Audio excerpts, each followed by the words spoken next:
backstories of these three heroes and completely redesigned Alice's skills. We buffed her early game while preserving her signature life drain mechanic. Our goal is to elevate the gameplay experiences for these heroes, and we're excited to see how they'll perform in the new patch. The annual map changes feature is also coming this patch. Each match will get a random new map mechanic. Each time the meta cube flips, the battlefield will be transformed, opening up new opportunities and challenges for even more strategy and tactics. The achievement system has been revamped. We've added all new season achievements. Based on your playstyle and match performance, you can unlock varying levels of prestigious flares to show the world your skills and abilities. Plus, the new Wall of Honor lets you showcase your achievements for all to see. Let's see who has the most elusive achievements. In this patch, we've refined the feel and responsiveness of the game's controls. Many of these improvements came directly from your feedback. Through these targeted optimizations, we hope to resolve many of your gameplay issues and deliver a more fluid and responsive combat experience.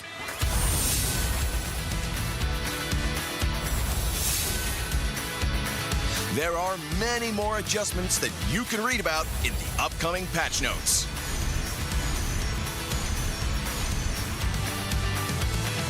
That wraps up our Project Next patch preview. Project Next launches on September 17th. We hope everyone will enjoy the new content. And until next time, we'll be seeing you in the Land of Dawn.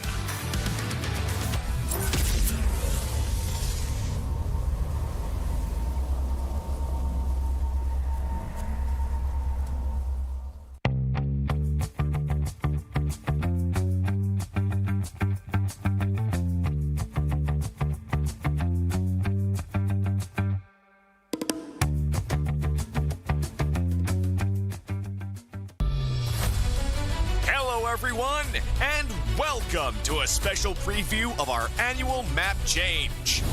In this video, we'll explore more about this exciting new gameplay feature. Now, let's get started. When the annual map change launches, details of the feature can be found here. When a match starts, players will be notified of the battlefield mechanic that's in effect before hero selection.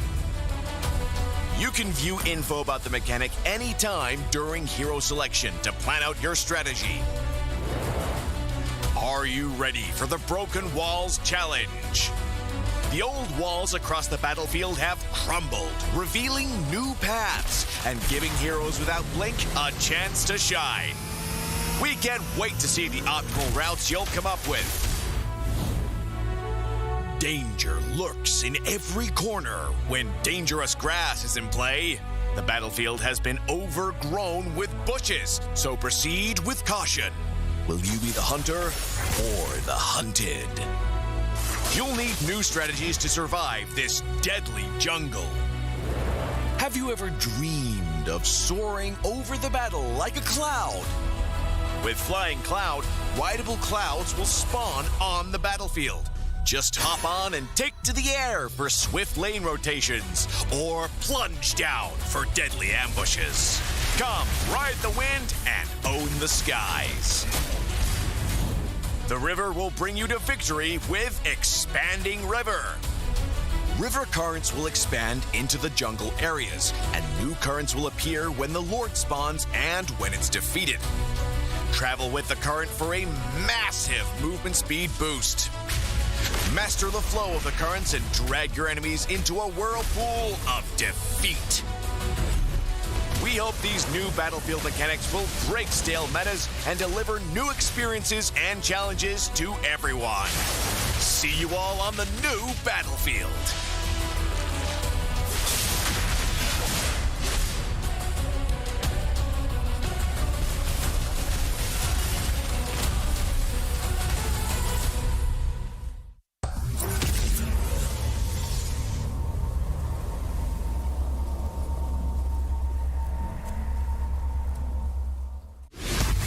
Coba, try, taste 100 plus, zero. Hey, rasa padu tanpa kalori, yo, tanpa kalori. Jom hebatkan harimu dengan 100 plus, zero. Coba, try, taste 100 plus, zero. Hey.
Bila terjatuh, aku beringat jalan dah jauh, cari titik bermula. Krak, krak, krak, krak. Jangan patah semangat. Semarak api bukan calon cadangan. Biar apa menghalang, aku sambut datang. 1000 daya, 1000 alasan, harungi semua sampai di akhir garisan. Eo, eo. Kami tak senang mengalah, kami luar biasa. Semangat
musiman. Bila terjatuh, aku beringat. Jalan dah jauh, cari titik pemula. Krak, krak, krak, krak. Jangan patah semangat. Semarak api bukan calon-calon. Biar apa menghalang, aku sambut datang. 1000 daya, 1000 alasan. Harungi semua sampai di akhir garisan. Eo, eo. Kami tak senang mengalah, kami luar biasa. Semangat membara, harungi bersama. Langkahlah sama-sama langkah, bergema di kiri dan kanan. Tak berhenti marah ke hadapan, tak mengalah berdepan cabaran. Jaga.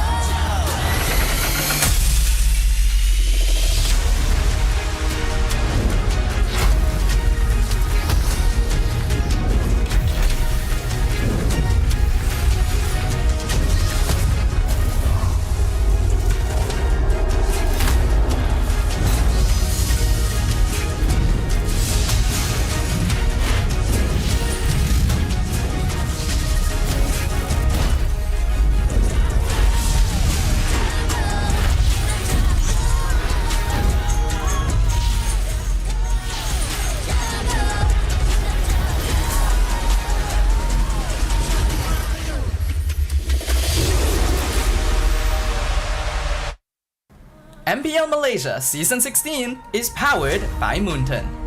Presented by Celcom DG. Stream, game, vibe on social media, and more to your heart's content without missing even a single moment. Power up with lightning-fast 5G speeds.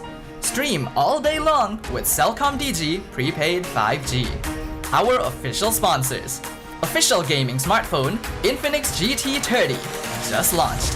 Comes with a free magnetic cooler, even more affordable than the GT30 Pro. The only phone in its class with GT trigger, 1.5K display, and 144Hz refresh rate. Supports steady performance with 120 FPS in MLBB. Available in 2 exclusive colors for the GT30, green and blue.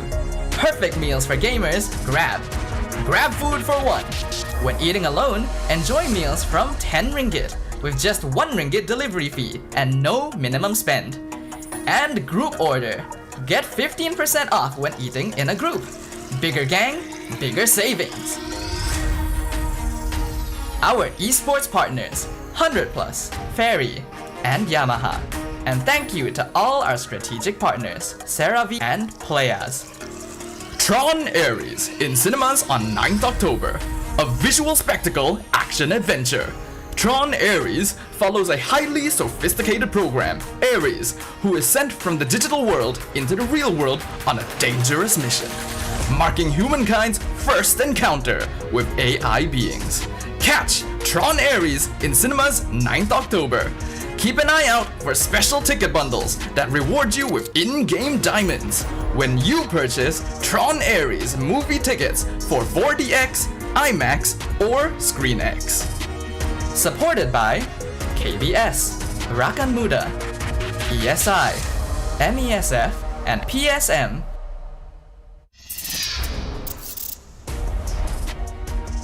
So tell me, do y'all love your sister? Cause howdy y'all, welcome to MPL Malaysia Season 16. Y'all watching the English broadcast. It's your boy LaFell, and the guy that got that dog in and woof woof, it's Husky. How you doing, Husky? Howdy, mate. No, you know what? Maybe even good. the first night was a bit off. Hey, you know, it is what is it? It is this. It is this. Feeling great today.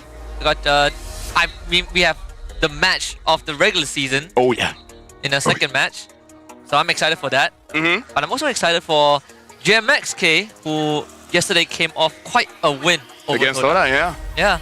I gotta tell you, Husky, looking at today's matches, I brought 3 extra pants just in case, because we gotta talk about the first one here. GMXK going up against Homeboys. Both teams chasing their second win, because Homeboys a bit up and down, you know, like depends on the morning. I'm hoping today they're looking pretty good. GMXK, they won yesterday, but again, it was against Toda though. Yeah, it was against Toda, but they did have to reverse sweep Toda. And Yeah. Toda didn't make it easy in the first 2 games. Yeah. Game 3, they let GMX kind of run away with it, but I think Todak has caught more than enough flack from everyone else online. No, honestly, not enough. Because trust me, Husky, not enough. And we said the last season. Yeah. The whole back-end staff was gone. I would say the only nice thing is that so far, no one has said much about Fondir. Yet. Yet. Abalon's got it. Zyman's got it a lot. Kind of deserved. Zayed's got it. Maybe Dreams just a little bit. Lolios, people have been liking him. Yeah, I like Lolios. I like him I feel like he's in the wrong team sometimes. All the time, except for that one time in SRG. No, RSG.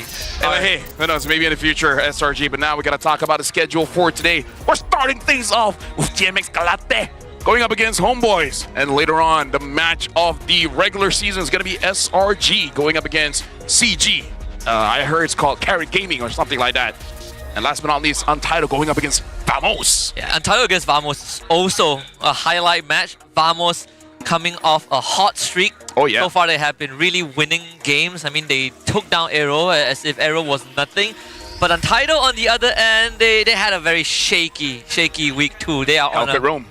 Rome. They're on a 4-game lose streak. So this is their best chance to recover. I mean, playoffs opportunity is still there. But if they lose against Vamos, the upcoming matches for them are also very brutal. Maybe they just got to go back to previous seasons. Like, lose, but go 3 games. You get more practice time. But now we got to look at GMX. Games Mike Lantan's lineup. We got MQT, Matt Dins, Maima, Jaja, as well as Munster.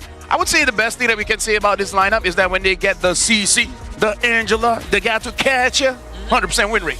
And so far, this combo is indeed still unbeaten. But knowing Homeboys, knowing how smart Coach Adjustment is, Angela's gonna get banned. High chance. Or CC. Either or CC. I feel like it's fine. Yeah. I think for games like Lantan, they got away with the same combo yesterday. They got their first win, but today, they gotta widen that playbook a little bit. Oh, yeah. Play with the confidence that they had from yesterday. Maybe not too wide to have Cyclops, though. No, not that. Yeah, maybe after he gets buffed with the upcoming skin. But now we gotta talk about my boys, the Homeboys. We got Melcutie, Zanami, Emal, and Reza, and a new addition here in the Rome, coming all the way from Indonesia, RRQ Sena. We got Daniel, and based on what I heard about him, he's okay. Yeah, I heard he's alright, He's alright. Yeah, just the usual hot commodity from the kingdom of one of their royal knights now here to serve the Homeboys. We've seen RQ players or Indonesian imports come in and make an impact, but whenever you have someone from the kingdom, you can always expect some good results. Hazel was a good example for Aero last season. Let's see what Daniel has for Homeboys. Hey, what I can say is, as of right now, imports from RQ is good. Alter Ego, Yeah. It's pretty been a bad deal. I mean, if that, I read. But shout outs to them. He won against RQ, if I believe correctly. They did. I rather pay full price for RQ players than sale price for Alter Ego. But that's just me. I'm trying to spend smart. Yeah. But now apparently we gotta get to hear what they're talking on stage later on, because they might have this mic check going on, which for me the most difficult one is gonna be GMX because they speak Malay, but I have no idea what they be talking about. Yesterday I listened to their ping test mic check, and I can assure you, I could not understand a single thing. Honestly, no one there as well. Mars, he just pretends. I thought Mars understands it, no? Isn't it Clanton? Is he Clanton? I think his wife is Clanton. Ah. I think his wife is Clanton and he's something else. The wife is the red flag. It's something else. Yeah. I don't know. Sometimes I don't even know if he's really from around here. Yeah. He seems a bit off. But now we have the question for you guys here, where we got the fan talk zone. Scan the QR code to give us your answer. The question is, do you think Homeboy's new roamer, Daniel, can impact their playstyle in significant ways? A, yes, Homeboys could benefit from a playstyle change. B, maybe if he gains synergy and adapt fast enough. C, nah, fam. Let's see. I mean, I feel like, does Homeboys need a playstyle change? No. I would go for B. He is taking over Kaden, feeling in Kaden's shoe, and I think Kaden is also coming together pretty well with Homeboys, right? In the matches that even when they are not winning games, you can see, Kaden's aggression is able to take up space for the team. So if there's any changes from Daniel, I feel like you polish on what Kaden has already brought to the table. Personally, I feel like when you're bringing in a new player, it's like the opposite of cheating. Because cheating, you're not looking for better, you're just looking for different. Exactly. For this one, you're not looking for different, you just want someone better. Yeah. So it's called a breakup, I think. But you keep... Yeah, but honestly, I've seen some breakups and there's just quite a lot of L's down there, you know? Yeah, like some people get desperate. Yeah, they keep actually, well, I was on Instagram. okay, we got story time. Okay, what's going on? Let me read chat as well. All I know is one of my friends, unfortunately, you know, didn't have the best breakup. It was mutual. Guy or girl? I mean, both are my friends. So Oh, both of your friends. I'm siding with the lady this time. All right, cool. 'Cause I think the guy is kind of, you know, it's yeah, but homoerotic. Okay. yeah, try to keep. Basically, the guy's trying to keep her by emotionally gaslighting her. Ah. The L's, you know, Guys, the L's. those guys. Don't do it. Don't do it. If you Yeah. want to break up, just break it off. You know, Yeah. out of context, block that person. Just say you rather date the same gender. Facts. I've actually known someone from my college that after a breakup went for the same gender. Is it still working out? The girl that broke up with him, yeah, she is still working out. Well, things are still working out for her. The guy, he became an online catfish scammer. So I kind of feel like at this point we gotta stop it here. Chat. Someone says anything inappropriate, I'm banning you. We're gonna be bringing in the players on stage pretty soon. In about a few seconds here. I kind of feel like in about 30 seconds. Facts, 3 seconds. We're bringing in the marshals. Introducing our marshals that will ensure fair play and professional integrity in the matches. Thank you very much, Rez, May, Nuna, as well as Izat, for your hard work on the stage.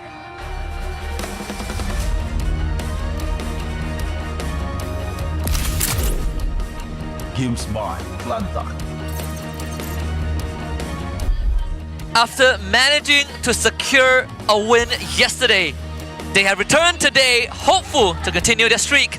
Can they ignore the naysayers and speed right ahead? Ladies and gentlemen, this is GMXK.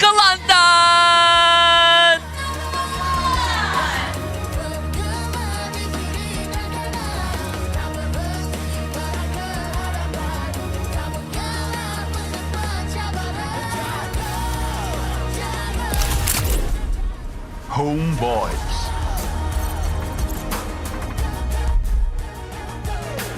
After a solid and brilliant display of last week with Daniel in the room, they have returned today with a new aura. Can they continue their wins and snatch the full 3 points? Ladies and gentlemen, the Owls, Homeboys!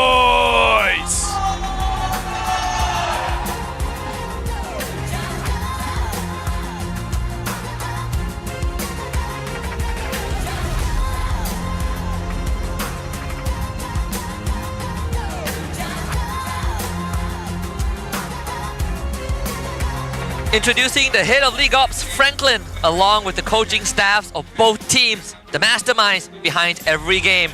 For GMXK, we have Vivi and Backdoor. For Homeboys, it's Jess and Nas.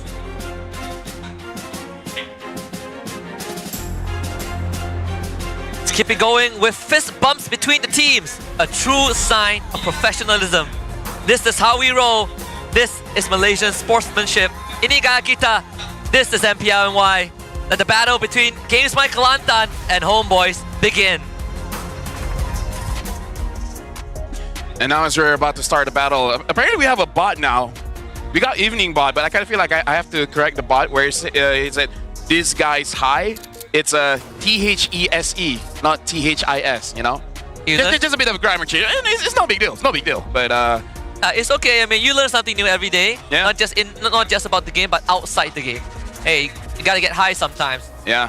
I like steroids or something. But either ways, do people get high? I don't know. I don't know either. I need more friends, all right? Now we got a quote from my boy Izanami. For that 3-fighter draft, we planned it for a long time because we all knew Mel Cutie could play fighter gold lane. So we were well prepared against GMXK Kelantan. I want to see him Cutie because last season, he almost joined us. He performed really well during tryouts, but it just wasn't his fate to be with us. Yeah. Sometimes reunions happen in the most uncanny manner, and Yep. in this case, it's on that stage but opposite sides of battle stations. Obviously, MQT has shown us some great potential with GMXK so far. Yesterday, his Lapu-Lapu performance in Game 3 was land-shaking, groundbreaking even, completely dismantling Toda with the help of Maima on that Angela. But once again, I don't expect that GMXK to be able to run the same composition like yesterday. Yep. So I want to see what the playbook of VV is coming into this series. Yeah, I really hope that they figure out a different draft, because so far what really happened yesterday was just to make sure that the EXP laner was doing quite well. And I kind of feel like the reason why he could do it was because, well, Zai was on a Fredrin, you know, a tank jungler, and traditionally doesn't do well with the CC. It doesn't help that the mid really doesn't help out the jungler a lot as well. Like, I kind of feel like there's so many things that is wrong from Tora, and I agree with you. Even previous games, Homeboys, they do bat out that Angela. Yeah. They have the chance, even if they do let go of the Angela, I don't think they will let go of the CC. Yeah, you know? it was one of the. It's one of the one or the other. Even in games where the Angela goes through, then we have to accept the fact that Izanami is going to be on the Angela, right? And then that burden falls onto the jungler. And then we got a quote coming in from the coach of GMX Kelantan. He said, in game 1 and 2 against Toda, the players were still too hesitant to make plays. They had their own calculation, but if you only calculate without the courage to execute, it's pretty pointless.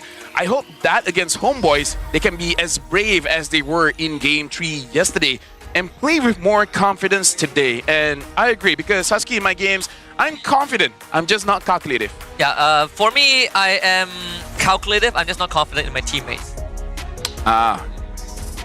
Guess I'm not queuing with you anymore.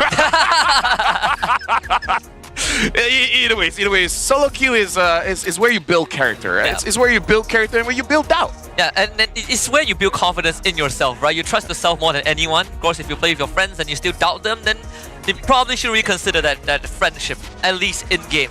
Either Yeah. way, I sort of agree with what Coach VV said, because so far, for GMSK, it's about the rookies, right? And Yep. their spark.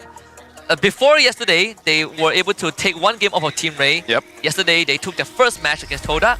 And today, it's about the race to try and qualify for playoffs. They have 5 more matches to go. If they win against Homeboys, it's a very good chance for them to actually go to the playoffs. Sure, you have to depend on you winning all the time and maybe certain teams not doing so well, but hey, after winning 1 match, anything is possible. Winning 2 match, anything is possible-er. Yeah, and not only that, you look at the second, I think, like what, from 5th to 10th spot on the regular season standings, it is neck and neck. Yep. Like one game, like even losing one game, not just match, just one game could shift the standings. I think aggregate points is probably going to be our tiebreaker tool for the regular season. Only top 4 is sort of like solid, Yep. top 200% confirmed. So there is a lot of opportunities for both Homeboys and JMXK to make playoffs. Yeah, honestly, they're so close together that they even have their own WhatsApp group. I'm pretty sure they do. And I think Toda got kicked.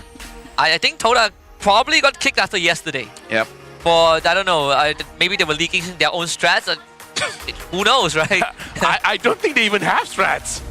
There's nothing to leak. Yeah, like what I said on broadcast yesterday, transfer window is open. Hey, throwing shades on Toda when they're not even playing. That's how we roll here. But now the drafting phase have started. Now we're going to be looking at the map here, and I kind of feel like for both teams, expanding rivers will really help them a lot, because both kind of do want to play that double fighter. Ooh. But now the dangerous grass have been played. GMX Kelantan has 100% win rate. Homeboys have not played this yet on stage. Yeah. And for, I think Dangerous Grass also is not that bad for GMXK, because from yesterday's match against Toda, we saw the tendency that GMXK likes to fight, right? They pick heroes with low ult cooldowns and generally are ready to fight at the drop of the dime. That's why the Angela was so important. You talk about the potential CC ban that comes out from Homeboy, so Coach Jess kind of fixed the problem. It's a 2-in-1, right? Like, Yep. you can have the Angela, but if you don't have a lane dominant XP laner, which Monster was on CC yesterday and completely dumpstered the early to mid game, then that Angela draft becomes harder to run. Or they could just ban both of them out, you know, take out the components. I kind of feel like this is them really understanding that GMX Kelantan, they're playing off of comfort. They're the kind of team that, okay, we practice this in scrim. If it works out, we're going to be using it on game day. So maybe they're exploiting that by making sure they just don't get that draft, and then like challenging Coach Vivi is like, okay, do you have plan B? Because if you don't, it's going to be 2-0.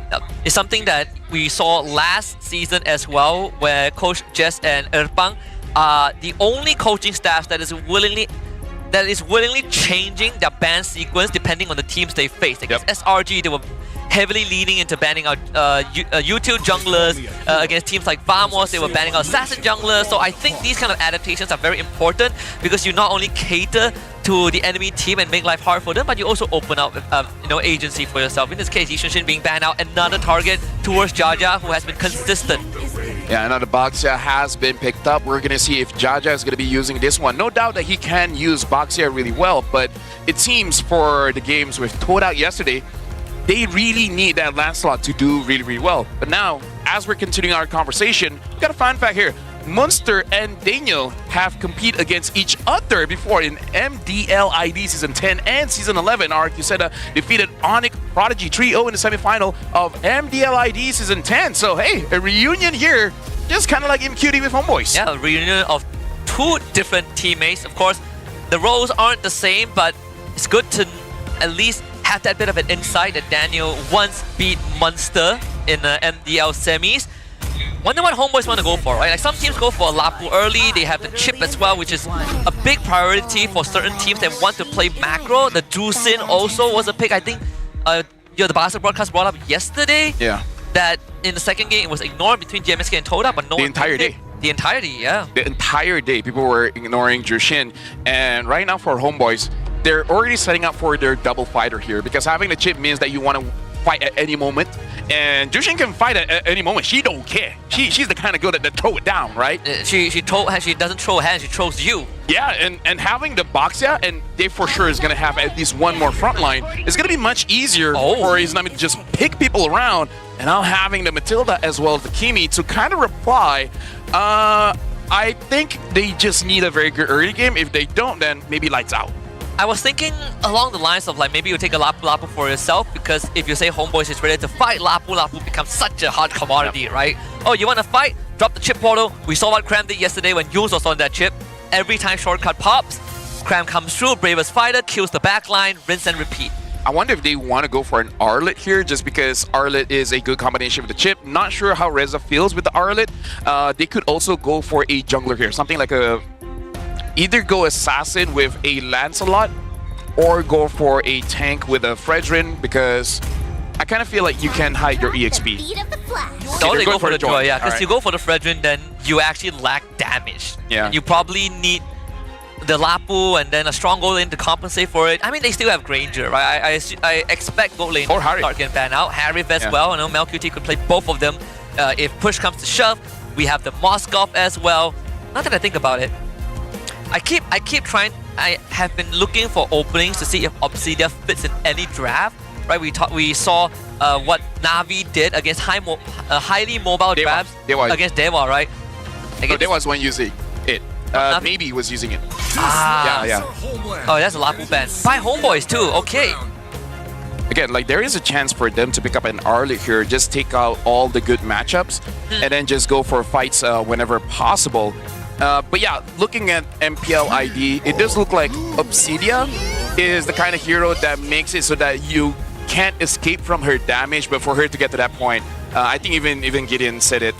It needs at least 4 items. Yeah, she has horrible like early the lane is very bad. Yeah, early to mid spike is horrible, but late game spike is like the power spike in the late game is quite insane. If only like her second skill can like gives us something more. No, like a very long range, maybe like a Moskov, or maybe it will make the character look better, you know?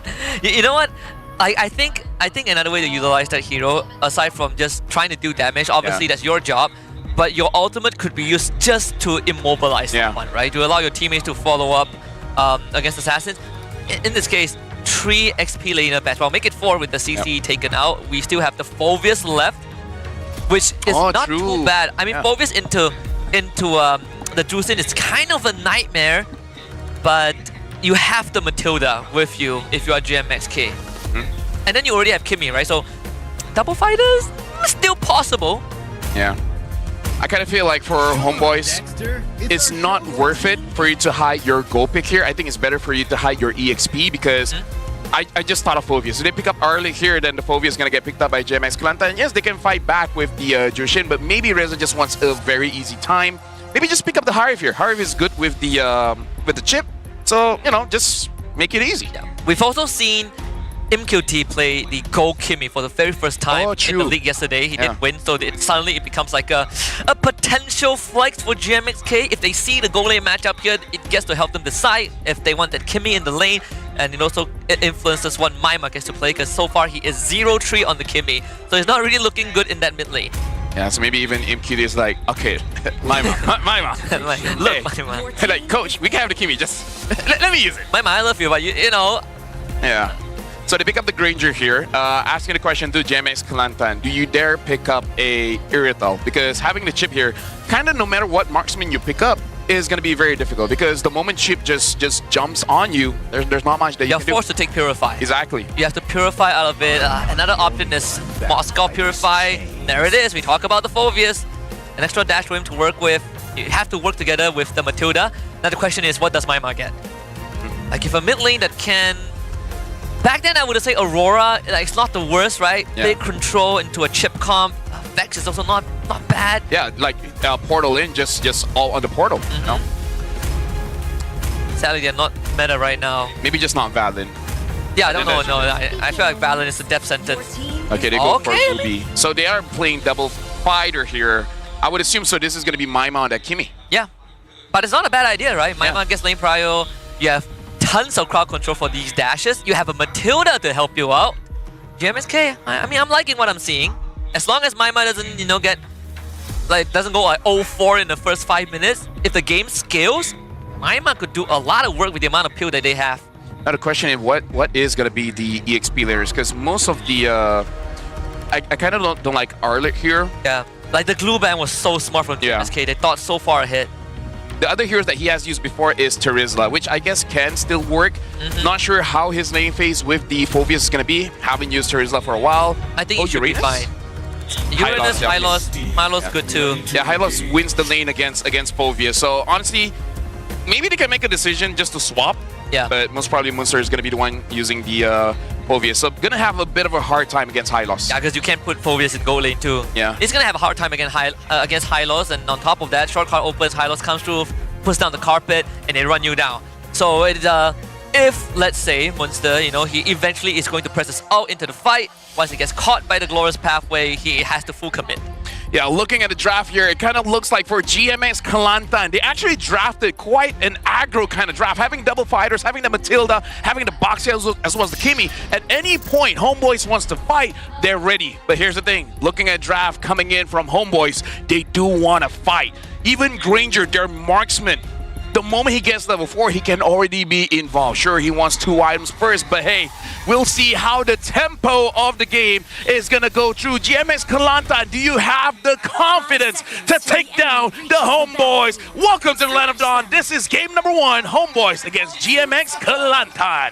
And I'm already pretty happy that GMXK are leaning into what was mentioned on the desk yesterday by our good friend Gideon. When GMXK picks heroes with low ultimate cooldowns, are ready to fight anytime. Ruby, Phovis, Matilda, Boxer, Kimmy, they all are not super dependent on their cooldowns. Every time, if you want to take a fight, they are ready to respond, and that means that even with the chip portal, when it opens a shortcut, GMXK will have some means of fighting back. Yeah. Right now, looking at how the movements have been going in, Jaja is alone. In early game, I think he can still survive, but still taking quite a lot of damage. He might go down, actually. Ran into 4 members of GMXK. We said that Hylos wins the lane against Phobia, so Munster is not going to make it there to back him up on time. And with the Baxia going down on level 2 like that into a Joy, that is not good. The one that I thought he was going to survive because the Matilda was there. Having the Inspire, I thought the Guiding Wind was going to be there, but I guess such a long cooldown is not enough time. Yeah, and yeah, it kind of hurts Maima a bit too. Because if Jaja didn't die, you can free up that middle lane for Maima, right? Which is getting pressure, and Maima can't take that recall unless Jaja is here. And even then, needs to be able to shove out the way as fast as possible so that Maima can go home, which means Jaja spends a bit of time. Madness is going to make up for it with the guiding wind. Yeah, the bad thing here is that Amal, not only did he get a kill, but he's been free farming. But we can see Jaja here on the box side, always having to help out the mid. So Homeboys right now, just by applying pressure on one lane, kind of disrupting multiple lanes here. EXP disrupted, the jungle is disrupted, mid is disrupted. Winston's going to hit level 4 in just a little bit. The Homeboys know that, so they're not going to commit to that fight. Obviously for Homeboys, as long as Izanami has mana, they're going to be able to rinse and repeat this again and again and again. Amao is not going to reach 5 from that skill lizard, so that's why GMXK feels confident to go for this turtle. We see that flicker coming out. Daniel from behind. Reza is down low. Now finally drops the Glorious Pathway. Amao good with the Retribution. As Jaja just trying to tank up everything. They do take down Reza though, and Maima is just shooting away Amao, trying to run, but Maima catches up. Izanami picks up the kill on the Jaja. Amao now is going to get burned down, but before he takes 2 with him, a double kill for Izanami in the process. MLQT joins the fight. MQT late. And even trade, but turtle for Homeboys. I kind of feel like there was a lot of mistakes coming in from both teams here. Maybe it's just, you know, early day jitters, because in terms of targeting, I kind of feel like Homeboys, they could have executed that a little bit better. Reza, we can see he was waiting for his level 4, just waiting for that tick to come in, but a little bit too late. Monster was able to get onto Amal. Amal was still able to get the turtle, but again, he used all his skills to actually go in and not enough to actually chase after Maima. Maima having free hit there kind of destroyed Homeboys a bit. Yeah, we saw the power of this Dusin too. Izanami was basically doing free work.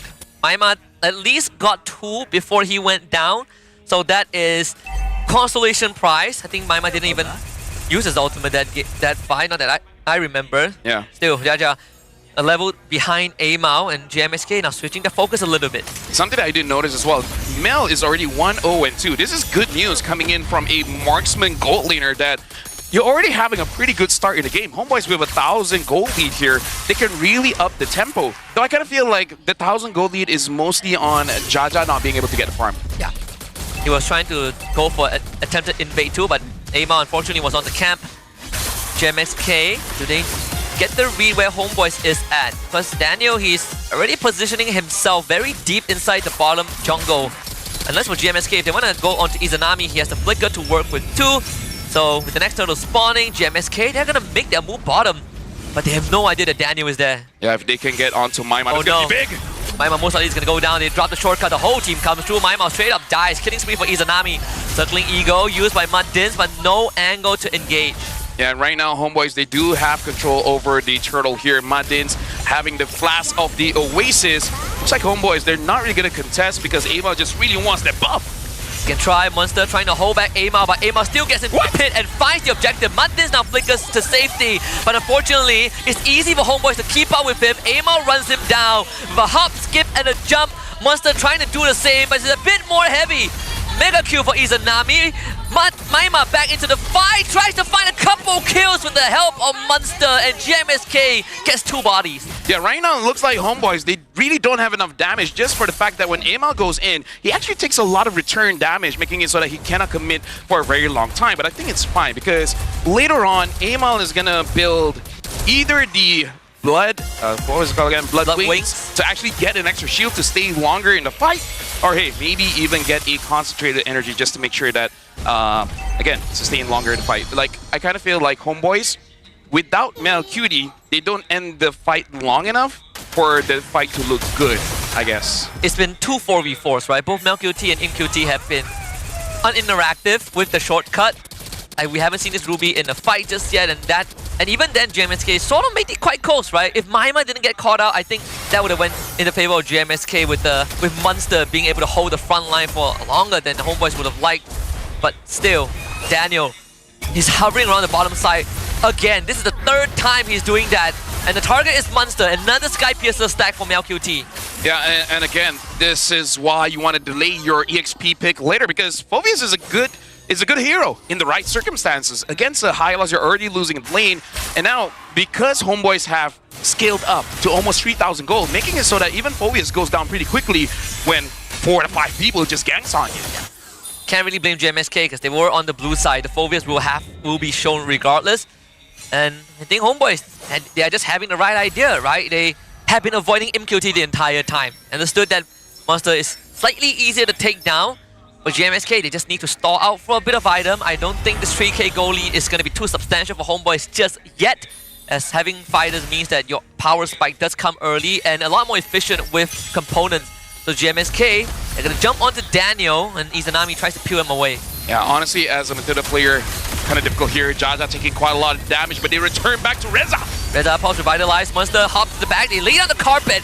MLQT forced away from the fight, but unfortunately Maima goes down. 4-5 man, I'm offended. But the damage dealers are all dead. Monster hops onto Izanami, flickers away, gets lifted back. A double kill for Izanami. GMXK just couldn't get the ball rolling.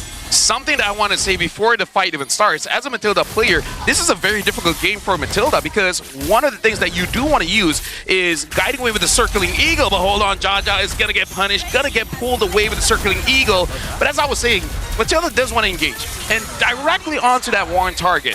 The problem is, even if you do get onto, say, MLQT, Izanami, or even Amal, the return is going to be difficult because Izanami can pick you up. MLQT just returns damage. Daniel with the chip, we're talking about the shortcuts, but honestly, all the stuns that the chip has just basically makes it so that whoever Matilda sends to the backline, kind of suicidal.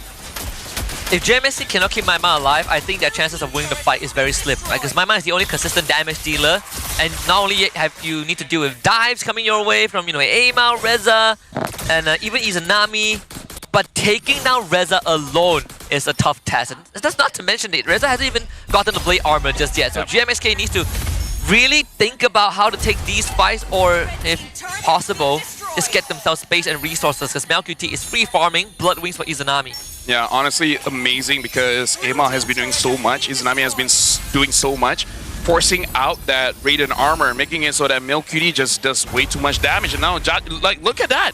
A few shots coming in from the Granger, and even the Boxia can't deal with it. So, GMX Kelantan, it's bad because the Lord is going to come up soon. And I kind of feel like with the draft that they have, they kind of want to contest it, but 6,000 behind, probably not a good idea. Too far behind to contest. Hunter strike for MQT. Bottom holy defense is already gone for GMXK. And Homeboy's got such an early push in. And not to mention, it's the long lane as well. So it makes the first Lord contest go from tough to near impossible. Like, Amal is 4 levels ahead. Unless he somehow dies, GMXK probably have no chance of getting the Lord. And for him to die, like right now we look at GMX. Okay, Nami doesn't get it. Like, if he does, right? If he does. If he does. That would be insult to injury. GMX has like a wombo combo kind of engage. Say Boxia goes in first, and then the Traction Pulse pulls in many people in, and then having MQT also pull everyone in. There's a lot of potential with a good wombo combo. It's just that it's easier said than done. And the question is, who's going to start it first? Because I think they need vision no matter what, and whoever gives the vision probably is going to die. Probably Monster or MQT, right? You have to commit like a flicker or something. Probably Monster, because MQT is dealing damage. And even then, their damage output primarily is from Maima. Yeah. And Maima is put in that role where if he goes down, it's equivalent to your marksman dying. Yeah. That's why Homeboys, they get control, but they are still able to win the fight because GMXK just don't have the damage. I mean, Jaja is being very sneaky. And it comes down to GMXK buying time. He sees aim out there. Jaja, is he gonna try? A good attempt, he got knocked out by the Lord instead. So there's nothing that he could do about that. Monster is deep in the fight. Izanami instantly Crimson Beacons onto Maima, was able to dash away with the Cyclone Eye. Monster tries to survive, but gets executed by MLQT. Izanami flickers forward for a limp. Maima flickers away as well. Madis tried to save him. MQT finally gets a shutdown with Izanami, but MLQT finds a 3-piece. Make it 4, a Maniac for the Granger. Dude, this is an amazing game for the Granger here because, again, no one is really chasing after you. You can really free hit. Like, you can say, oh, maybe the Phobius can, maybe the Boxia can, but they lost so much in the early game. They lost so much before the turtle even spawned. That's how far behind GMX is. They have a draft where they can fight early, but I kind of feel like they really botched it. Like, the moment Boxia got first blooded, they just couldn't recover. Yeah. They had like 2 good fights afterwards, but good is not enough. You have to be able to win those fights. And Jaja, he doesn't even want to stand there. Gets pulled away. MQT with the engage. Traction Pulse as a follow-up, but the damage is not there. That's something that GMXK is lacking, but Monster will finish the job with the Izanami. Amal runs down Maima in the process, and I can't believe that Amal got out. No, he didn't. He actually went down, thankfully. Jaja now jumps onto Reza, but MLQT is still free hitting. The Lord finally executed. GMXK holds. Yeah, a good defense here, and I kind of feel like MQT actually having those damage items with the Hunt Strike as well as the War Axe made it so that you do have enough damage. So maybe this is their plan B. In case Maima gets taken down, MQT is able to deal the damage. But again, being a close range hero, being a melee hero, that does suspect you to receive a lot of damage. But I kind of feel like it's fine because as long as Homeboys, they're clumped up, there's going to be a lot of spell vent going on. Even with Life Beam, cutting that in half of what Ruby has is still a lot. And to be honest, if GMXK weren't that far behind, that could have been a potential team wipe with how that fight started. It was the combo that you said, right? I'm offended into attraction pulse. Homeboys could not move, but GMXK just needed a bit of damage. Monster getting his flicker back up, Maima as well. MQT still 50 seconds out. GMXK just need to hold on for a bit longer. Next Lord in 50, but at least it's on the bottom side of the map where they don't have the inhibitor. Yeah, right now MLBB is on the verge of getting level 15 as well. Daniel level 12. So now Daniel has all 3 upgrades for his portal, for the shortcut. So right now Homeboys, they should be able to get this Lord for free as well. But I kind of feel like it might be dangerous, but maybe try to kill maybe at least 2 members of GMXK, making it so that it's easier for them to at least get the inhibitor in mid, and then at top, even if you don't end the game, it's already almost checkmate as once your inhibitors are gone. We saw that against Team Ray yesterday, where, you know, against Monster Vicious, that MV won, primarily because they just took all of Team Ray's inhibitors. Though I think the chances for GMXK recovering in this game has definitely increased. They need to start checking these weird bushes though. It is dangerous grass, so extra bushes means more places for Chip to hide. Daniel finally gets spotted out. Monster will force him away. And that's good, because the Lord is now getting started. Yeah, but look at Izanami's position as well. He wants to flank as a Jushin. Maima spots him out. So now GMX, they're kind of in a weird position where not only have members in the front, but got members in the back. Maima's not there in the fight. And Daniel presses conceal. Here he comes. Madins with the circling ego. MQT is also out of position. Monster will flicker to safety first. Izanami gets gone on. MQT tries to chase after him, and Izanami gets away. Monster sacrifice. Daniel flickers behind, drops the shortcut, brings the rest of his team in, and Jaja now looks to escape. Daniel couldn't find a follow-up, but they've already picked up Monster. So Homeboys back to the Lord. This is brilliant coming in from Homeboys because they're basically abusing the fact that GMXK, they don't have the same amount of, I would say, experience in team fights, where Izanami just being alone, a mage, making it so that they have to look both ways. You gotta look in front, you gotta look to the side, and maybe even look to the back. And because GMXK, their draft really focuses on 1 or 2 damage dealers, when both damage dealers are preoccupied with something else, the damage will never be enough, and it's gonna be scattered. So Homeboys really executed, making sure that GMX just feels uncomfortable. Yeah, that entire fight, MQT did not know where to look. He looked at Izanami, Izanami gets away. He looks at everyone else on Homeboys, couldn't reach MLQT, doesn't want to pull in Reza. So many factors that is stopping GMXK from winning that fight. And Monster, I think he did the best he could, right? Throw his body at Homeboys, hopefully hold the front for as long as possible for Maima and MQT to do the rest of the work. But alas, they ended up not only losing Monster and the Lord, but there was a huge minion wave in the top lane that ended up taking that inhibitor too. Yeah, right now looking at the minions, they're trying to sync it up. Looks like they're not going to do it because the bottom just cleared a little bit too fast. Amal now having the concentrated energy. Heck, he already has 6 items. He should be able to stay in the fight long enough to maybe kill 2 people or more. With the red carpet and shortcut follow-up from Daniel, MQT into the midst of things. They're looking for Daniel first, and Daniel finally goes down, but the Lord is still there. Daniel comes back to life with the immortality. Homeboys, they just give MLBB another triple kill. Winter Crown, just to stop himself from dying. Homeboys with a perfect game 1. Right now for Homeboys, they understood how to deal with GMXK, making it so that what do you want to do? Give the question, overload them, and then that's what we see. A lot of teams, they're having problems with decision making, and Homeboys just exploited that. Very smart play. Yeah. GMXK had, again, good ideas, good concepts, but execution needs a bit of a fine-tuning. I wouldn't say that their execution was poor, but they definitely were put in an uncomfortable spot where, like you said, they were confused, they were blindsided. So many smokes and mirrors from Homeboys that is making life pretty hard for GMXK, who haven't gotten used to being in these situations, which is something that Homeboys is very good at, right? Very creative with their approach. So it's back to the drawing board. I think Vivi needs to start scratching his head a bit more alongside backdoor to figure out what is the plan for game 2. Yeah, because they basically pinched them into someone else's home, right? One side you got Daniel, one side you got Izanami, and from the front is the rest of Homeboys.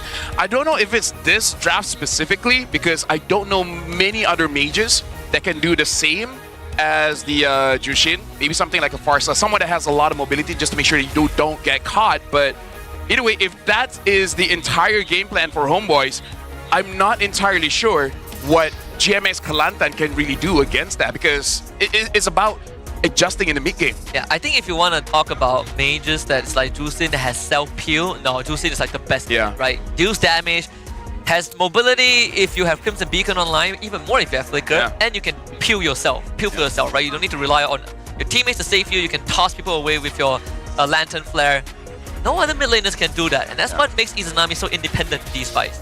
Yeah, and that's why Jushin should really be a priority, because it makes the roamer's job easy as well, because you really don't have to take care of your mid so that you can do something else. So I kind of feel like maybe the Baxia first pick is a very strong pick, but maybe not the right one. But again, Baxia S tier hero, but after watching that game, either ban out the Jushin or maybe prioritize the Jushin. Yeah, I don't think Baxia is the problem either, right? We saw the match against like CG, it was by MV as well.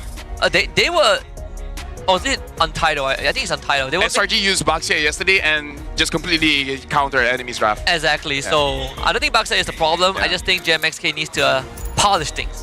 Yeah, now Melcury being the MVP, getting the Maniac, and honestly just free hitting, making sure that he does not get punished at all.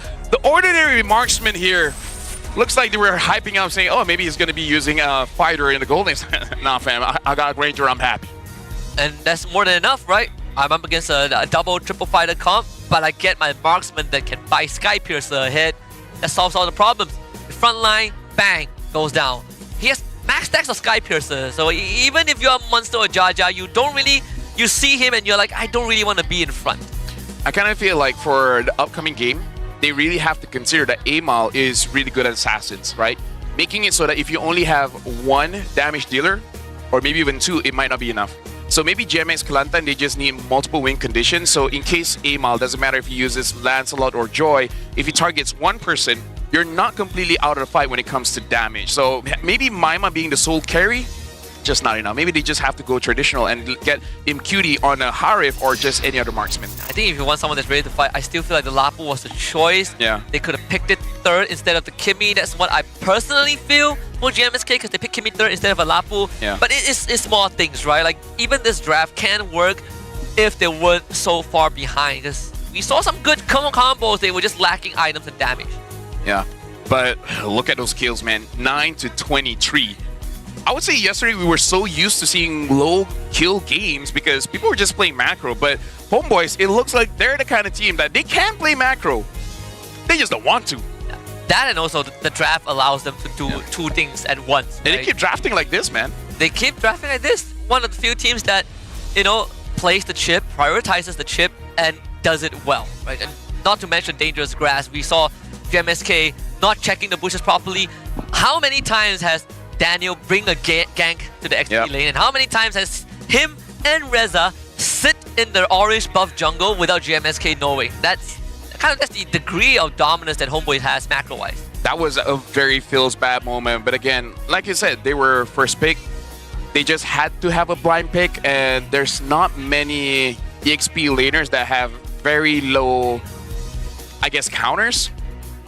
Yeah, Homeboys executed very well. I was worried that Homeboys might pick their EXP laner in Red 4 so that GMX can counter. So it's a good thing that they just pick up the Granger, and then basically they just won the draft.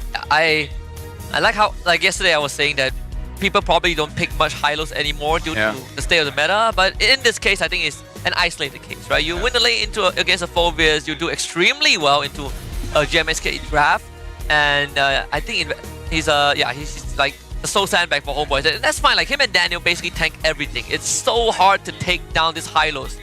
Yeah, I would say there's a lot of situational picks, and it actually just makes it better if a lot of those picks were banned out, because we got to put this into context that there were a lot of XP laners that were banned out this game. Even Glue, where we don't see a lot in terms of pick or ban, but Glue has been banned out, the Lapu has been banned out, the Esmeralda has been banned out, the CC has been banned out, so there were really not a lot of options. One of them is Arlet, but Arlet can get countered by the Fovea. So good on them just to wait until the last pick here. And now we got to look at Mel Cutie being the rich guy as well as the carry.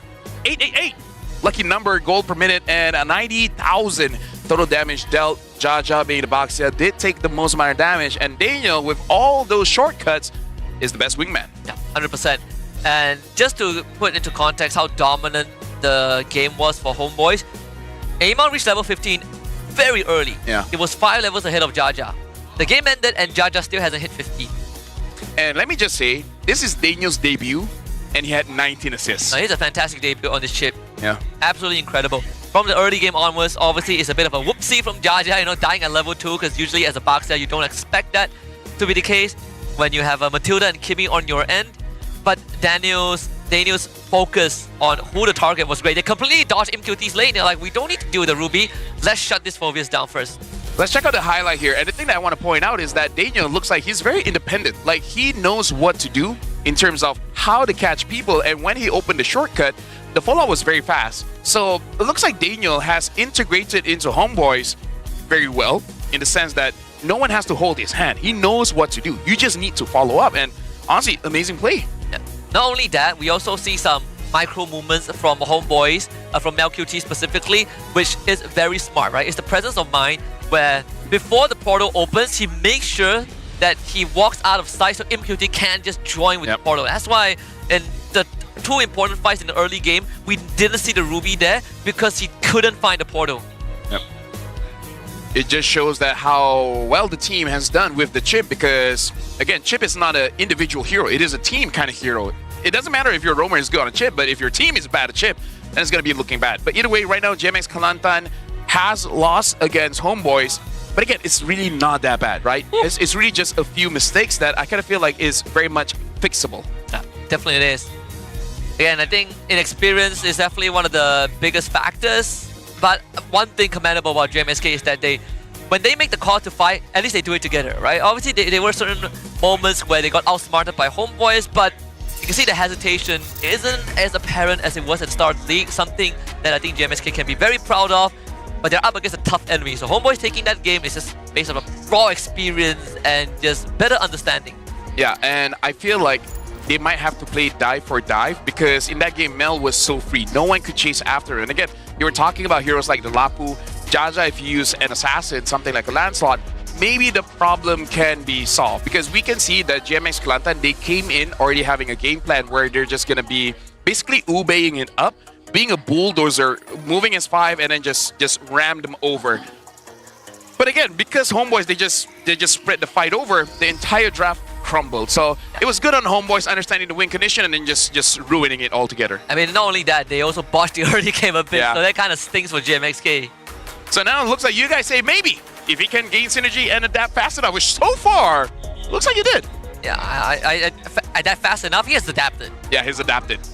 But again, it's game 1. It's game 1. It's against GMX Kelantan. No shade to them, but in terms of the current league ranking, there are definitely tougher opponents where we have to see if Daniel can really do well.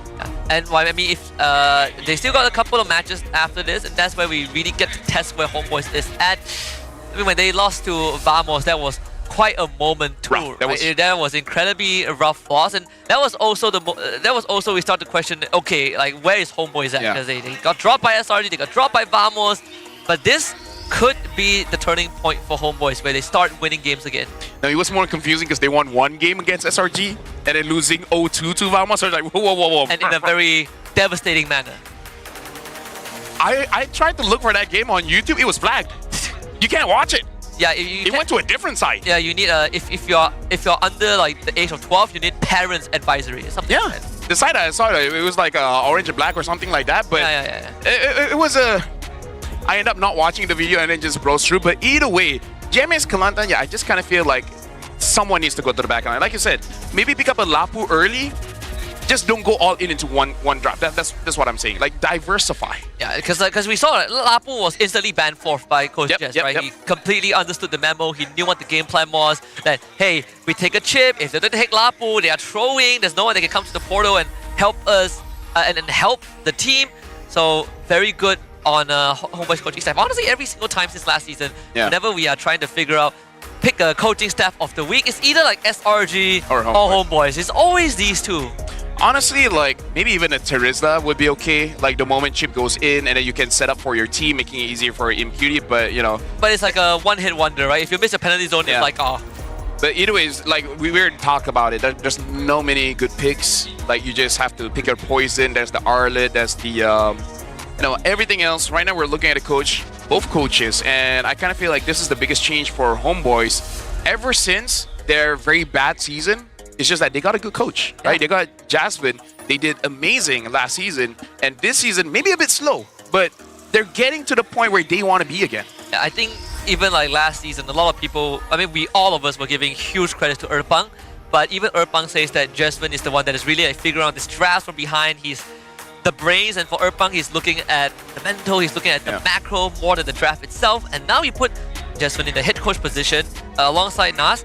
They did take some time to adjust to the draft and to the state of the league, but once they get the ball rolling, you can see that Homeboys, they're back into the comfort zone with a roster, and I think even they themselves admit it kind of was a bit of was shaky, right? Because we had Ivan, Bell, and Erpang, it was easy to communicate.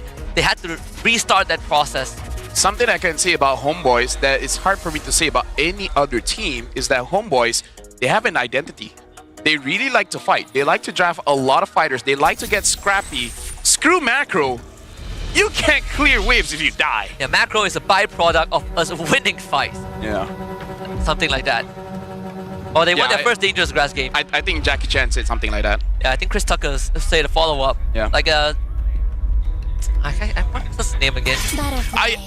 What's Jackie Chan's name in the movie Rush Hour? Dude, the last time I watched that was on a plane a few years ago. I have no idea. I'll figure that out. What is this game again? Was it something racist? No, it wasn't something. No, it was a Chinese name. I just don't remember which Chinese name. There's a lot. There's like Lee. Lee, yes. Lee, yes, Lee, yes, yeah. It is kind of racist. The easiest one. It is one of the biggest Chinese families in the world, so I don't blame you. It's factual. Yeah. Shout out to the Myanmar fans, by the way. Shout out to the Burmese. Yeah, shout out to the Burmese. Lee. Yisun Shinban as well as Juju Shinban. So it looks like Homeboys is the one. Wow. Okay, we don't want to deal with that. GMX Kelantan betting on the Kalia as well as the 1-1. So maybe Homeboys is opening it up for them to pick up the Angela or the CC. I mean, Homeboys are thinking well, Okay, maybe the CC. Maybe a CC. Or just let it go. They could pick CC first pick too. This Jusin ban is them thinking ahead. We haven't seen GMXK pick Jusin ever, if I remember correctly. So Homeboys, they have a good idea. They definitely have an idea. What am I talking about? It's Coach Jess. But banning out the Angela and Jusin is going to set them up for a draft. They could go Baxia if they want. They could go CC if they want. And then you go CC, you essentially win one lane for yourself. And GMXK, they're being forced to play basics. And I feel like it's something that Homeboys learned from SRG last season, where SRG is beating teams not by playing fancy. They just force you to play the most basic of MLBB. And if you can't beat them at that, you have no chance. And Homeboys, they're taking that framework and they're pushing it onto other teams. I was thinking whether they do want to ban out a chip, and they do. Now, again, Homeboys has the chance to pick up the box here, but it just feels like a very un-Homeboys pick, because even if they do pick up the box, I almost kind of feel like it might be for Daniel rather than Amal. Not Baxia, there's CC. If not CC, there is, I would say Lancelot if it was like way back then. Not Frederick, not your first pick material either. Is there something that we're forgetting here? Something like secretly OP? First pick material, huh? You Well, don't they're looking at fighters here, so it could be the CC. no way you pick the Phobius first, right? That would be That would be so bold. No. The Fanny is open. Oh, Fanny is open. Oh, forgot about Fanny. Oh, nah, yeah. CC makes a lot more sense, of course. Yeah. I mean, I don't mind a Fanny, but I think Fanny has fallen off of popularity. No, maybe second or third pick, right? After you see a few picks, like, hey, Maybe they give it to Jaja, who knows? hey. Because right now for GMX, if they do pick up a Fredrin or a Baxia, oh, they're gonna have a hard time. This is a CC. Oh, man. Well, they do pick up the Baxia. But the Fanny is ignored. Again, CC's gonna have a good time here. I don't want them to pick up Kimi now. Oh my god. Why is it with GMX? Everything that I say you shouldn't, they immediately do. I love how the best part was that maybe the problem was you. Maybe the problem was me. Okay, they didn't run Maima Kimi yesterday. They ran it in the goal lane. The moment I say like, not Baxia, not Kimi. Maima is about to go 0-5 on this Kimi in his career record this season. Dude. He's already 0-4. I feel like if you're 0-4 on a hero, you should take a break from it. You know, Husky, sometimes I don't like being correct. That was what I said yesterday about Toda. Oh, Show. okay, now that's... Quite early show, by the way.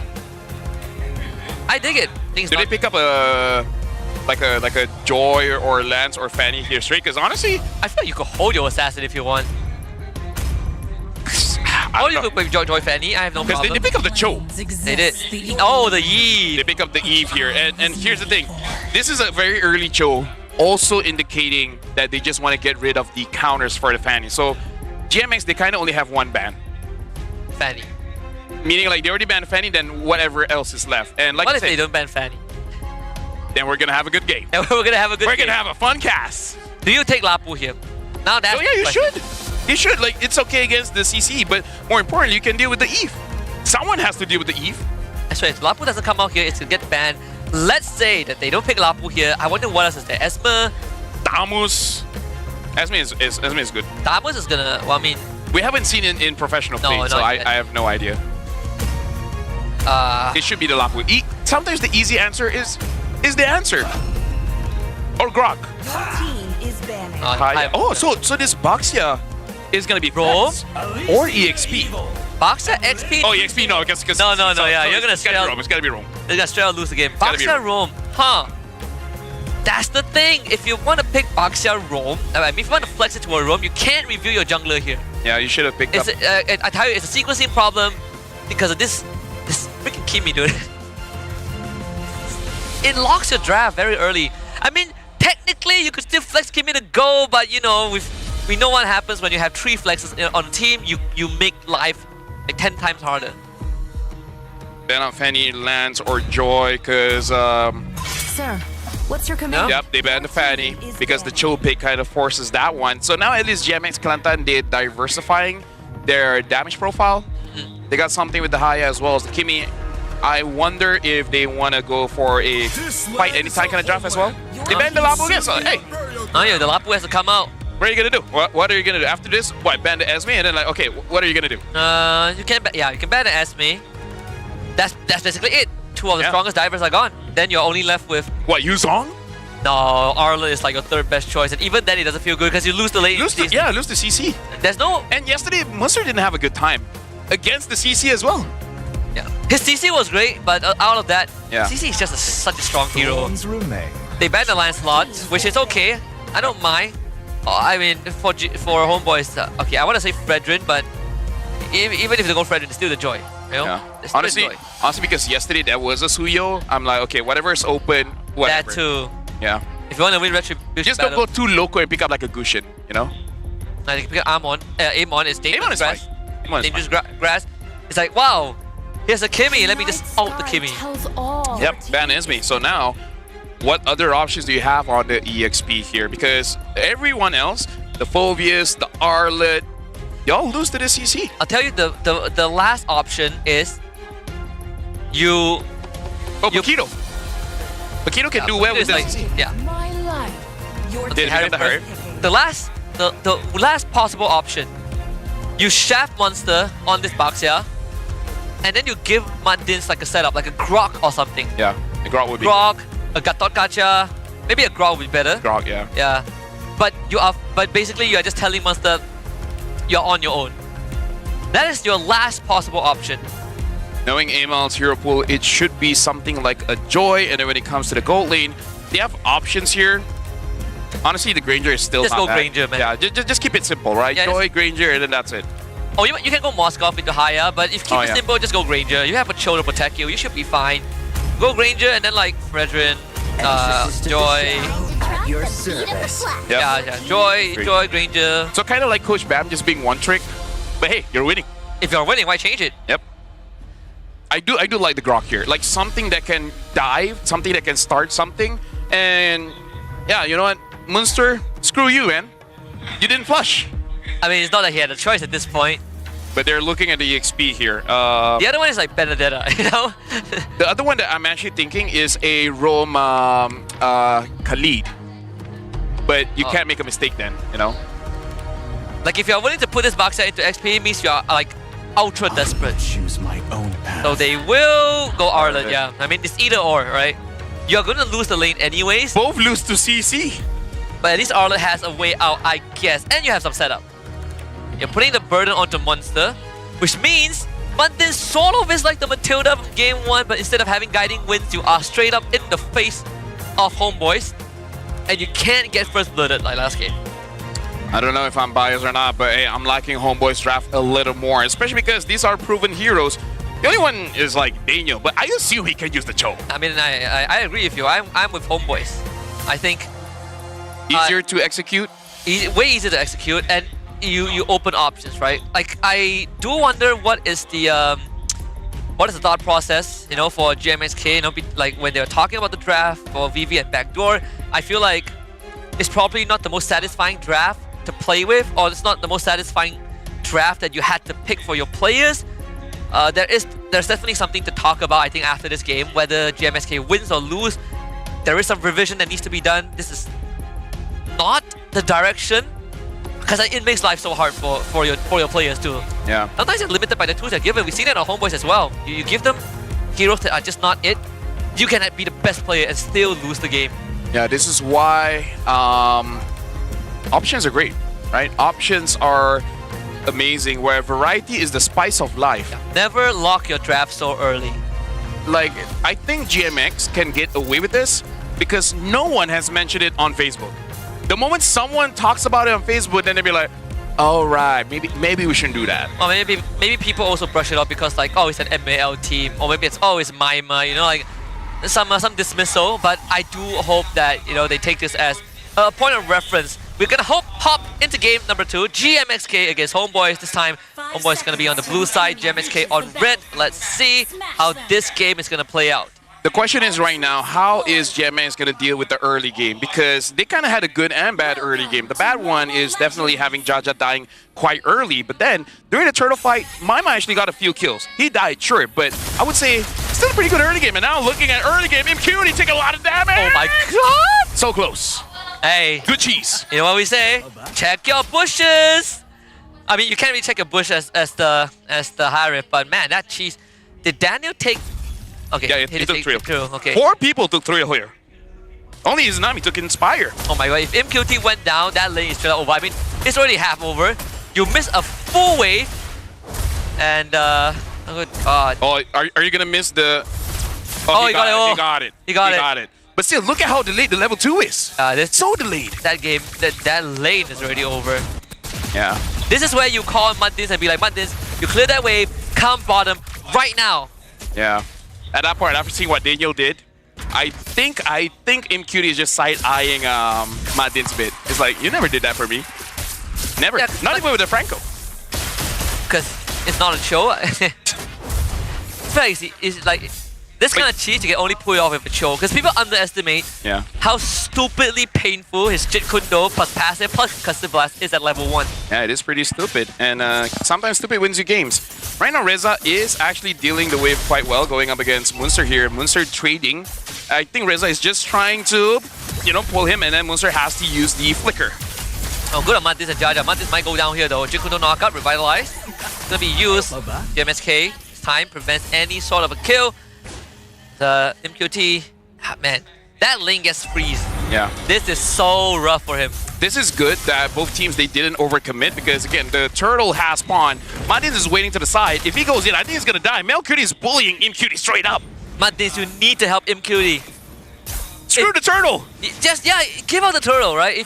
Oh, man. Oh, if they're dancing like this, Im is crying. He's already crying. He's about to... Oh, man.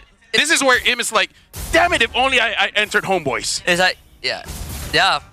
Hey, but look at who he's losing to. I don't blame Homeboys either. yeah.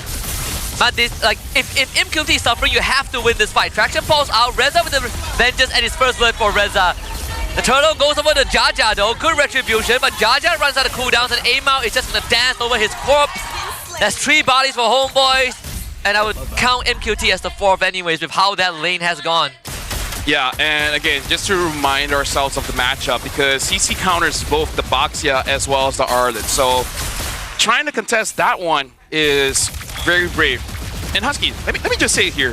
Homeboys before, they won a championship with Zorn. Daniel is reminding me of that. right? Having the chip, having the Cho, being very aggressive, recalling a lot here and there. It's giving very Cho vibes here. Maybe that's why they pick up Daniel. Yeah, I'm so Kingdom right now. Yeah. Seeing how Daniel is playing. Now, Munster is going to catch flag. And if I'm Homeboys, I'll be looking at Daniel and be like, hey, do we have an opening? Because if we do, come to the bottom lane. We bring Ama with us and we try to kill MQT. And if MQT doesn't die, he still loses the lane regardless. Final slash on the Reza, who was able to hop away. Thankfully, Munster was looking for a solo kill angle. Here comes Mandins, Daniel spots it, the rest of GMXK is here. Jaja instantly gets kicked by Daniel. The reaction time is straight up out of this wall. A flicker on WM from Izanami. Jaja relocates with the shadow, goes into the shadow kill, but there's no way out. Jaja is dead. Izanami blasts him. Yo, I'm so Kingdom. This Daniel kid is good. This damn Daniel. Dude, damn Daniel. No wonder RQ fans are like, okay, Homeboys are good. You got a good boy here. Shout outs to the scouter for Homeboys, man. Shout out to Jesvin. Doing a fantastic job on scouting. He was also ask for pointers. He was also the one who brought in Erfang, Bell, Ivan, you know, Homeboy, Daddy Hood. You got a great commodity, great asset on your side. If I was Toda, I'd be like, hey, do you want triple your pay? Dude, you gotta do something, man. Jasmine has gotten so many good players on the team. Hey, I don't want to say this. I'll say on the record, I think there's a lot more problem than just the income. I'm just saying, you know, some things can't be bought. All right, so right now, Melcutie is in a very good position. He's level 7, and let's see, MQT level 6, so not that bad. So MQT is still able to do well despite what he had to deal with in the early game. So, you know what, shout outs to MQT. He still hasn't died. Level hasn't lost by that much. It's just that maybe he just needs to find new friends. Yeah. A reminder, Mandis has not helped him out once. Current call to Mandis, and then the kick. Oh my goodness, damn, Daniel, you are so good. You are so good. It is ridiculous. 2 more bodies drop. Monster about to get run down. Daniel on top. Hits him mid-dash. Are you kidding me, Daniel? Gonna chase Monster out, MLQT. Are you really gonna go for it? They're looking for it. MLQT with the flicker execution. This game is over, dude. Dude, this kid is insane, man. Bro. Damn, Daniel. Damn, Daniel. Damn, Daniel. So RQ right now. So to all the other teams, if you want to get new players, get RQ. And now we're gonna be looking at an instant replay just to see what Daniel did. Again, he got the dash. He got the stun mid dash coming in from Munster. Munster didn't have to worry about the CC. He had to worry about this damn Cho. Damn Daniel. That is insane. He flickers kicks Jaja into the RWM. Man, he can't even use any of his abilities. That's how accurate Daniel is. I'm so happy for my boy Izanami. He's been waiting so long for a good roamer. We did say this is where they are gonna start winning again. Man, I can see Homeboys in the playoffs already. Oh yeah, and I'm liking it. And now Jaja gets called, gets curtain called. Jaja is dead again. Daniel, another kick. Well, on the Mandis, not the target that you want, but RWM from Izanami. Maima barely gets out of there. So far, Homeboys is up 8-0. Lord, well, I want to say Lord, even the turtle hasn't fully spawned yet. 40 seconds for the third one. Amal saves the bottom lane. Turret stays up. 4.5k gold lead, 7 minutes in for the Homeboys. Yep.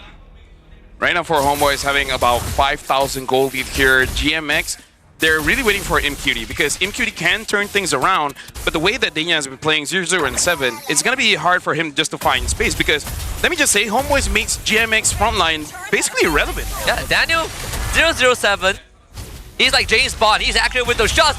No way, he just found Jaja again, but this time, kicking in the wrong angle. Daniel, flash flickers away from the traction pulse. Amal now in the back line. Couldn't find Maima. The disengage comes in. Final slash actually completely with. And another RWM perfectly set up by Izanami.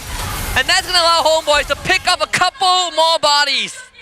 This is going to be the question in everyone's mind going up against Homeboys after this. They like to team fight. So do you fight fire with fire or just avoid it altogether? Play like CG, just play the waves. Because let me tell you, if you're going for a team fight against Homeboys, your chances of winning are pretty slim, especially with how everyone is playing. Like I said, my boy Izanami, crazy RWM. Like, everyone is on point from Homeboys. I haven't seen a mistake yet. Yeah, I gotta say, if I'm Jaja, I'm gonna have PTSD. Oh yeah. Because this damn Cho keeps finding me. He keeps finding Jaja. That is insane awareness from Homeboys. Then it goes to purple buff again. Izanami is the same level as Jaja. That's how bad, how poorly the game has gone so far for him. So I'm guessing this Hayabusa is not going to be having a lot of damage. And look, it's not even me cursing Jaja, okay? This is, Yeah, it's not. People were saying that I'm the problem, but clearly I am not. I mean, we are the problem, but just not for this. You know, like other things. Yeah. I'm gonna try to Sky Z later on someone's request. Hey, bro. Someone issued me a challenge. He's like, do it on Sky Z. Well, right now, Maima, even clearing the wave proves to be difficult. Reza going in, MQT has the damage. Mandis goes 8. Are you sure that's a good idea? Hey, Daniel, that's a king. Oh, no way. Monster this time becomes the victim. He straight up dies. Daniel is in angles that GMXK can't even safely check. Oh, and now even Amal's feeling it, throwing those recalls here. I will see if I curse it. It's 12-0 right now. Someone from Homeboys has to die, right? Someone. I don't know. It's gonna be damn Daniel. Don't think it's gonna be him. He has immortality. This game could end with one Lord push if how things are looking.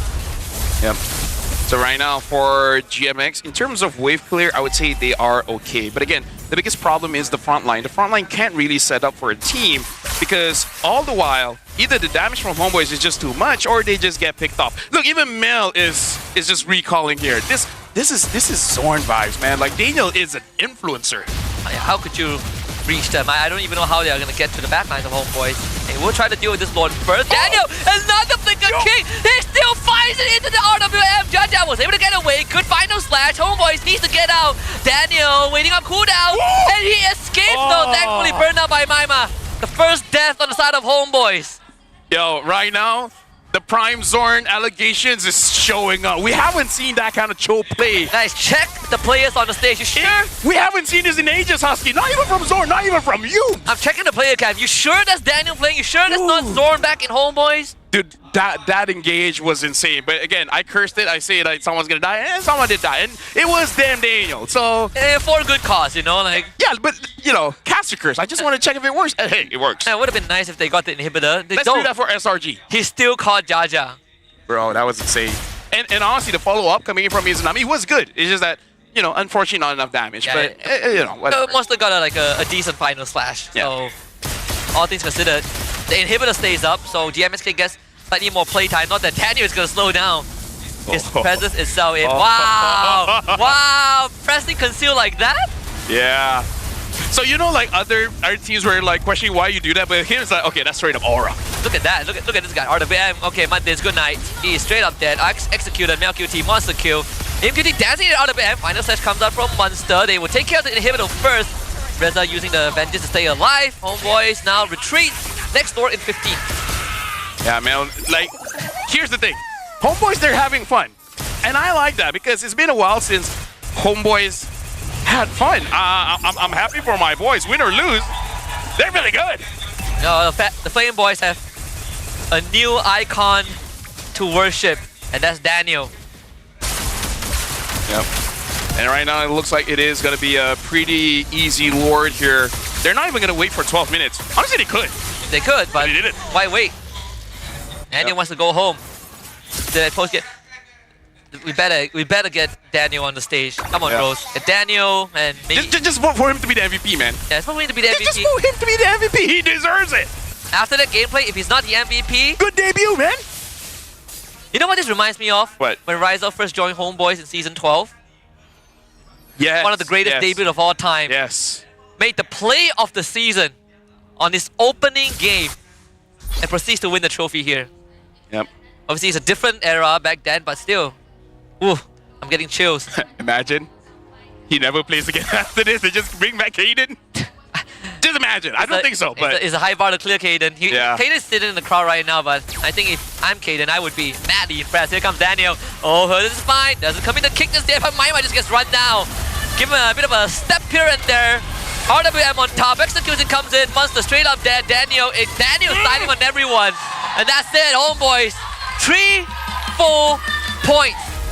I gotta say, Homeboys clearly had fun. The fact that they were able to get that wipeout before the game ended just shows that, hey, we want to rack up all the kills here. I wouldn't be surprised at the end of the season, Homeboys would have the highest kills, the highest assists, maybe even the highest death. I feel like they have stats like that. Along that line last season, we saw like Daniel instantly stands up and just high fives everyone. This game was already cemented from the first 5 minutes, but Daniel just kept on styling. For GMXK, another game lost, another lesson learned.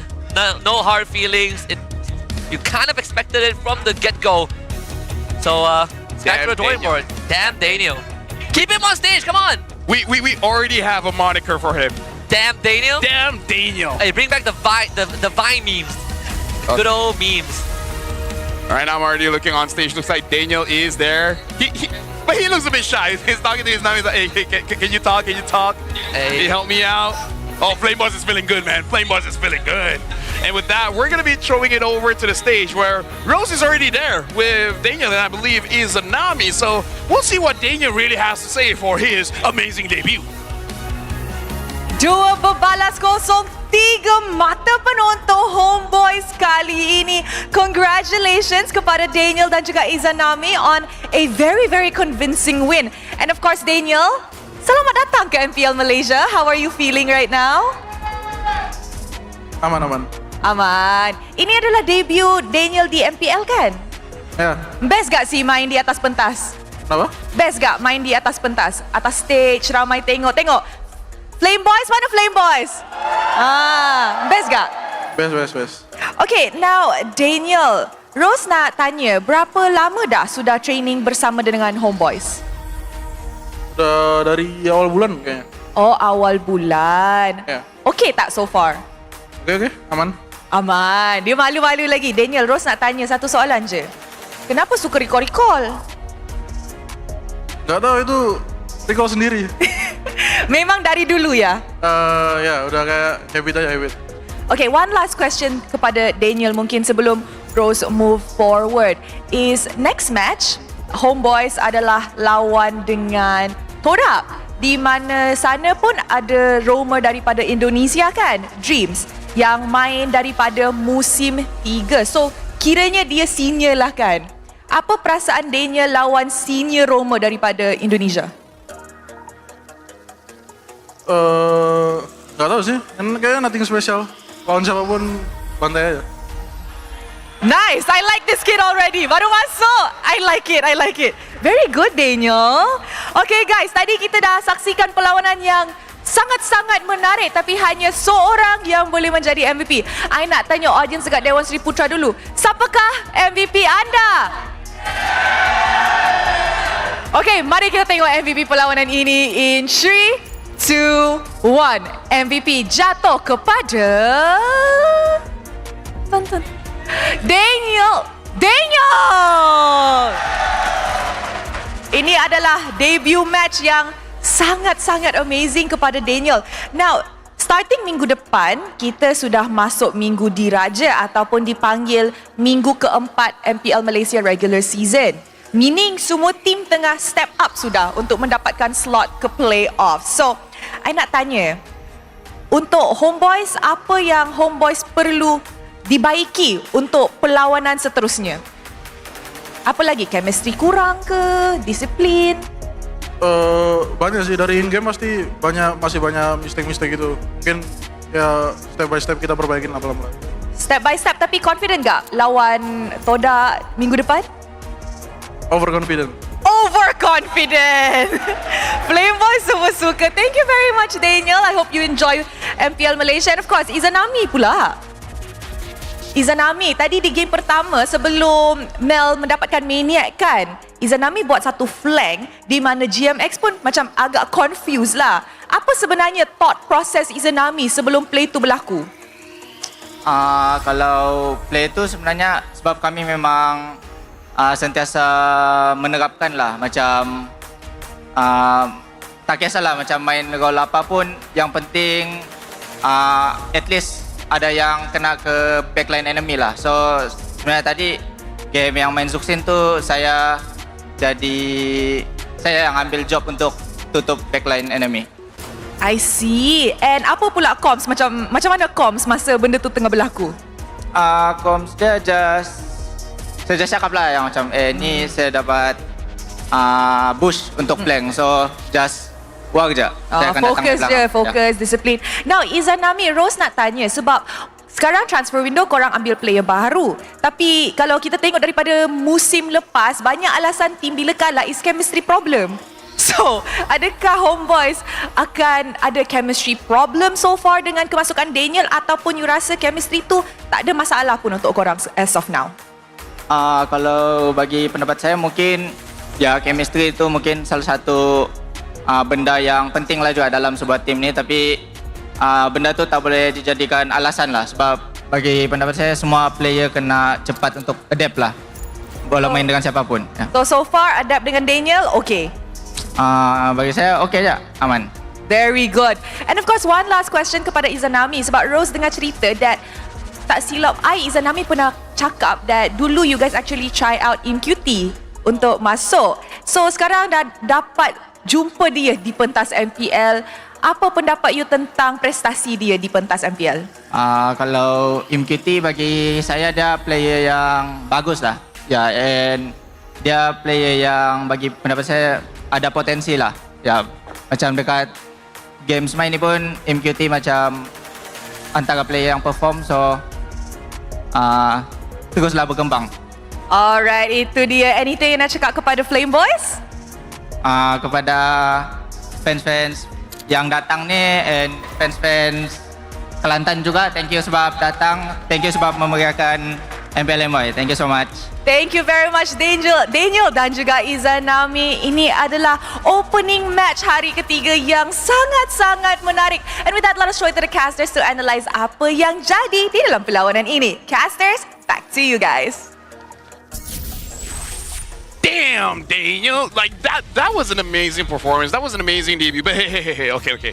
It's just day one. It's against GMXK. We'll see how he does against Toda, where he's overconfident. Yeah, I mean, Toda... I will be too.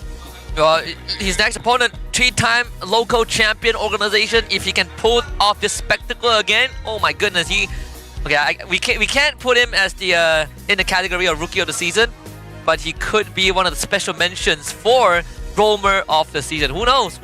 We have had imports that come on the stage and instantly shine after a transfer window. Hazel, he's one of a good example. Yeah, honestly, like, this makes other teams look so bad whenever the transfer window is open and then they get players and then really doesn't work out.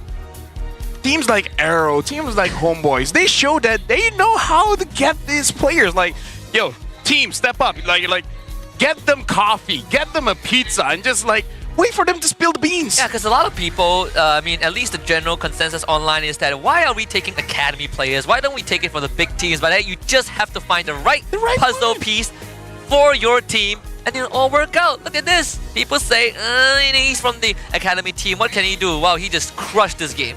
At this point, we need a top ranking for scouters here.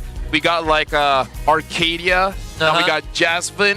Whoever chose for Arrow, because I don't know if it was Coach Bam or was it the management. Honestly, like even going back to Indo, Dewa got Kin. Yeah. K3 and PH, and that dude basically solves all the problems for Dewa. Yo, scouters need more highlights onto them, you know? They definitely do. In fact, have we had a list of like top imports? We don't have that, right? We like, if we do, it's more like a podcast thing, like nothing official on MPL. But you know what makes it sad? There's that one team that always gets the bad import. Telling you, summer sales ain't always good, dude. I mean, like 1-2 seasons is fine. It's been years. It's years. I remember they were. It was like we need a full. The goal is full local on the world stage, and then okay, let's try imports. Maybe they work. Yeah. It didn't work. Go back full local, and we're like, it didn't work again. Go back imports. Maybe the import region is the problem. Let's change the region. And, you know the drill. For me, it's just like, I think the formula is just find someone that's good. Facts. Because here's my problem. Okay, this is already a hot take. You know what? I'm gonna you're gonna save it later. Save it for later. Let's look at the damage numbers here, which by the way we have been here for a while.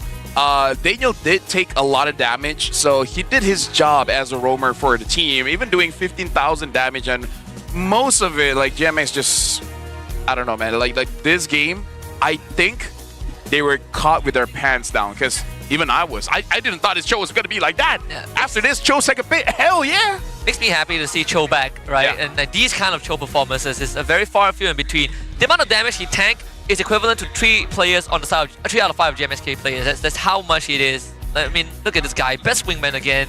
Twice. Game 1, he has like what? 19? Now he has 14.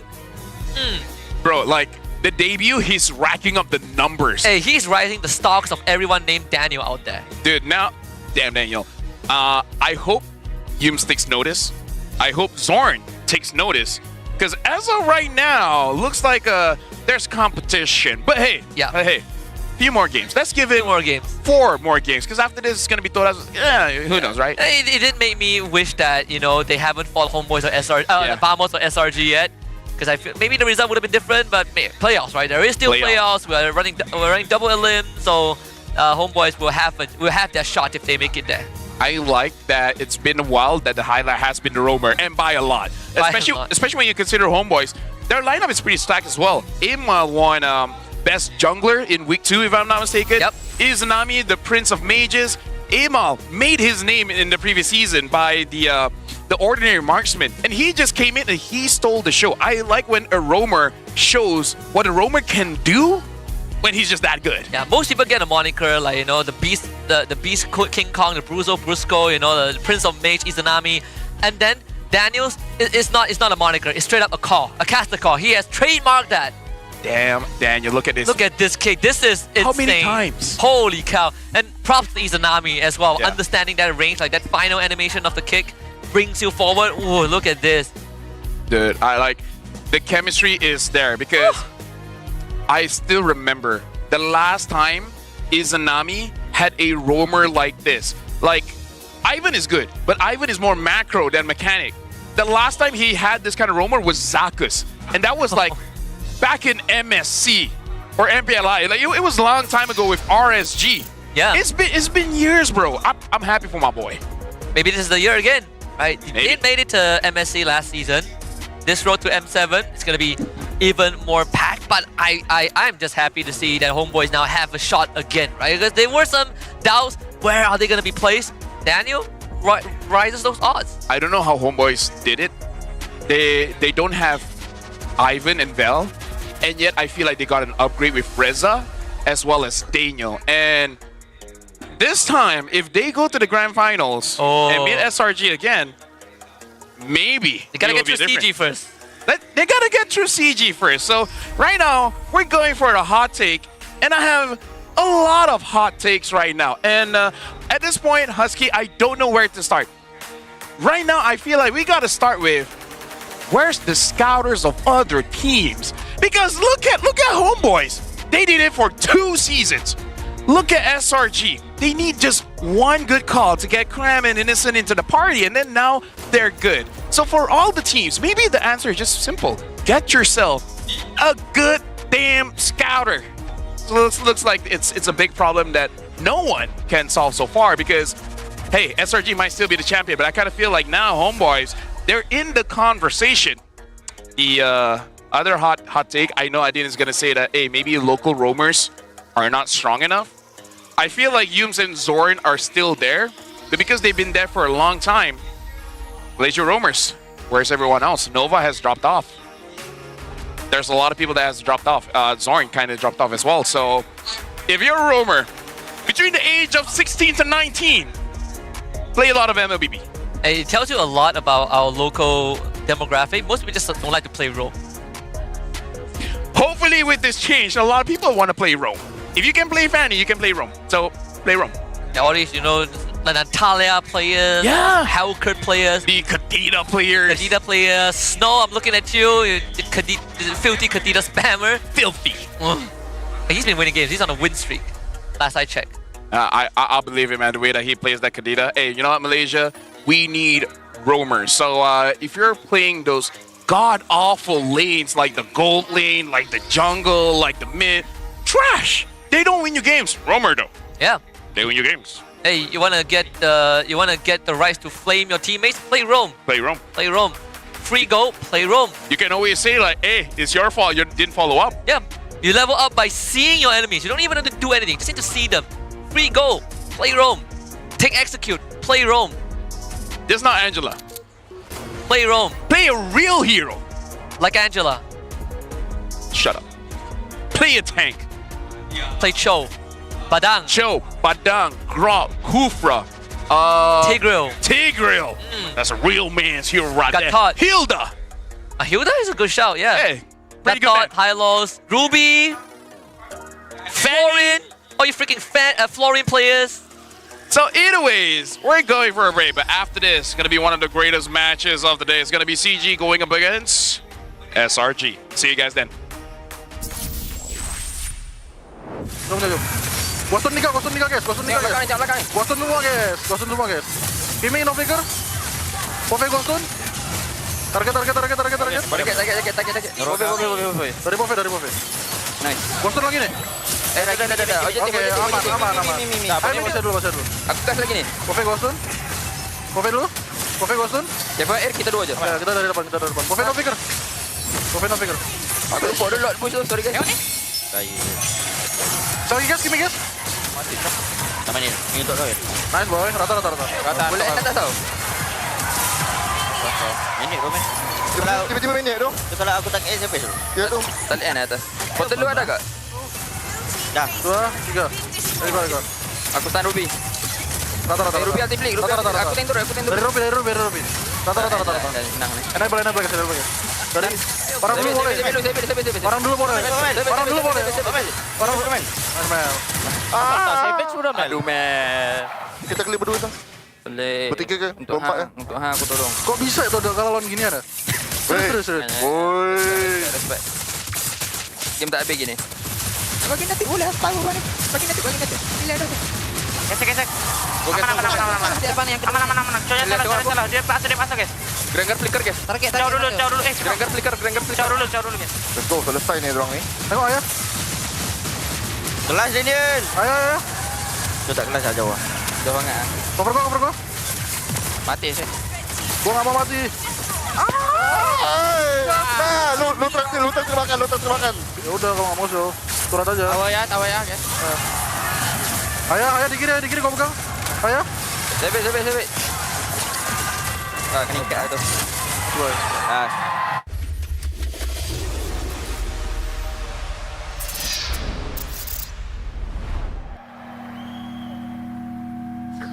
Bye. Saya boleh ni. Semangat nombor 1 ada dalam diri kita semua. Bukan atas usaha sendiri saja, tapi sokongan dan harapan yang dikongsi bersama. Sebab nombor 1 lebih daripada jadi yang terbaik. Ianya memikul impian mereka. Inilah semangat nombor 1. Inilah prepaid nombor 1.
everyone! Welcome to the Project Next patch preview. We've got a lot of great content to show everyone, so let's get into it. New hero, Obsidia. The Sovereign of the Abyss has risen from the ruins of a forgotten age. As a gold lane marksman hero, her core gameplay revolves around building up bone shards to unleash devastating single-target bursts. Her bone shards automatically hit enemies struck by her basic attacks, and she tethers herself to enemies hit by her ultimate. We can't wait to see your spectacular plays with Obsidia. Abyss heroes Alice, Dyroth, and Thamuz have all been revamped. We've updated the visual designs and backstories of these three heroes and completely redesigned Alice's skills. We buffed her early game while preserving her signature life drain mechanic. Our goal is to elevate the gameplay experiences for these heroes, and we're excited to see how they'll perform in the new patch. The annual map changes feature is also coming this patch. Each match will get a random new map mechanic. Each time the meta cube flips, the battlefield will be transformed, opening up new opportunities and challenges for even more strategy and tactics. The achievement system has been revamped. We've added all new season achievements. Based on your playstyle and match performance, you can unlock varying levels of prestigious flares to show the world your skills and abilities. Plus, the new Wall of Honor lets you showcase your achievements for all to see.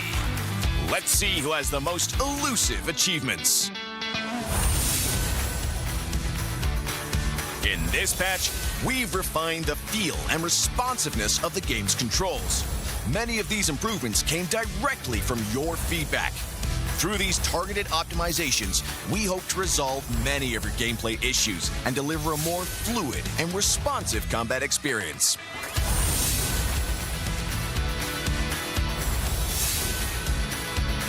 There are many more adjustments that you can read about in the upcoming patch notes.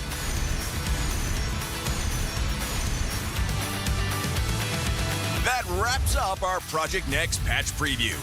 Project Next launches on September 17th. We hope everyone will enjoy the new content. And until next time, we'll be seeing you in the Land of Dawn.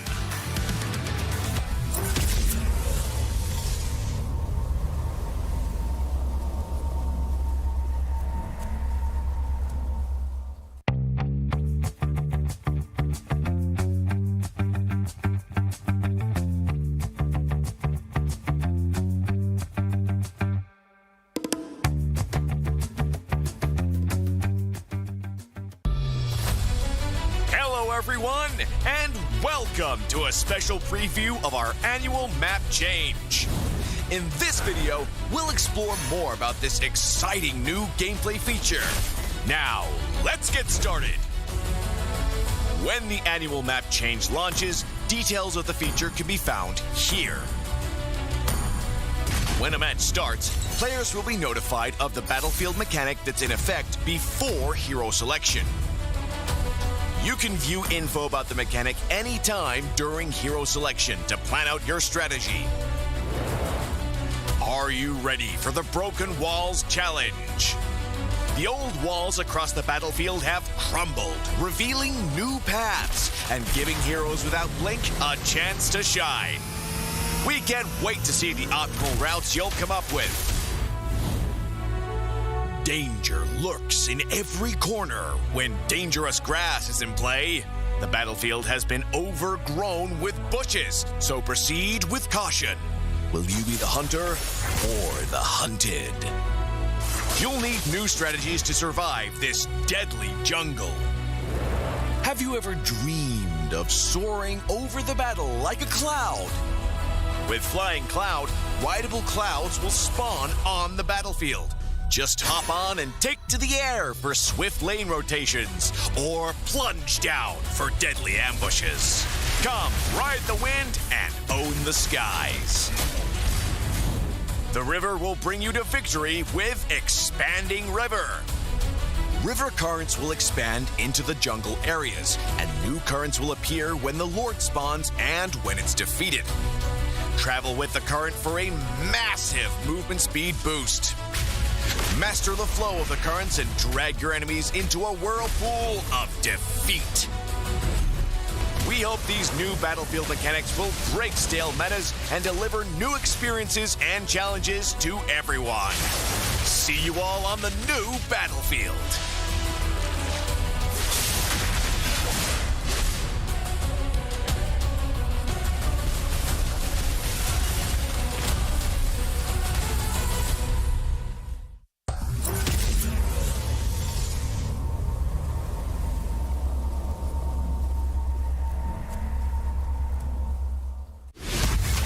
Drive, chase, 100 plus, 0, hey!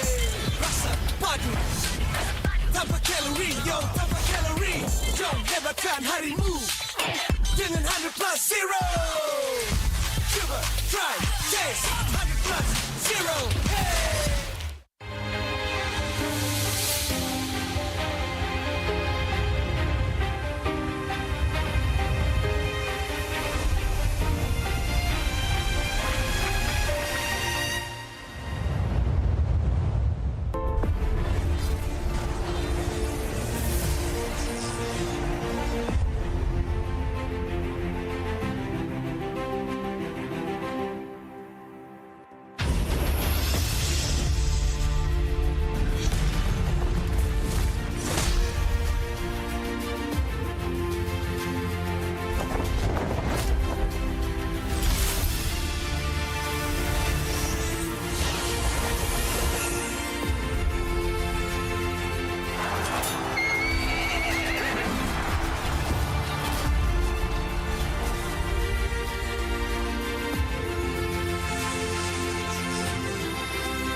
CeraVe, baharu, blemish control, membersih. 2% salisilik acid untuk membersihkan pori dan 3 ceramide untuk melindungi kulit, memperbaiki. AHA, BHA dan niacinamide untuk menangani jerawat, untuk kulit bersih dan sihat. CeraVe. Hai semua, selamat datang ke sedutan Patch Project Next. Kami ada banyak kandungan yang menarik untuk berkongsi dengan semua. Jadi, mari kita mulakan. Wira baharu, Obsidia. Sang pemerintah Abyss telah bangkit dari sisa-sisa zaman yang telah dilupakan. Sebagai wira marksman laluan emas, gaya permainannya fokus kepada pengumpulan serpihan bon untuk melancarkan serangan letusan sasaran tunggal yang memusnahkan. Serpihan bon miliknya terkena musuh yang dilanda serangan asasnya secara automatik dan dia juga mengikut musuh yang terkena ultimate-nya. Kami tidak sabar untuk menyaksikan aksi anda yang menakjubkan bersama Obsidia. Wira-wira Abyss Alice, Daeroth dan Thomas juga telah diperbaharui. Kami telah kemas kini reka bentuk visual dan latar belakang cerita ketiga-tiga wira ini dan mereka bentuk semula teknik Alice secara menyeluruh. Kami telah buff fasa awal permainannya sambil mengekalkan mekanik life drain yang ikonik. Matlamat kami adalah untuk meningkatkan pengalaman bermain bagi wira-wira ini dan kami amat teruja untuk menyaksikan prestasi mereka dalam patch yang baru. Ciri perubahan peta tahunan turut akan diperkenalkan dalam patch ini. Setiap perlawanan akan menampilkan mekanik peta baru secara rawa. Setiap kali meta cube berpusing, medan pertempuran akan berubah. Membawakan peluang dan juga cabaran baharu untuk strategi dan taktik yang lebih mendalam. Sistem pencapaian kini diperbaharui. Kami perkenalkan pencapaian musim yang serba baru. Berdasarkan gaya permainan dan prestasi anda dalam perlawanan, anda boleh membuka pelbagai level gaya yang hebat untuk menunjukkan kemahiran dan keupayaan anda kepada pemain lain. Selain itu, Wall of Honor yang baru membolehkan anda mempamerkan pencapaian anda kepada semua orang. Mari lihat siapa yang mempunyai pencapaian paling sukar diperolehi. Dalam patch ini, kami telah memperhalusi pengalaman dan tidak balas kawalan permainan. Kebanyakan penambahbaikan ini didorong oleh maklum balas anda. Melalui pengoptimuman ini, kami berharap dapat menyelesaikan kebanyakan isu permainan yang anda hadapi dan memberikan pengalaman pertempuran yang lebih lancar serta responsif.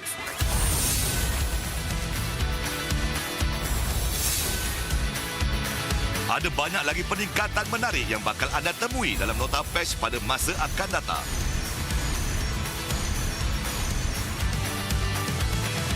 Itu sahaja sedutan patch Project Next kali ini. Project Next akan dilancarkan pada 17 September. Kami berharap anda menikmati semua kandungan baharu. Dan sehingga lain waktu, kita akan berjumpa lagi di Land of Dawn.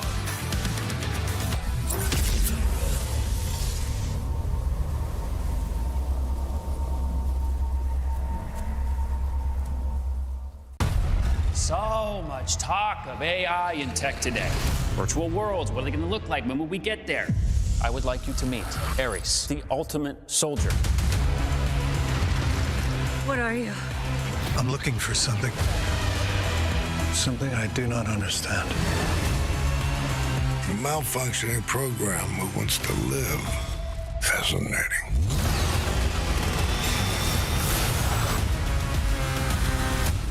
What's up, MPL and Y viewers?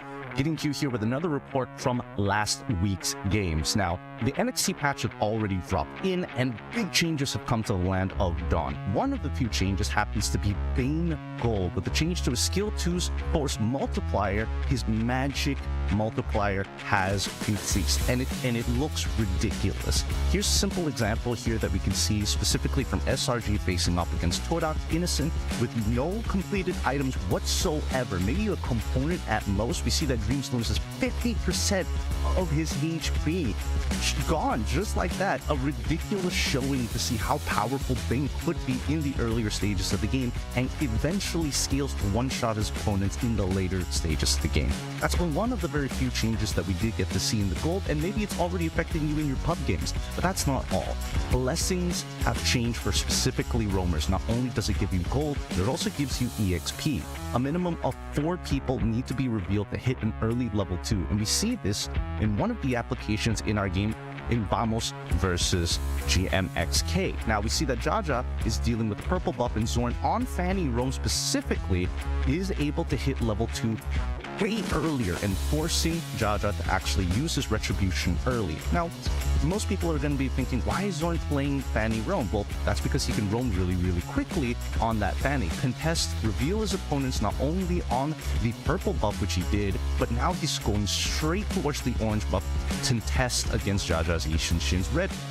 It's not the greatest thing in the world, but it's just one of the few applications that we do see in the game itself, because multiple MPL regions have already given this a shot, maybe not with the Fanny Room specifically, but hitting level 2 early definitely skews the lanes, especially when we're talking about the gold or even the EXP, which is a lot more volatile in comparison to the jungle. Now, out of the big changes, our 4 annual map changes also come into play, and I specifically want to talk about the broken walls. In this example here, we do see Kodak facing off against Untitled. Now, most of the time, these fights usually happen on this side of the river. And that's what we usually know. But with a missing wall here that does not exist any longer, now this opens up a new line of play where you're looking to play on this bottom side, or specifically on this side towards the bottom lane. And it's kind of scary. We'll see in this particular fight that Todak, keep in mind that they're missing their mids tier 1 and bottom tier 1. So fighting in a position, especially this close to Tribrush, puts them in a lot of danger because their only runaway path is down by their own bot side. So Untitled can essentially force Todak into an all-in position just because they missed their first engagement. These are only a few of the changes that we did get to see from last week. We are monitoring the other impacts from the other lanes, if not the drafting phase from every other region. But keep in mind that this particular week we will be seeing Allison as well as Obsidia come into play, and that itself could change the meta a lot. So that's my report here. We'll catch you on the next one.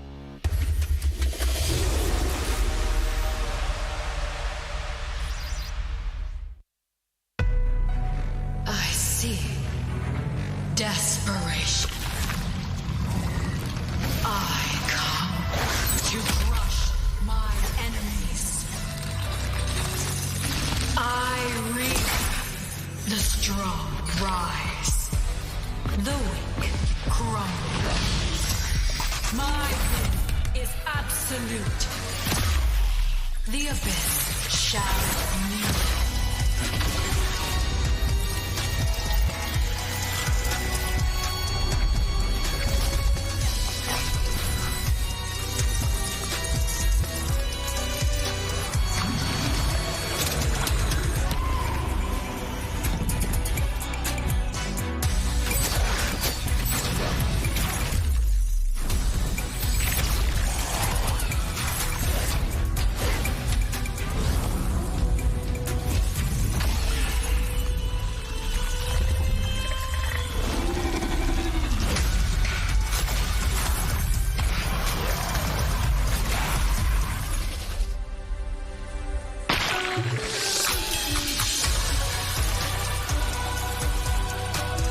Gaze upon me. Become me.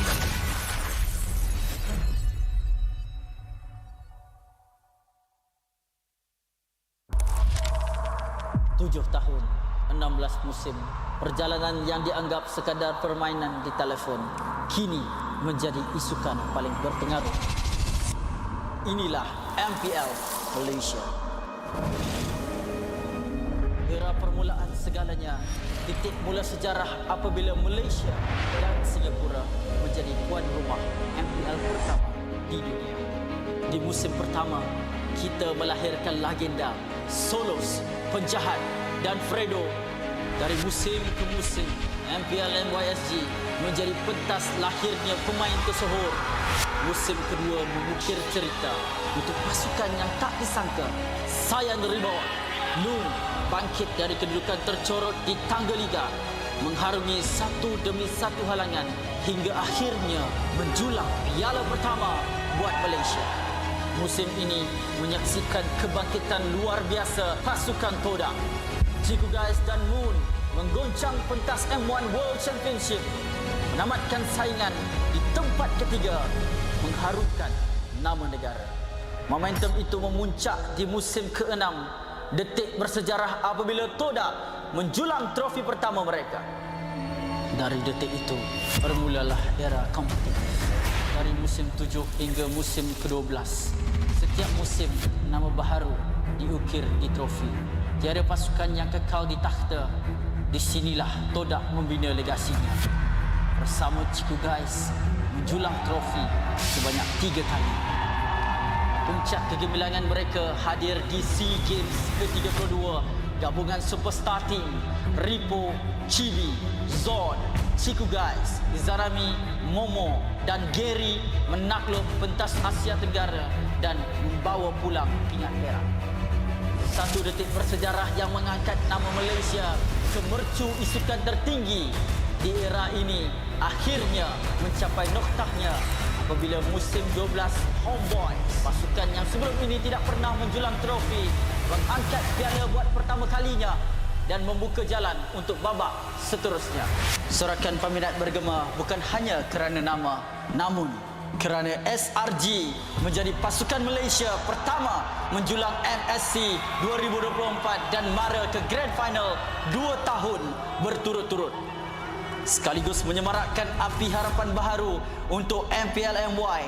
Era ini diterajui oleh Cram, Stormy, Yums, Skies dan Innocent.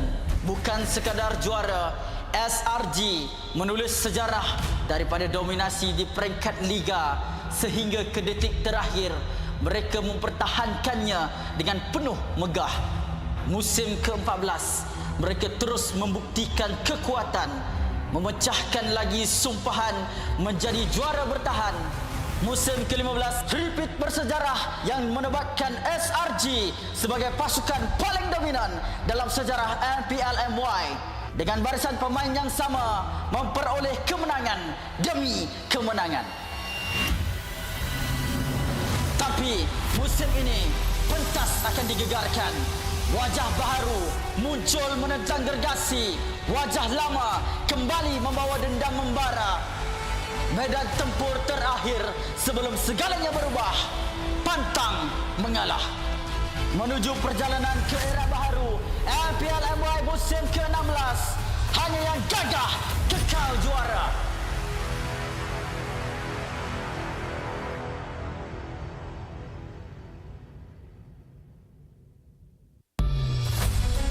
Hai semua, selamat datang ke sedutan istimewa perubahan peta tahunan kami. Dalam video ini, kami akan perkenalkan gaya permainan baharu yang menarik ini. Mari kita mulakan. Apabila perubahan peta tahunan dilancarkan, anda boleh melihat butiran ciri ini di sini. Apabila perlawanan bermula, pemain akan dimaklumkan tentang mekanik medan pertempuran yang aktif sebelum pemilihan wira. Anda boleh menyimak maklumat tentang mekanik ini pada bila-bila masa semasa pemilihan wira untuk merancang strategi anda. Adakah anda bersedia untuk cabaran tembok runtuh? Tembok-tembok lama di seluruh medan pertempuran telah runtuh, mendedahkan laluan baharu dan memberi wira tanpa beling peluang untuk bersinar. Kami tidak sabar melihat laluan baharu yang bakal anda cipta. Bahaya menunggu di setiap sudut apabila beluka berbahaya aktif. Seluruh medan pertempuran kini dilitupi beluka, maka bergerak dengan berhati-hati. Adakah anda pemburu atau yang diburu? Anda perlu strategi baharu untuk menguasai hutan yang berbahaya ini. Pernahkah anda bermimpi meluncur di atas medan pertempuran bagai awan yang bebas? Dengan awan meluncur, awan ajaib yang boleh ditunggangi akan spawn di medan pertempuran, naik dan terbang ke udara untuk pertukaran laluan yang pantas atau menerjun turun untuk serangan hendak maut. Mari menunggang angin dan menguasai langit. Sungai akan membawa anda meraih kemenangan melalui sungai deras. Arus sungai akan berkembang ke kawasan jungle dan arus baharu akan terbentuk ketika lot muncul dan setelah ia dikalahkan. Ikuti aliran arus untuk mendapat peningkatan kelajuan pergerakan yang ketara. Kuasai aliran arus dan heret musuh anda ke dalam pusaran kekalahan. Kami berharap mekanik medan pertempuran baharu ini akan merombak meta yang lapuk dan memberikan pengalaman serta cabaran baharu bagi semua pemain. Kita akan berjumpa lagi di medan pertempuran baharu.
Lord of Lava also crave the Sovereign's blood?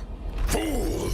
The tyrant's remains will only bring doom. Their brutal dominion, our warriors were corrupted into foul bonds of decay.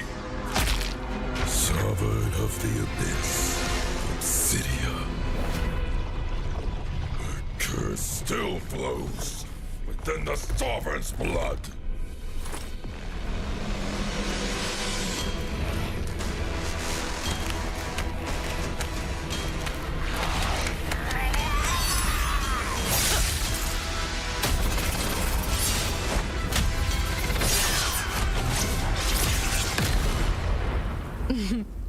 Such loyal little puppets, aren't you?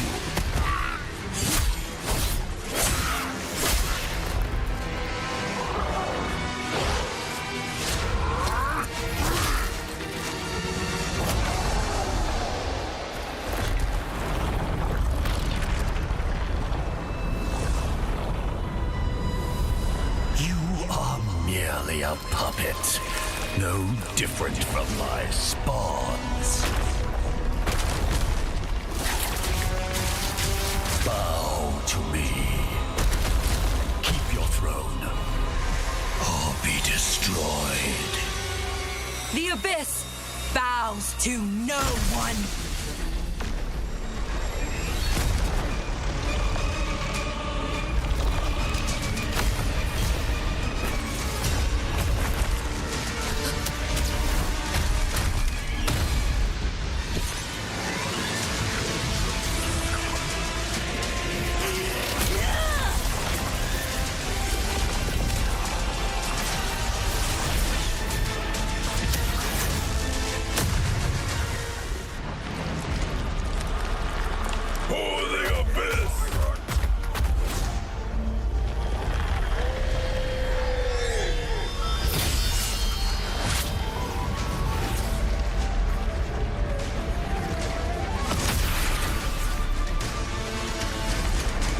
These wretched spawns reek of its corruption.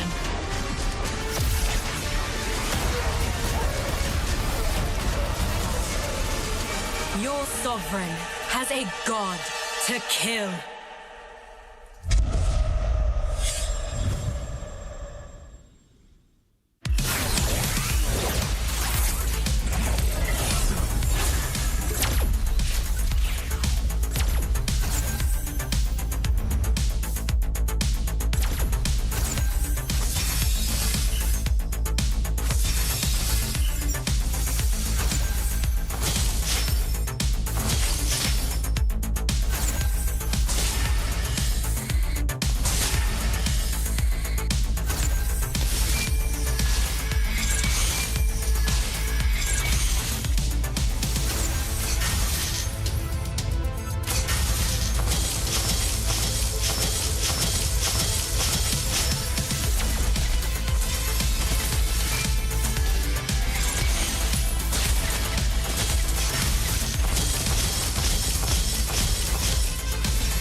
lain.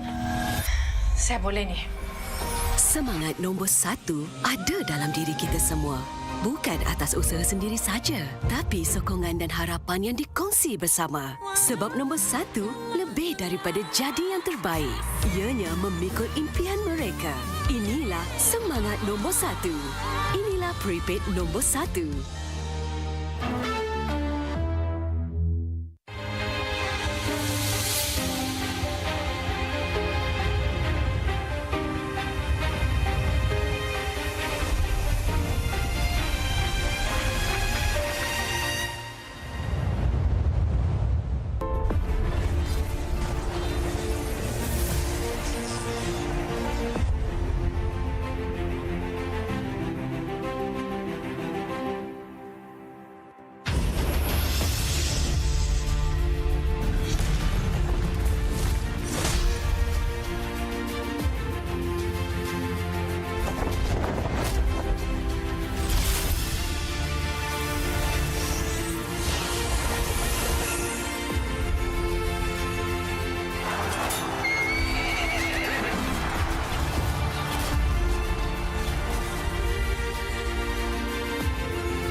Welcome to the Project Next patch preview.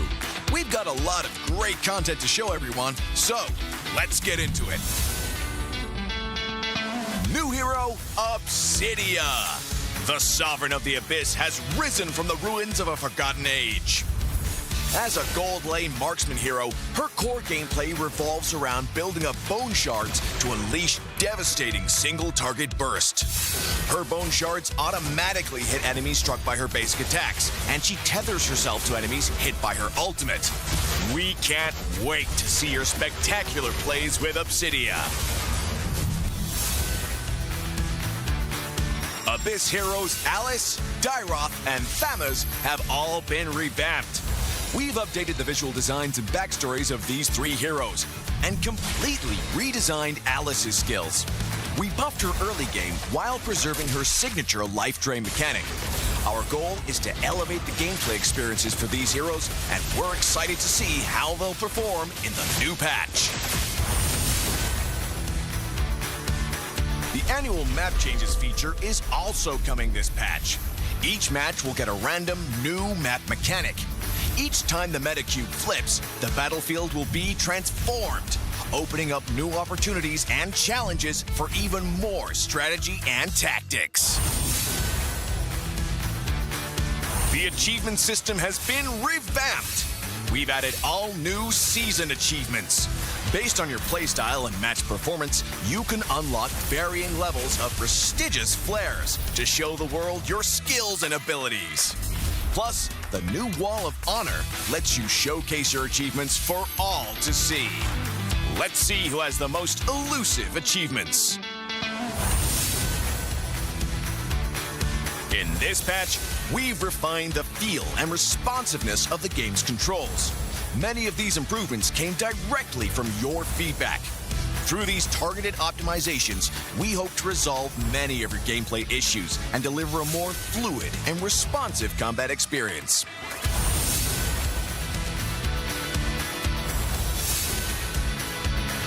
There are many more adjustments that you can read about in the upcoming patch notes.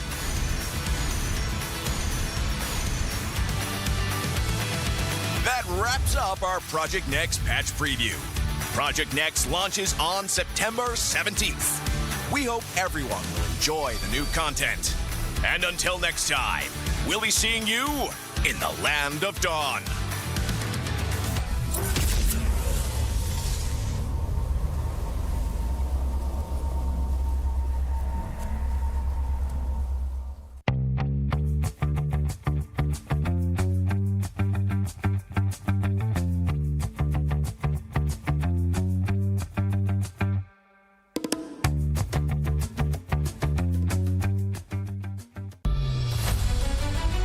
Everyone, and welcome to a special preview of our annual map change. In this video, we'll explore more about this exciting new gameplay feature. Now, let's get started. When the annual map change launches, details of the feature can be found here. When a match starts, players will be notified of the battlefield mechanic that's in effect before hero selection. You can view info about the mechanic anytime during hero selection to plan out your strategy. Are you ready for the Broken Walls Challenge? The old walls across the battlefield have crumbled, revealing new paths and giving heroes without blink a chance to shine.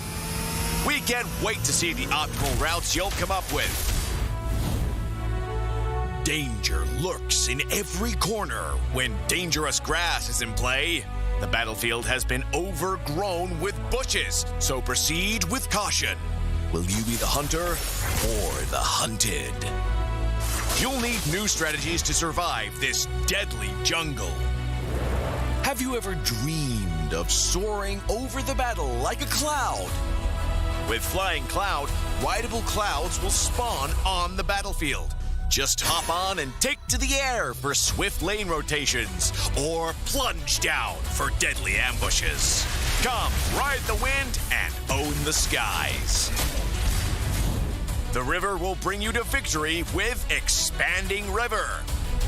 River currents will expand into the jungle areas, and new currents will appear when the Lord spawns and when it's defeated. Travel with the current for a massive movement speed boost. Master the flow of the currents and drag your enemies into a whirlpool of defeat. We hope these new battlefield mechanics will break stale metas and deliver new experiences and challenges to everyone. See you all on the new battlefield.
CeraVe, baharu, blemish control, membersih. 2% salisilik asid untuk membersihkan pori dan 3 ceramide untuk melindungi kulit, memperbaiki. AHA, BHA dan niacinamide untuk menangani jerawat, untuk kulit bersih dan sihat. CeraVe.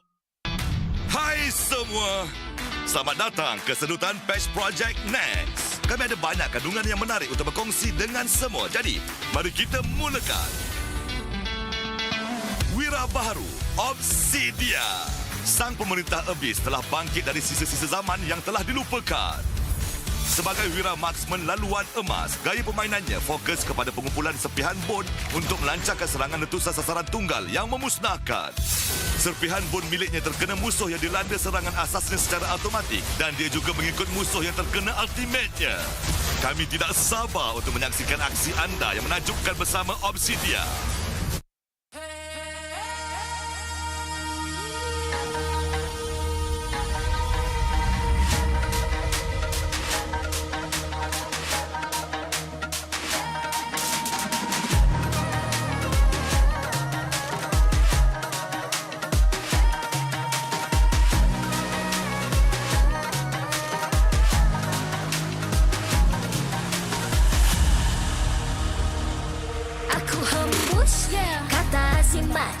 Bila terjatuh, aku beringat.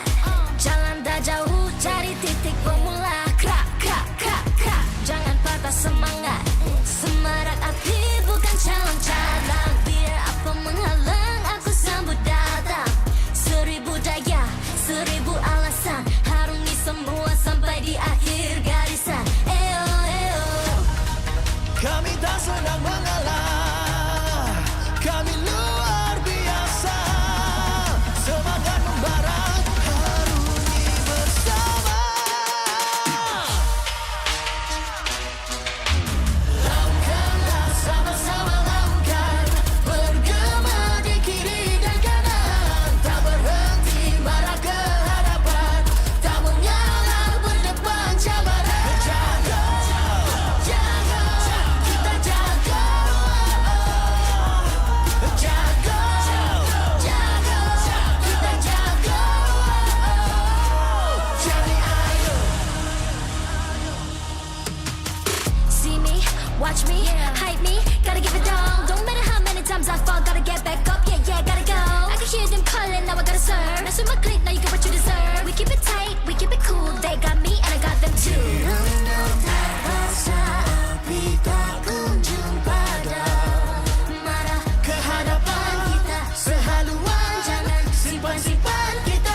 musiman. Bila terjatuh, aku beringat. Jalan dah jauh, cari titik bermula. Krak, krak, krak, krak. Jangan patah semangat. Semarak api bukan calon cadang. Biar apa menghalang, aku sambut datang. 1000 daya, 1000 alasan. Harungi semua sampai di akhir garisan. Eo, eo. Kami tak senang mengalah. Kami luar biasa. Semangat membara, harungi bersama. Lakukanlah sama-sama lakukan. Bergema di kiri dan kanan. Tak berhenti marah ke hadapan. Tak mengalah berdepan cabaran. Jaga.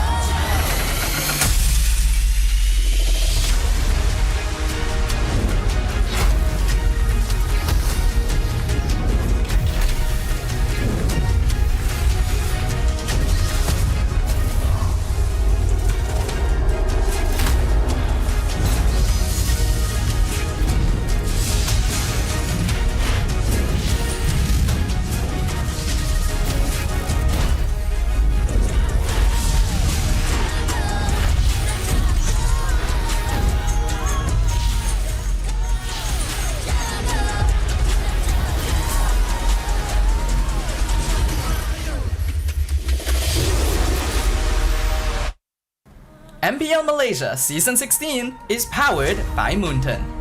Presented by Celcom DG. Stream, game, vibe on social media, and more to your heart's content without missing even a single moment. Power up with lightning-fast 5G speeds.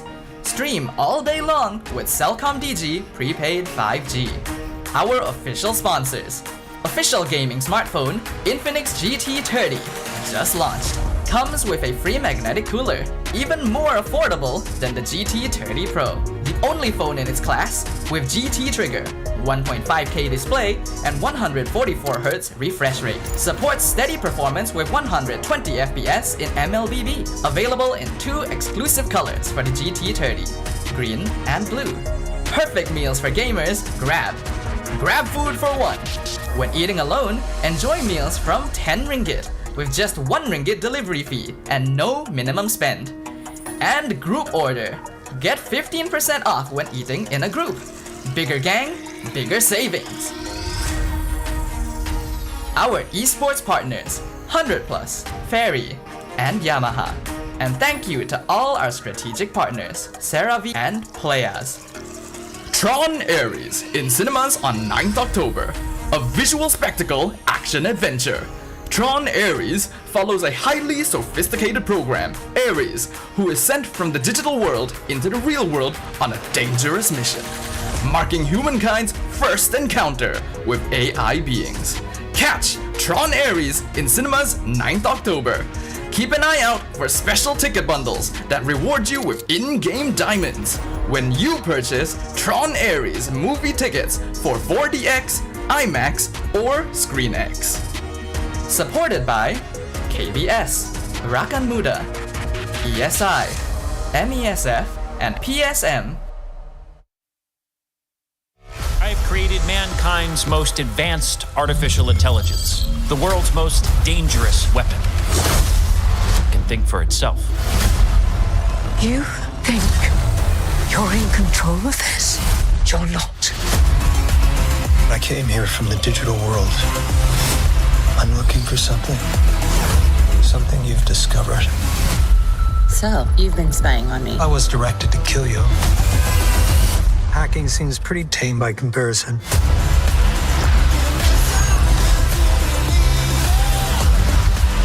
My world is coming and they are going to destroy yours.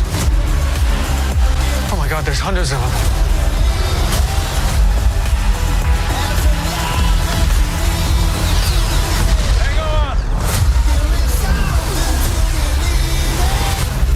Tron Ares, only in cinemas this October. Filmed for IMAX. Hello semua dan selamat kembali ke MPL Malaysia musim ke-16, minggu ketiga, hari ketiga, match kedua. Nama saya Rose, host anda sepanjang musim ini. Tapi sebelum kita mulakan match kedua untuk hari ini, Rose actually ada satu special announcement yang I'm pretty sure semua audience yang tengah tengok dekat Dewan Sri Putra ataupun online akan suka. Now, kalau kita tengok daripada dulu, setiap year end kita ada satu special anugerah yang kita sampaikan kepada players, coaches ataupun even talents, iaitu Legenda Award. Now, Legenda Award ini adalah satu form of appreciation untuk mereka yang ramai ingat seperti pencapaian, legacy mereka, love for the community, and of course macam mana diorang tolong build the ecosystem of MPL Malaysia. And of course, like I've mentioned, anugerah ini involves banyak form of people, talents, players, potentially even coaching staff. So untuk musim ini, kita ada beberapa kriteria untuk masuk ke long list. So korang kena dengar betul-betul Kriteria pertama, ini adalah syarat yang wajib, is pernah menyertai MPL Malaysia sekurang-kurangnya 10 musim dan ada international appearance. And kriteria kedua yang tidak wajib ialah local achievement ataupun personal achievement. So of course, I know ramai peminat yang nak favorite player dorang ataupun favorite personality dorang mendapatkan Legenda Award ini. Dan dengan ini, Rose ingin menjamput pemenang Legenda 2024, Chiku, untuk naik ke pentas to announce the long list of nominees untuk tahun ini. Hai Chiku. Hai. Ready? Ready. Okay, silakan. Okay. Siapakah? So dekat sampul ni ada nama long list. Oh. Sekejap. Okay. So ini adalah nama Legenda Award untuk first long list First long list. Lebih daripada 10 nama. Banyak juga. So yang pertama adalah Zone. Yang kedua Smooth. Yang ketiga Momo. Yang keempat Chibi. Yang kelima Izanami. Yang keenam Lolius. Yang ketujuh Kuja. Yang ke-8 Long. Saya tak tahu Long ke Long. Sorry kalau salah sebut. Yang ke-8 adalah Moon. Dan yang ke-9 adalah Ripo.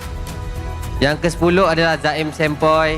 Yang ke-11 adalah Lapel. 9? 10? Okay. Yang ke 10, 11, 12. Yang ke-12 adalah Lapel. Yang ke-13 adalah Gideon. And yang last sekali adalah Karakuri. Alright, thank you very much Chiku. Last question yang Rose ada sebelum Rose send you off for your match adalah ramai-ramai nama, banyak-banyak nama ni. Betul.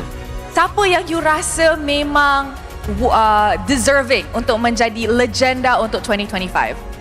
Ada satu nama tapi tak kat sini. Saya agak sedih sebenarnya. Tapi dia tak cukup kriteria orang kata. So yang kalau ada nama kat sini, saya rasa semua layak lah kot. Tapi based on apa yang netizen undi lah. Okay, thank you very much Chiku. Good luck for your next match. Okay, dah boleh prepare untuk match. Tak ya? Sorry guys, tak rehearsal dengan Chiku tadi.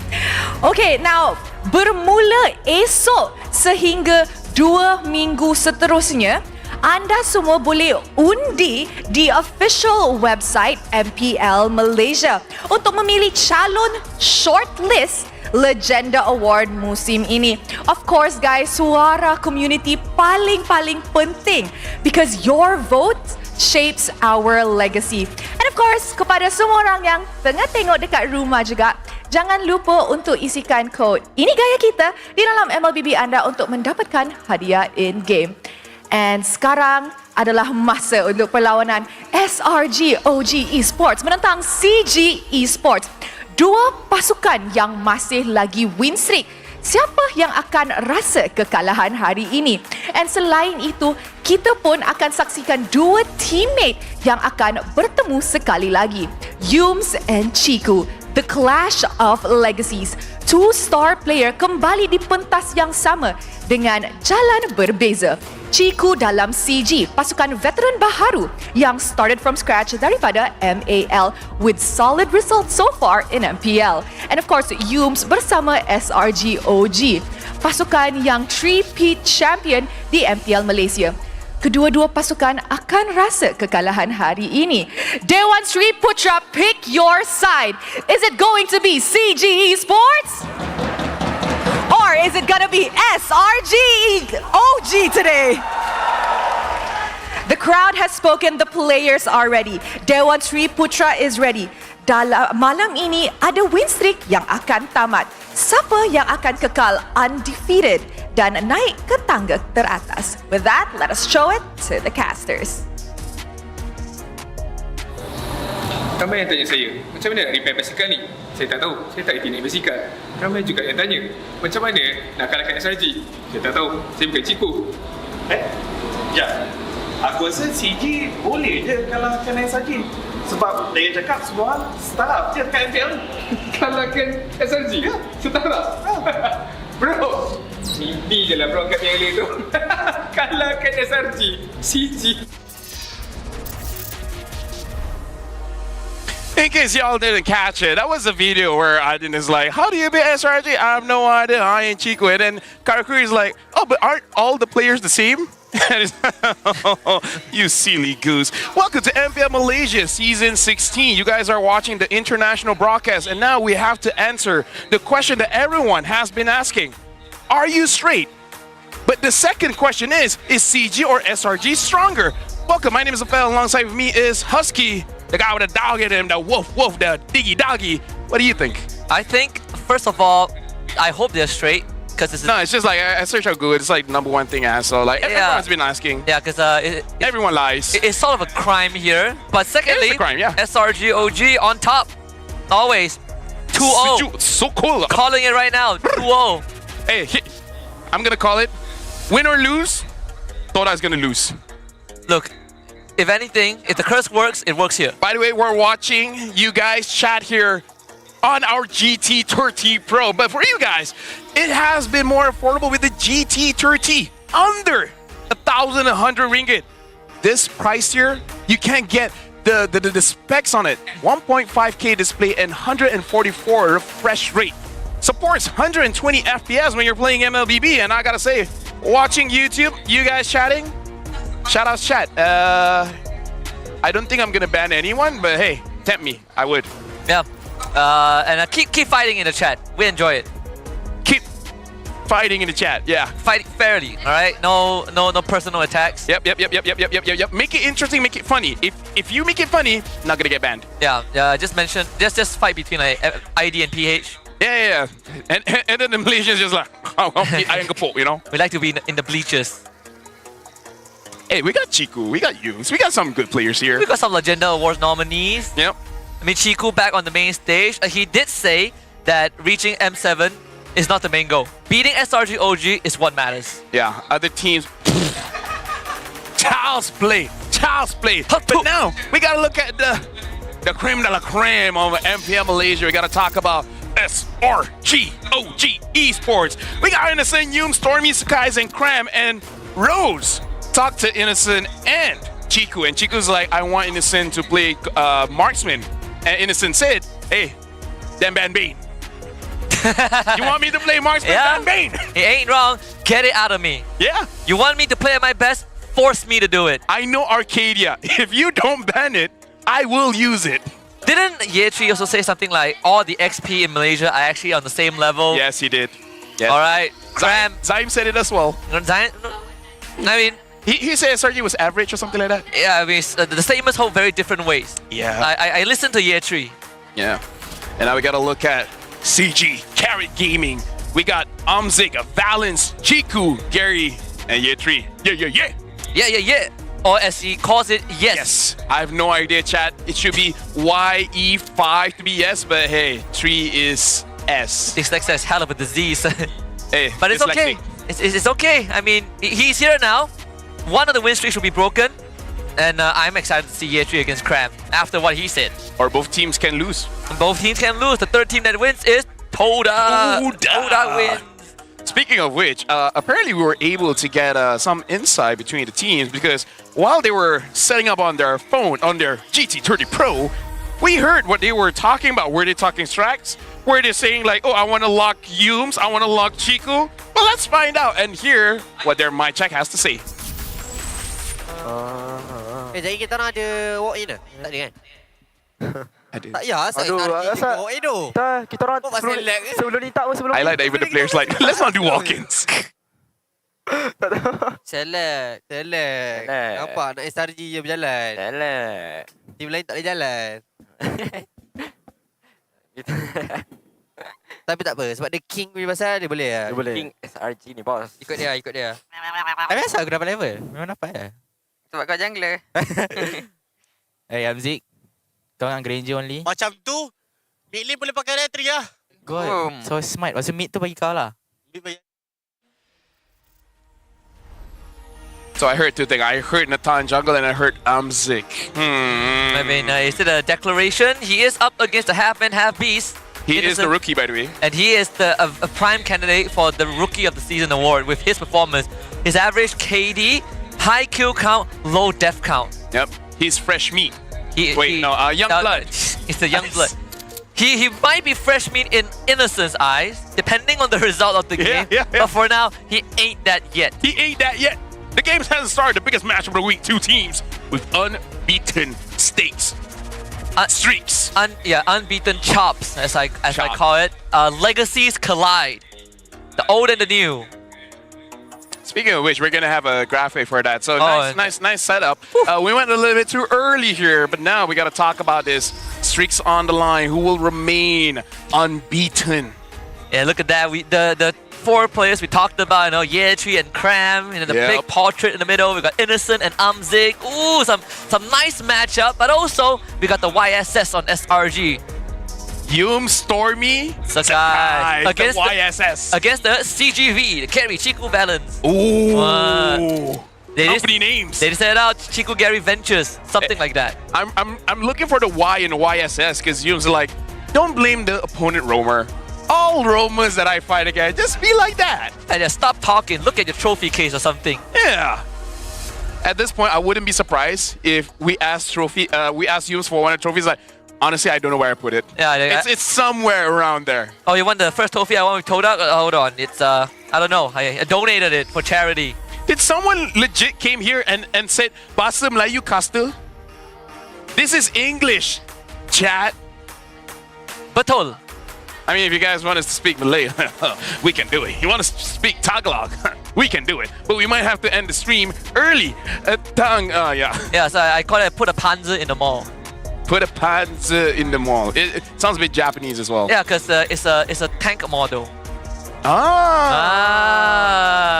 I'm sorry, chat. Most of my jokes might not be politically okay, so I'm gonna refrain from that. We have one more graphic. Clash of the Legacies. Clash of the Legacies. Yeah, you were much earlier for this one. Yeah, we dropped the ball. Oh no, we dropped the bomb pretty early. Boom. And now we got a Clash of Legacy legends carved on different paths. This is Chiku against Yumes. We're in the same team before. Yumes and Chiku, they won championships before. Yeah. Chiku had to go back to MAL while Yumes celebrated at the top with SRG. Now, I think a lot of people even say that Yumes is the next in line to become a Malaysian legend, which is one of his goals. And the only trophy missing from his trophy case is an M Series trophy. And he could be the second person in the entire world to achieve that. Yeah. The guy's a legend. He is. The guy's a beast. He's the Y in YSS. He is. Even when he was with Todak and Todak wasn't doing well back then, we know that he was something special. I feel bad. The players have been standing for quite a while here. But now we got to ask you guys, the fan talk zone. Team Chiku, Team Yumes. That's it. It's a tough choice to make. I'm telling you, there's no right answer. There's no right answer. It comes down to your personal beliefs. Yep. Do you feel like achievements is all that, or do you feel like there's something to be said about the impact on the scene? Because I kind of feel like, despite Yumes being amazing, maybe not everyone knows Yumes, but a lot of people knows Chiku. when you even same as solos, I guess. Yeah, even when we look at like internationally, people still give credit to Chiku when he's not active. Like Kelra was a good example in the M5 when they pulled out that Layla gold lane. Yeah. First person he credits, Chiku. Yes. It's a long-standing effect, right? Chiku was the first that lost everything against Blacklist with the claw, and all of a sudden backdoor came. Yeah. But now both teams are ready. I'm looking at SRGOG. But for now, we first gotta introduce the marshals onto the stage. The four lovely people that will make sure that everything goes well. Or when there's a pause, they will help out on that one too.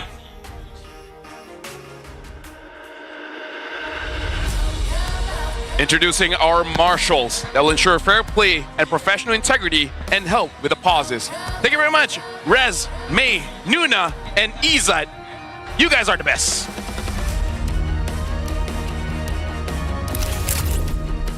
Selangor Giants OG Esports. After managing to tame their opponents yesterday, they have returned today for a hot match. Will this match challenge them as the conqueror of the throne, or will this embolden their legacy in the league? Ladies and gentlemen, please welcome God Among Men, Selangor Red Giants OG Esports!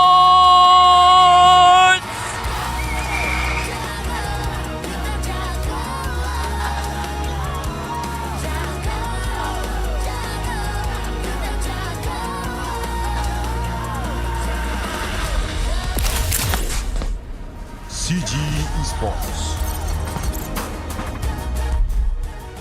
With Selangor Red Giants OG Esports waiting on stage, coming up is CG with a fierce day one performance that shook the stage. They return today, hungrier, stronger, ready to challenge the throne. Will they rise above the noise and prove once and for all that they are the real deal? Ladies and gentlemen, make some noise for CG Esports!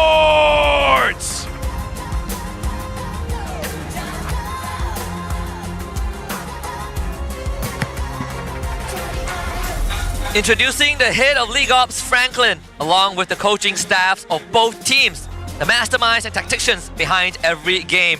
For SRG OG Esports, we have Arcadia and Azora Becky, and for CG Esports, we have Rain and Cody.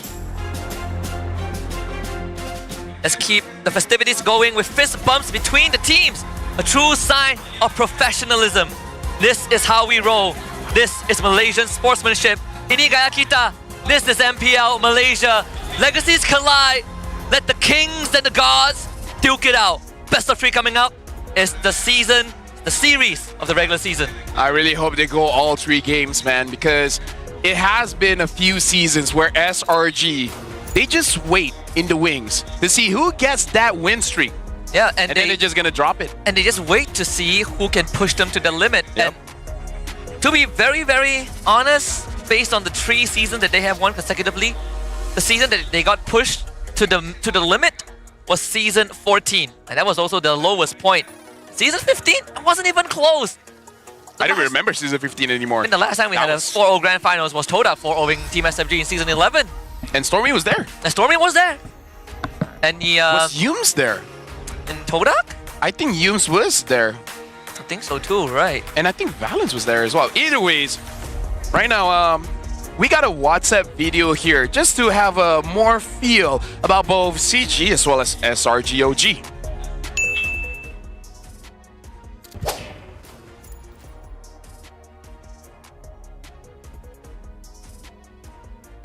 Legend sebab dia dah bermain lama daripada Yum, so saya pilih Chiku lah. Chiku lah, dia punya influence tu sangat besar. Bagi saya je lah, Chiku yang paling legend. Chiku, tanpa Chiku tak ada lah MPL Malaysia. Macam tu lah. Yums. I think Yums. Yums lah sebab dia ada ni kan, international kan banyak. Yum kot, sebab Yum saya punya teammate kat dulu. Yum. Kalau saya Yums lah, Cik dah menang lah tahun lepas, bagi Yums. Saya tak nak cakap banyak, tengok siapa paling banyak.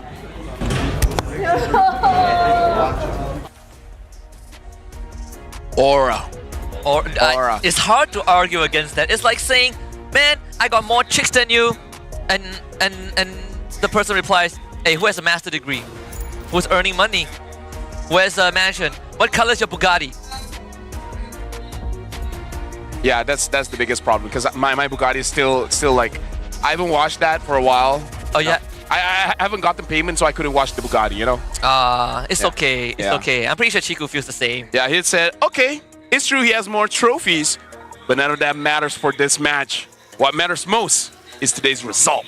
Respectable. I think that says a lot, right? Aura. It is aura. Sure, you have a lot of trophies, but again, Chiku said at the very start of the season that beating SRG OG matters a lot more than just qualifying for international. It's the same as Homeboys last season. Sure, and Vamos the season before. Yeah. Sure, you made it to an international stage, but without beating SRG OG. And if you can't beat them, it means that you're not ready yet for the big stage.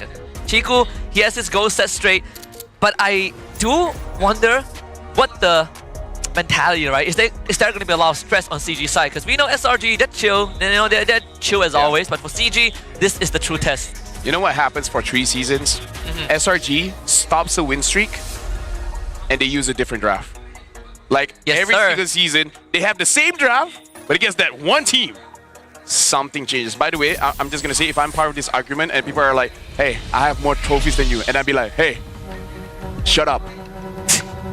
That'll be my comeback. Let's see how you recover from that. There's no recovery. Exactly. You just lose. The argument ends there.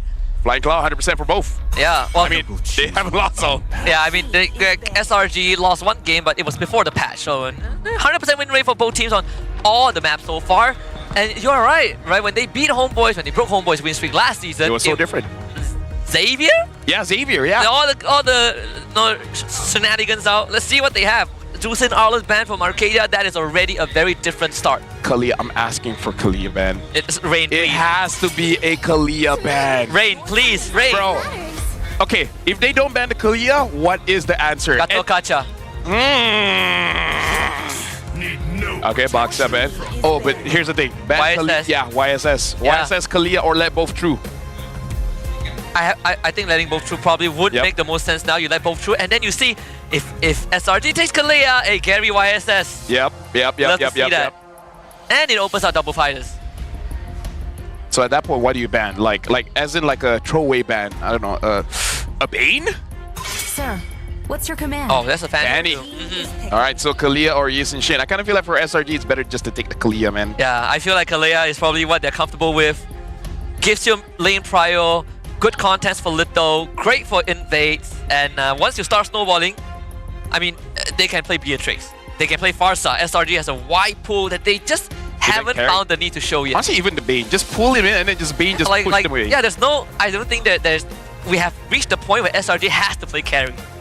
And now for CG, what will be the reply? Because one pick is going to be either Kalia or Yisun Shin. So what's the follow-up for that? Are they going to show like an early chip? Because Valence has shown his hero pool is quite wide. Maybe they can delay that for a bit. What about Cho? Yisun Shin though. Okay, so between Cho and Kalia. I think Kalia. I think Kalia. Yeah. Oh, I mean, if Yus takes the Cho, I would be so ready for this.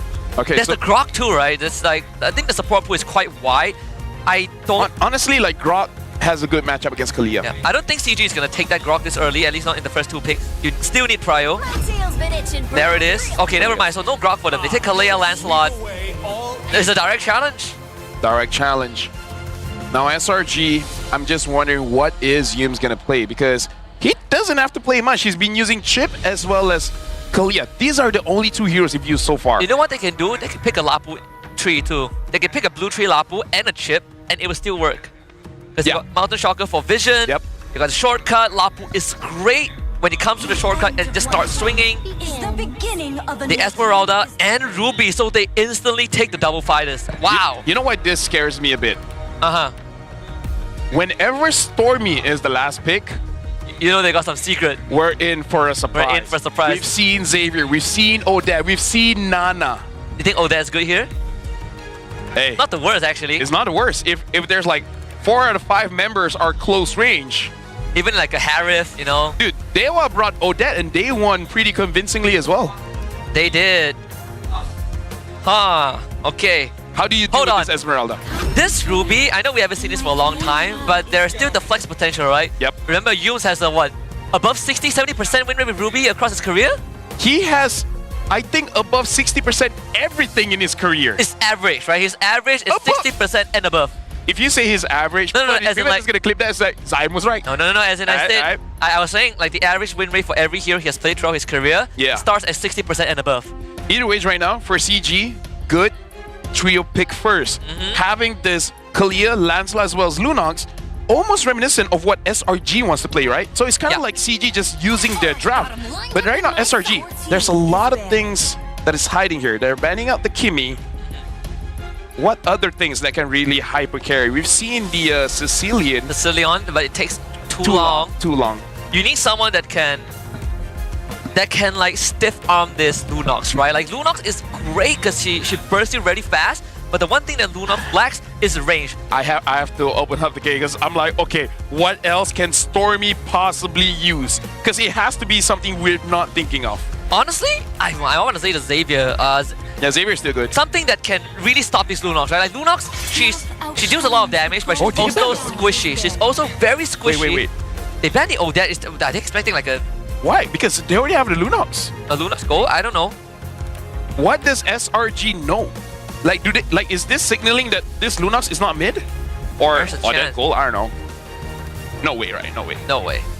Why would they ban I think someone that has long reach that can stop this Lunox.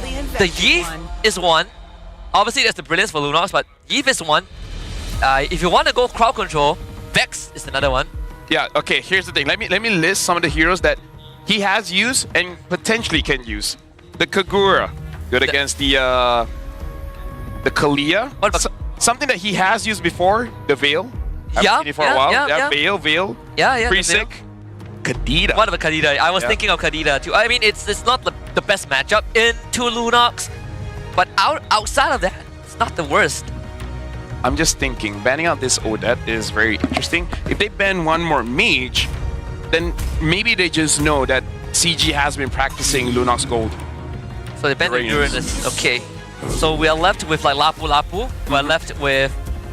unless they go crazy and pick up a Dyrov or something. Someone did suggest Dyrov matchup into Esma, but the problem is in a 5v5 situation, Dyrov gets destroyed very fast. Yep. Phobius, what else? Not great. Yeah, it's not really like much. Paquito, he actually gets played Paquito, even though, but this matchup is horrible. Like into what SRG has. I don't know if they want to go as crazy as a Hilda. It could work. It could, but... Hilda, Kalea, Lancelot? Honestly, it wouldn't be that crazy picking up something like a Grok XP or something. A Grok XP, huh? Or Terizla. I don't know. There are options, we just don't know which one is the best. I think Lapu is like your best bet. It's like your best bet into this matchup. Good backline dive. You have a setup with the Kalea too. We saw SRG did it yesterday into Yi Shin. I think this is a Grok. Or SRG? Yeah. I was thinking too, like you probably either Grok or Cho, and then you take like a mid laner that can just literally blow people up. I mean, you could take Farsa or Eve, but then there's the Lapu and Lunox you have to worry about. Or you play it safe. Nah. To be honest, it's not the worst. If it's Stormy, any pick is... Oh, that's so good. He can pick anything, I'll be okay. He could pick Cyclops. Maybe not Cyclops. They could pick Helkert. Helkert mid. Yeah, because Stormy has done that before. Yeah. SMG days. Cyclops. Nah. Honestly, too far. If you want to play for late game, Cecilion or Xavier. Yeah. Payback time. Farsa, so that's confidence. Yep. Grok.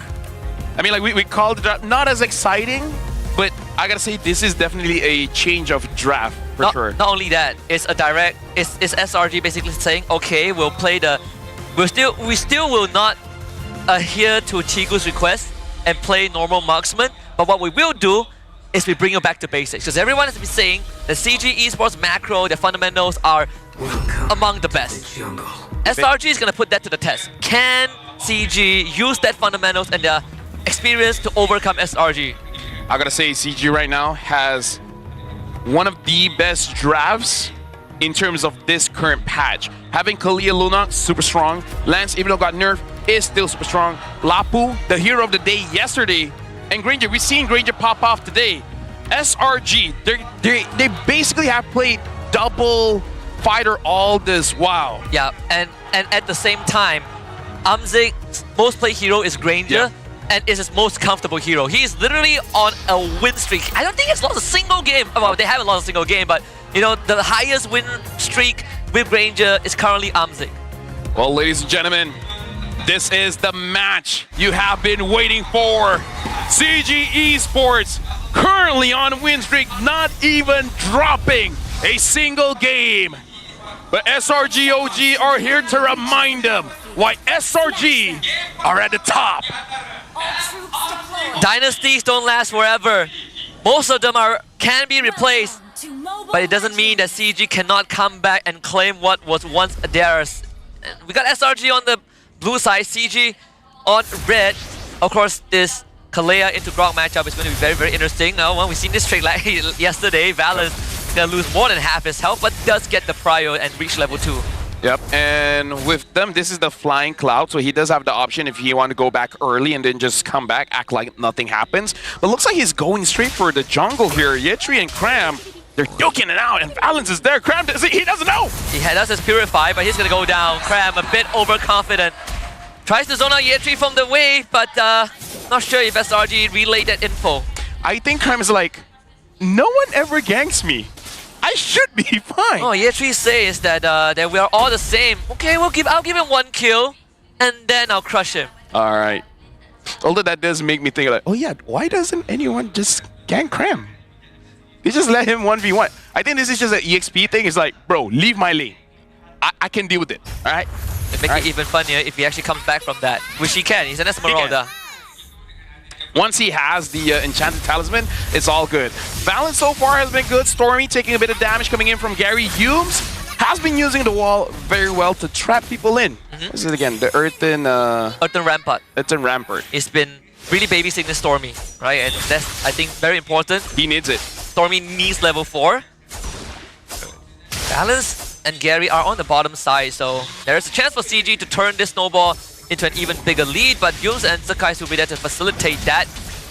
Yep. Bit of a knockback. Cram gets the XP grab, and he's gonna hit level 4 off this wave. Yetri has level 4 right now, so if he's gonna make a play, this might be a pretty big one. CG, small lead here. Gotta look out for Stormy.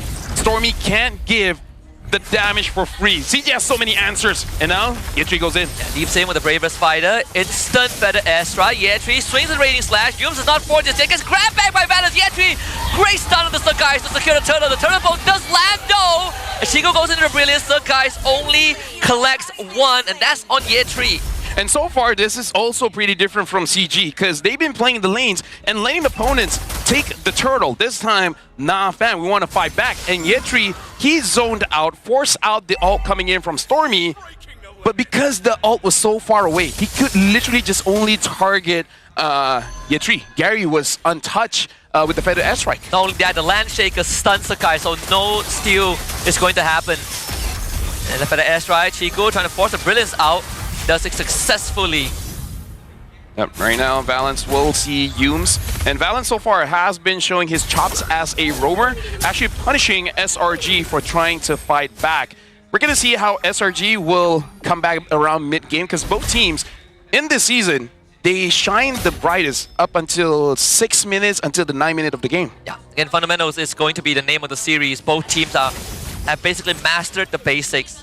Of course, you look at CG, they peaked at what, 1.2k gold advantage, but for SRG/OG is nothing to be worried about just yet, right? It's the next turtle that's probably going to turn things around, but the focus shifts towards the gold lane where Innocent is.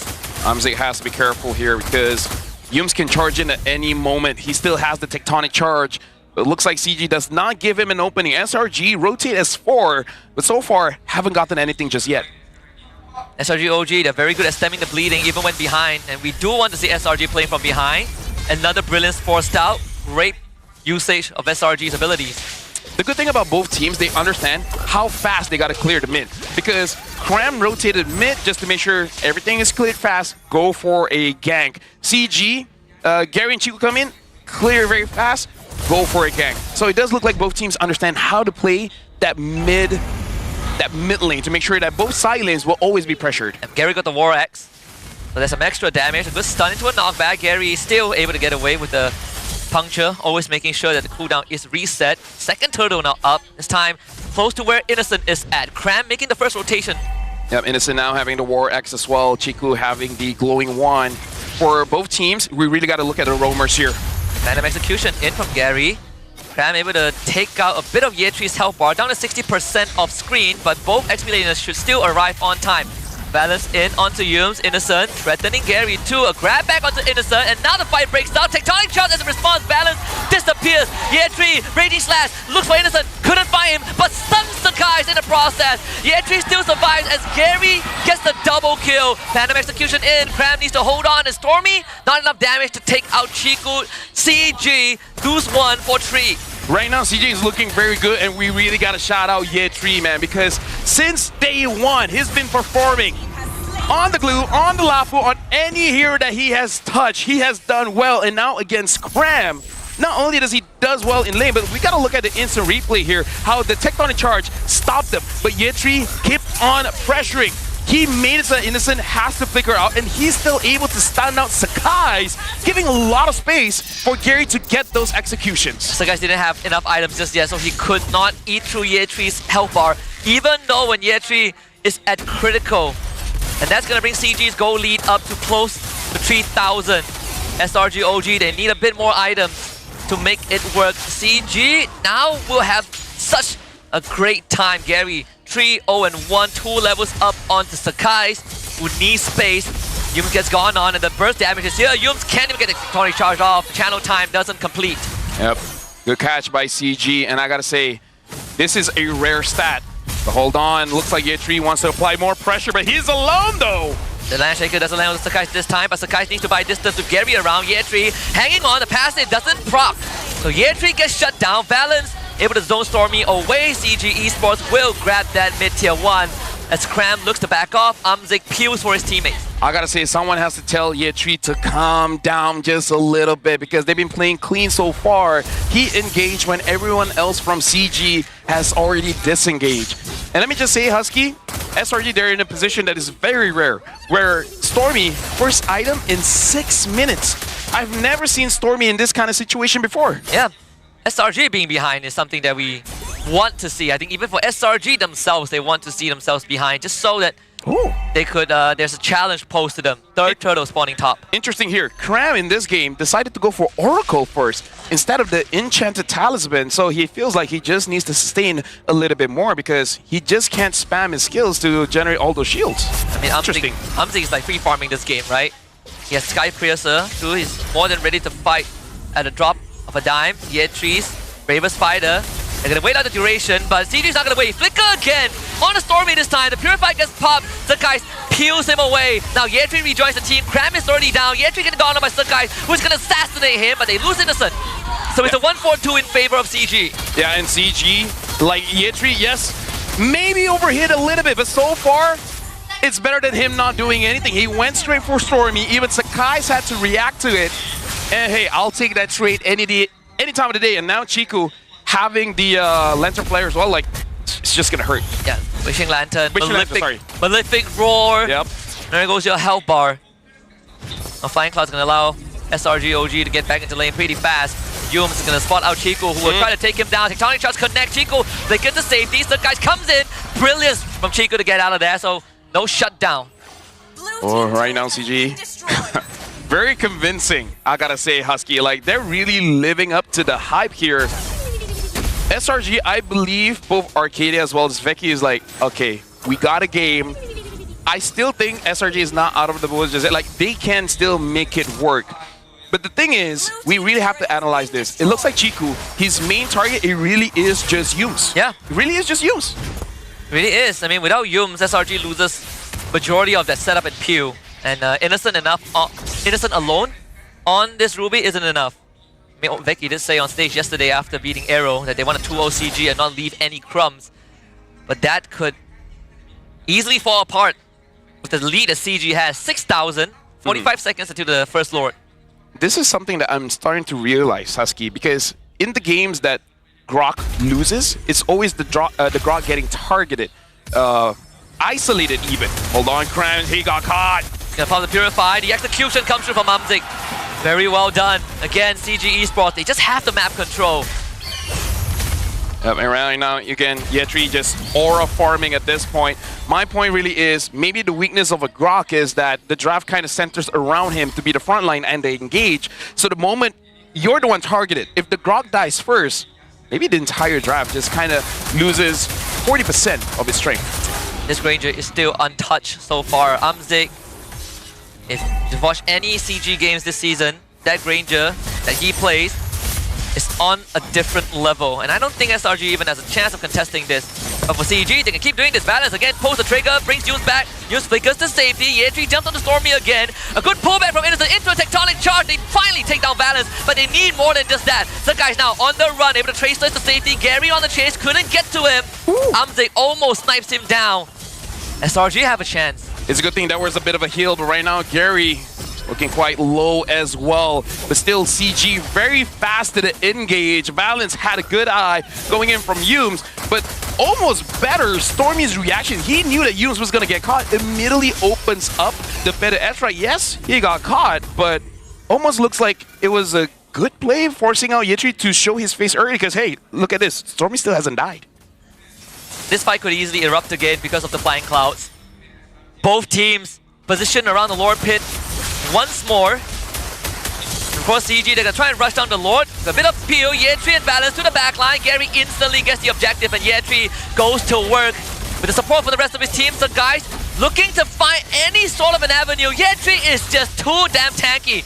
Innocent now needs to get out. Good block from Yumes. No execution. CG not able to find a kill, but they get the Lord. I was worried a bit because CG showing a bit of a Chiku special after getting Lord go for a fight.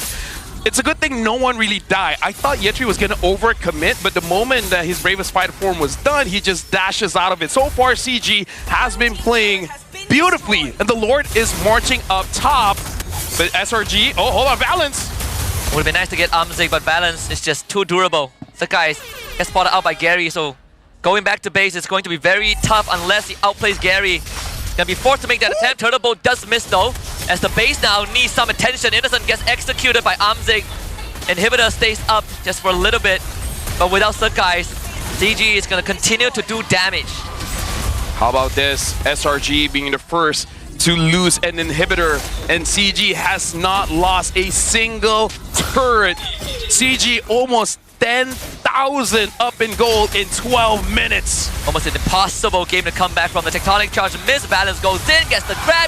Shin is dead. Yumes gonna flick on the safety, but CG looking to do the impossible. Innocent just respawn. Cram next on the list, again executed. The pullback for Innocent a bit too late. Triple kill for Amzik. And CG Esports stuns the crowd with a Game 1 win over SRG OG. Oh my goodness, CG showing up! Right now it's a full crowd! And I gotta say, both sides got what they wanted. CG wanted to win, SRG OG, they wanted a challenge. Indeed they did. But this is the toughest part of the series. CG Esports, they have done step 1. Can they close out the series?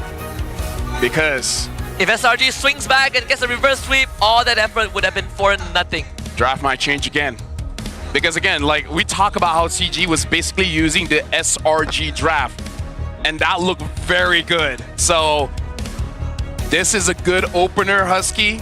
I doubt SRG is gonna get taken down 2-0. I think Chico will get his wish. Maybe Innocent this time will use a marksman. Maybe that's how SRG is gonna bounce back. Although, we did say that both teams, they like to force you to play basics. While in this game, the fundamentals of CG are just a bit better than SRG OG. They are showing the SRG OG's playstyle. I'm just gonna call it SRG will use a different draft, because that draft had a lot of holes. For example, the Farsa against the Lapu. That in itself is already crazy. The Odette ban as well was very crazy, considering that the Lunox was there. So maybe SRG OG was really overthinking it, but again, like neither of us have any input or any info about the scrim. So hey, maybe soon we'll see Odette coming in from CG. Yeah, even if let's say SRG loses this series, I think overall for the league is a good thing, right? We have a team that can finally stand up to SRG OG. in a fair and square manner. Though, again, it's all about crossing the finishing line. It's not how you start, it's how you finish. CG needs to get the job done before we could officially call it. And now we got to look at the backstage MVP here. And I got to say, for CG, there were a lot of plays being made. But personally for me, I feel like the MVP is going to be Yetri. And at this point, showing the guns. I would be that hype after I destroyed Cram. Did he destroy Clam? He didn't, but his team did. Overall, it's a good effort. He did, though, destroy the entire backline of SRG OG. I'll give him that. Because this Lapu, it was doing mad work. Nothing that Stormy could do. He was a hard locking onto Sakai's. It was impossible for the damage dealers of SRG OG to get anything meaningful done in the first 6 minutes of the game. And by the time SRG OG felt like they were ready to fight, Yetri was already too strong. And this is why, ladies and gentlemen, Lapu, hero of the day since yesterday, may continue on for today. And this is like the reason why Yetri got the MVP.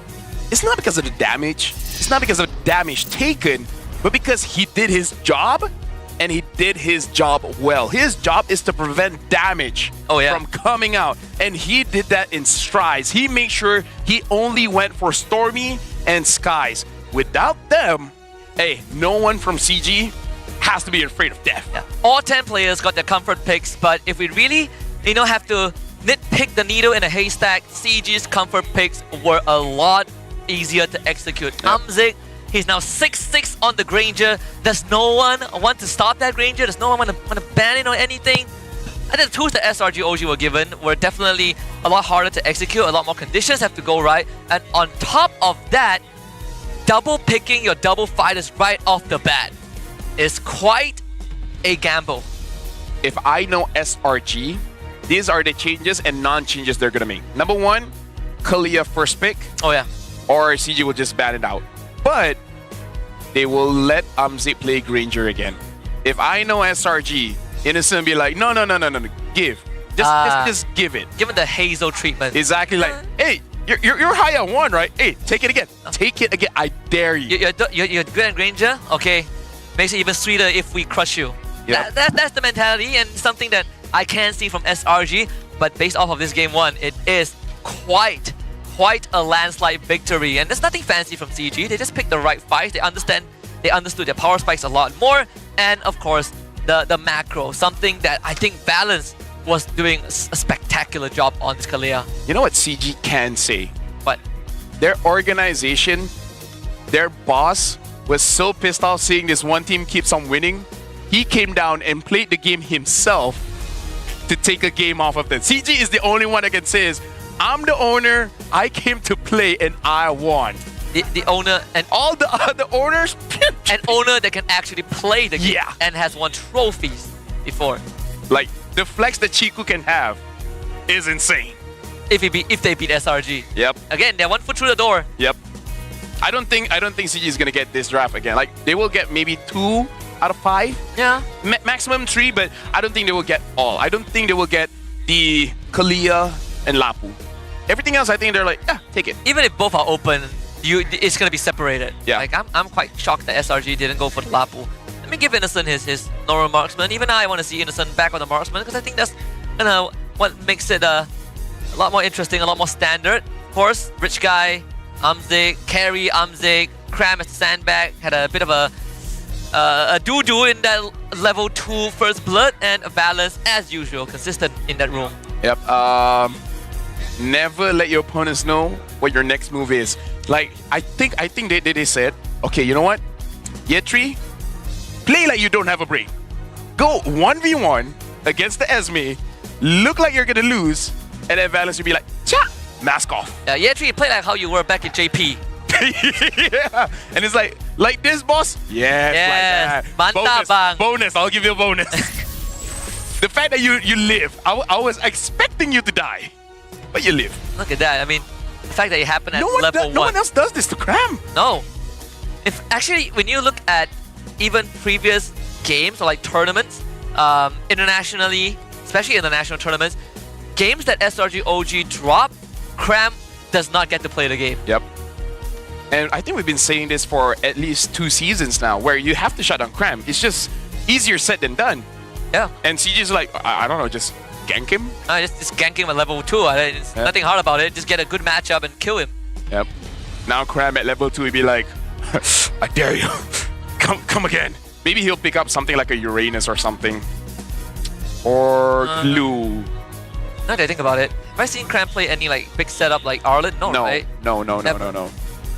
The only time he used it was in MSC, but that was the last game and it did not look good. But at that point, there was nothing that you can really do against Team Liquid. Yeah. We don't talk about the GOAT. Yep. GOAT team is different. Again, Game 1 is such a landslide. Big morale boost for CG Esports. Big morale boost for the fans, man. Yeah. Because people can say they came from the MAL. Like, you can flex so many things that technically they're not wrong. The ML argument is like the cheapest cop-out you could say. Yeah. But still, they did come in fair and square. If I know the netizens, they will say something like that. Oh my god, SRG lost to an MAL team. Anyway, this is the results. Majority 67% said Team Yums, 33% said Team Chiku. Hope none of you guys change your votes after this. Yeah. Regardless of the results, right? Regardless of the results. But let's be fair. Both definitely deserve, because they legit contribute to MPL and the country. Yeah. Honestly, I hate the fact that we have to make a choice here. Exactly. Yeah, what is we're greedy. Let us have our cake and eat it too. Yeah, who came up with this? Stupid. That's what Chicos would do if they win. That's what Chico would do? I can't imagine me doing that. Maybe backstage is like, hey, you. Give me that trophy then. I raised you. I am your father. I fed you. I gave you your first trophy. Yeah. Something like that. And now, hey, have you guys tried this new hero? Marksman, very, very dark, very broody, very Alice-y. It's Subsidia. If you guys haven't tried it out, in the gold lane, honestly, not a lot of good matchups. But in the mid game, you're still not strong. But in the late game, eventually you'll be okay, where you can basically just target one guy and the guy tries to run away and you follow them back. Just be careful not to have this situation where you say to them, it's like, huh, you're locked in with me. But then the opponent's like, oh no, you're locked in with me. But that's Obsidia for you, so grab Obsidia. Very fun hero. Try it out. Yeah, if you like to put your opponents on a leash and be like, sit, that's how you do it. Sit down, Husky. Okay, how? I'm already sitting down. Yeah. But you guys can say that. Like use Obsidia, all chat, sit down, Husky. Yeah, exactly. Do it. Go spam in chat. Obsidia is like My Chemical Romance if My Chemical Romance was a hero. What song am I remembering right now? Welcome to the Black Parade. Yeah. That one's hard. Okay, right now we're looking at Arcadia here, talking to all the teams, maybe talking to Chico. Chico, how did you lose? Sorry, Stormy, how did you lose? You got a Farsa. Stormy's like, yeah, but that's the Lapu. Yeah, I don't know. You got your... Yeah, maybe it's just like, Coach, ban the Lapu, Coach. Matchup diff. Either ways, I'm excited to see the adjustments coming in from SRG. It's either two, Husky. Right. Either we see a Bane or we see a Marksman coming in. Oh, CG gets first pick. Still undefeated so far. Gotta ban out the Kalia, because I think Valent's gonna prioritize that. Using shit. Hey, Gary can use other things, man. Yeah, honestly, if, again, we've set this up from the very beginning. If CG Esports wins this 2-0, they're gonna go undefeated in the regular season, and they are poised to lift the trophy. And it would be historical in its own. It would be a new era. It would be a new era. Not a new era, but meaning like, finally, MPL, change-ish. Finally, we have a second team. Wait. I just remembered one thing. Remember a playoff when SRG lost to Todak? Wasn't Chiku there? And Chiku came in when Todak was like basically almost out of playoffs, and then he came in and then got back into playoffs. It was the one in Johor, right? Chiku's there? Was it there? I think Chiku was there because I remember that they basically almost not making the playoffs. So it was Yan Lord, Zayn, Daim. Oh, okay, so wait. Momo. Who's the goalie? It's not Chiku's, I think. I don't think it was Chiku's. Wasn't he prepping for ML or something?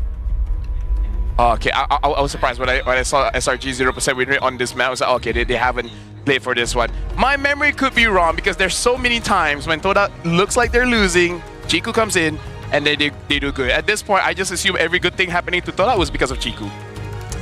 I don't think it's Chiku. You can check actually. Well, either ways, if they do it here, then we'll just talk about this one and forget about the rest. Yeah, if they win this again, like Chiku said, nothing else matters. Nothing else matters. Nothing else matters. Your trophy, burn them. Who cares about that trophy? Sell the gold. You got the trophy because I ain't here. Well, for the most part. You got the trophy because I was busy with MPL, stomping on kids. Honestly, the bigger flex and older people. Not just for Chiku. I think outside of Chiku, it would be players like Gary and Valence. Yeah, yeah. It's been way too long, especially for Valence. This is one of the greatest return to the grand stage moments ever. Husky, if CG wins, what a day we had today. First we had damn Daniel. Oh, but now Kalia gets banned out. So I wonder if they are gonna go for that Yi Sun Shin. I think you can. Plenty of options. What other things that CG might be able to take away from SRG? Baxia. Oh, I mean Baxia's banned actually. Even CC's banned.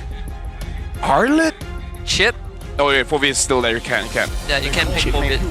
You can't pick Fovi first anyways. Alright, that's a Gary Yi Sun Shin. Let's show guys how that's done. Let's see here. I'm thinking of like something like Harif Chip. You know, I feel like you might be incentivized a bit to take the Lapu on red 1 and 2. But then you just have to get ready for CG to counter back with the Esme. Yeah. Because Esme is supposed to win that matchup. Because CG did take Lapu very early, right? Yeah. I feel like CG could take it themselves. And we have seen the way to shut down Esme, just don't give her a game to play. Yeah. Right? Like, Lapu getting a hit is a lot scarier than Esme getting a hit. On the same tempo. There it is, a Lapu Kimi. Yeah, but why was it the Kalia soundtrack? I got the... Oh wait, no, it was No. Kimi. Yeah, he's got... Kalia is... my tail's itching for a fight or something like that. Okay, so... Today's the day for me. Kimi and Lapu. So this has to be an Esme unless they have something else. And I wonder if Valence is just going to pick up the Prio Roamer here. Something like a Grok or a Cho. That's a glue too. Alright, Cho Esme. Cho Esme. Keep it simple. Yep. We already saw what Daniel could do. And Valence, in a game that they weren't convincingly winning, able to flank to the back and actually get the main damage dealer. So gotta look out for Valence in this one. Yep. Dangerous grass, some more. So those bush checkers need to be twice as aware. Is it a Joy here, or do you want to go for tank jungle? The thing is, they went for Kimi means that SRG OG still have the probability of playing double fighters. Yeah. So we might not see Innocent on a normal. If they pick up something like a Fredrin, then no more double fighters. They pick up a Lance. Oh, all right. I wonder if CG bans out the Bane. Just to be careful. Just to be careful. They could actually. The one thing that CG played in game 1 was the tempo, right? They played tempo really, really fast. Something that the Bane sort of like stops, but only in his lane. And it's not completely foolproof. If you get caught by a Cho, he kicks you out of range, you still go down. So and knowing Valence, he's willing to throw his body. Looking at CG's potential draft, they gotta eliminate heroes like the Moskov and Claude, because there is a chance that SRG want to split the map. Too much scaling though, so maybe hard for Granger. But meaning to say, I kind of feel like there's so many things that Yums can use. Maybe target on Innocent. Either worried about the side lane pressure of a Claude Moskov, or the early burst coming in from the Harif. Oh, but no, they are looking at Yums. By the way, you're correct. After sifting through my memory, it was Chiku guys in season 14. Right, it was Chiku, right? Was. Yeah. So remember, you played Irthel. Yeah, he was the one that was the first to kind of like win against SRG during that. He has the formula. He has the formula. He has the secret sauce. Thank goodness I was right. Even I was worried. Oh my god. You made me doubt myself, man. It's been quite a while. It's been quite a while. I know my boys. He was the missing piece. What do you ban? They themselves are worried about double fighters, you know? I think the Granger goes through, yeah. Another Odette ban, alright. Although to be fair, now that I remember, CG did use in week 1. Yes. Yeah. Now I remember, yeah. Oh, that's when Chikus wasn't playing Lunox, right? Yeah, I think that was the day where he used Xavier and Odette. Yes. I remember that. a lot of reminiscing for today. We gotta really go back, maybe even years. Look how they're looking at the EXP here. Uranus, I guess. Yeah, but then or glue. But they already have a Lapu, so they're pretty convinced that it could be a double fighter. Who said Chip. there are no There's the Okay, chip. then chip. I literally invented Force one. Yums into What other what other heroes? matchups are there for you? There's no Kalea, no Ruby, no Grok, no Chip, no Cho. What else is left for Matilda? Nah. I don't like it. I seen him practicing Badang? on the Kufra, but oh yeah, Badang probably better. The Badang? Something to really counter a gauge, especially this Cho. There's Badang, Katot. There is if you want to go fancy, it's Beleric. I'm not really sure if you want to play Beleric. Yep, Okay, they pick up the Katot. Katot. Alright. Plain and easy. So this is what I worry about. SRG hiding Stormy's pick, so potentially gonna be the counter. The only question is what? If everyone goes dive, maybe we'll see something like a Veil? Could be. Kadita? Yeah, Kadita, like... Oh, wait, there's a Kimi. Oh, Oh, no, there's Kimmy. Yeah, there's no Kadita here. Yeah, they're It's flexing. Innocence pick. They're flexing. This Kimi can go mid or gold. Gold Kimmy, huh? Like SRG, they're really making this very, very flexible. They are. Even then, I'm not sure if it matters too much because Lunas is going to get picked again and the Granger. Hey, Alright, it's 6-win streak, man. sort of like a triple marksman thing, just that Lunox is, you know. But still, the idea is almost the same. Greedy, but when a hit, devastating. I kind of feel like they do have to try to attempt to go for the side lanes. Claude Moskov, if not, you want to be... Natan, what about that? I think Natan would be good as well. Like anyone that can have a Purify should be okay. Instant Moskov is one of the signature. Harif is up, but I don't think you want to pick Harif here. He gets absolutely destroyed. Yep. I don't even know if you want to go for a Bruno kind of pick. Bane, if you want to go for that. No, it's an important decision. Yep. Bane option is always open because you have the Kimmy around. Yep, You take the Claude, alright. Yep. Usually when SRG picks a Claude, means their backs are against the wall. Yeah, because, like, again, memory serves, when I see the opening of the draft, I'm thinking SRG really wants to play 4-1. They need someone to handle the long lane, especially because they're up against CG. There could be shenanigans. Although I gotta say, CG's draft looks more like we're gonna go all in, but the one that could potentially handle the lane is gonna be Yetri on this Esmeralda. Yeah, Yetri, he's living up to his words, right? He's putting the money where his mouth is. He says that everyone is the same.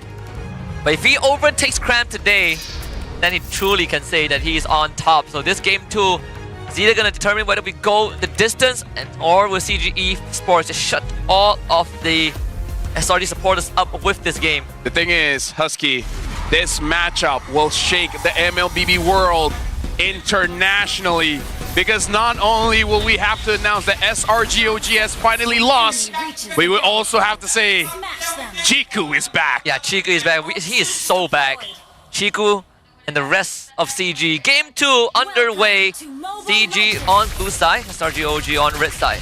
Yep, and Valence already taking a few shots coming in from Kimmy. Gives him Stormy, trying to give more damage here, but Chiku should be fine. Just staying under the turret, heal up. Even if SRG gets control mid, they should be fine. Like the most that they can say is like, hey Cram, Valence is here. Yeah, Cram just, you know, don't die, you know, please. Yeah. Imagine telling that to Cram, don't die. Cram's like, shut up. And it's like, remember Uranus, First Blood? I'll die as much as I want. Jump onto Valence, which you couldn't do to get out. It will be able to get the little Wanderer Sakai's. Taking quite some damage, but was able to secure the objective. Wait, did Gary get it? Gary got it, oh my goodness. What, the little? Yeah. Oh, yeah. Oh, yeah, he doesn't have the wave under him. Right now, it does look calm.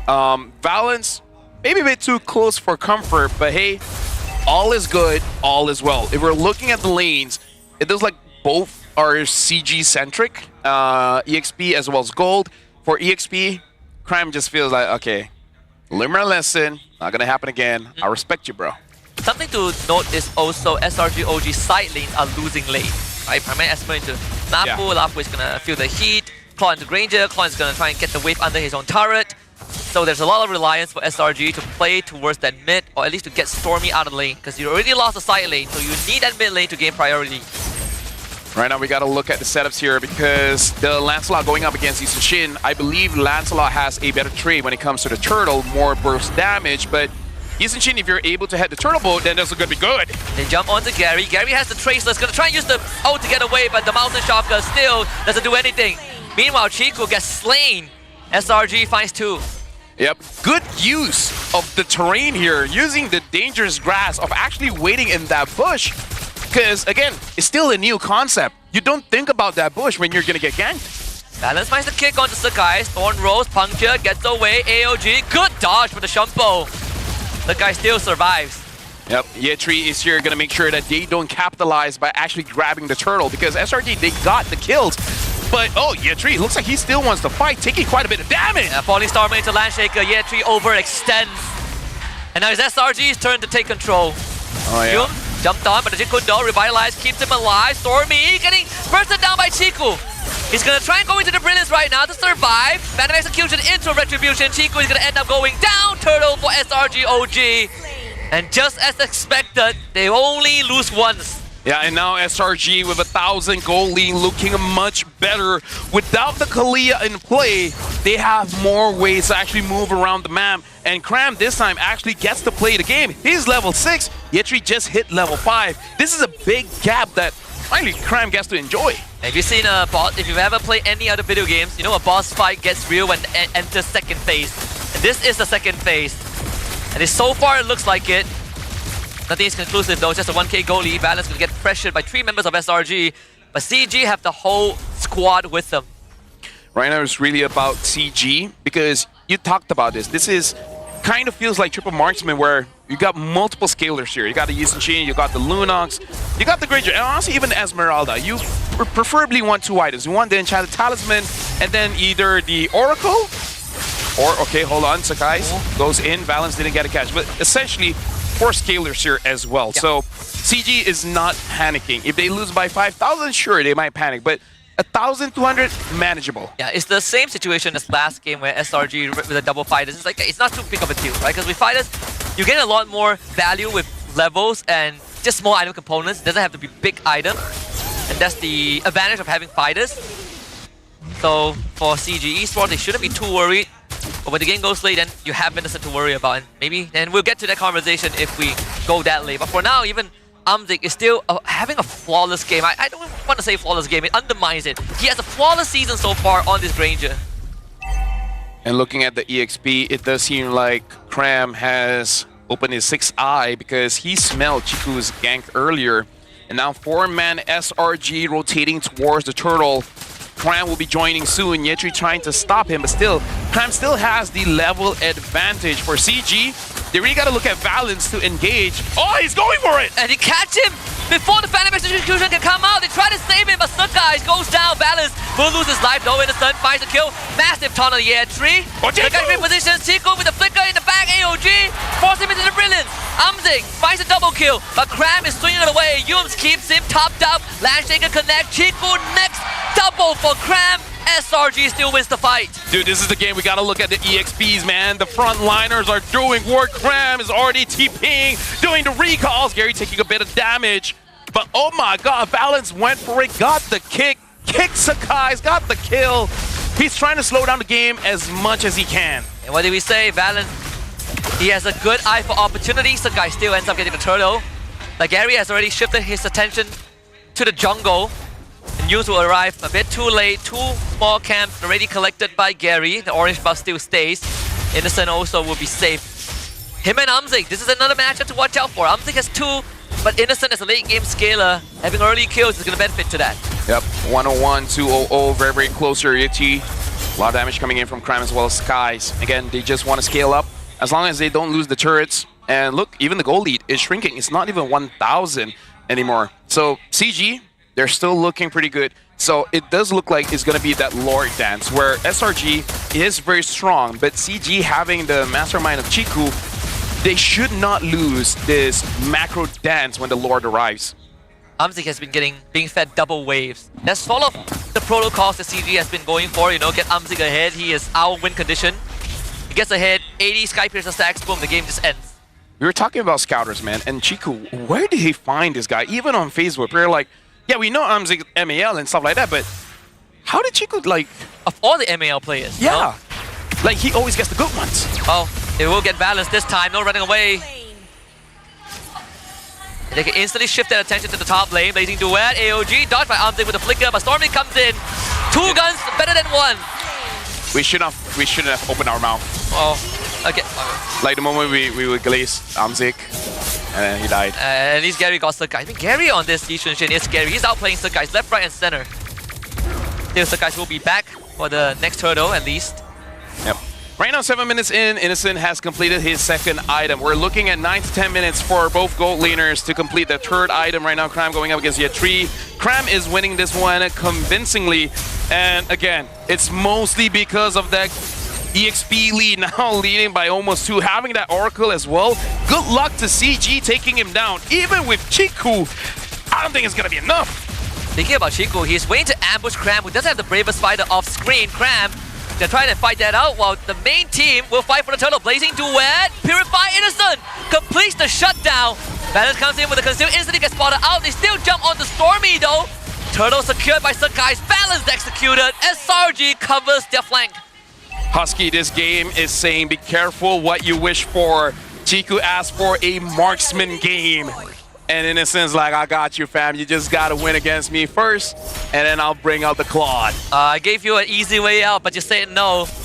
So things just got real. Cram 4-0-2 on this Lapu, and I gotta say, in a lot of our winning games, Lapu has been instrumental. Yep. He is such a strong hero in this current patch.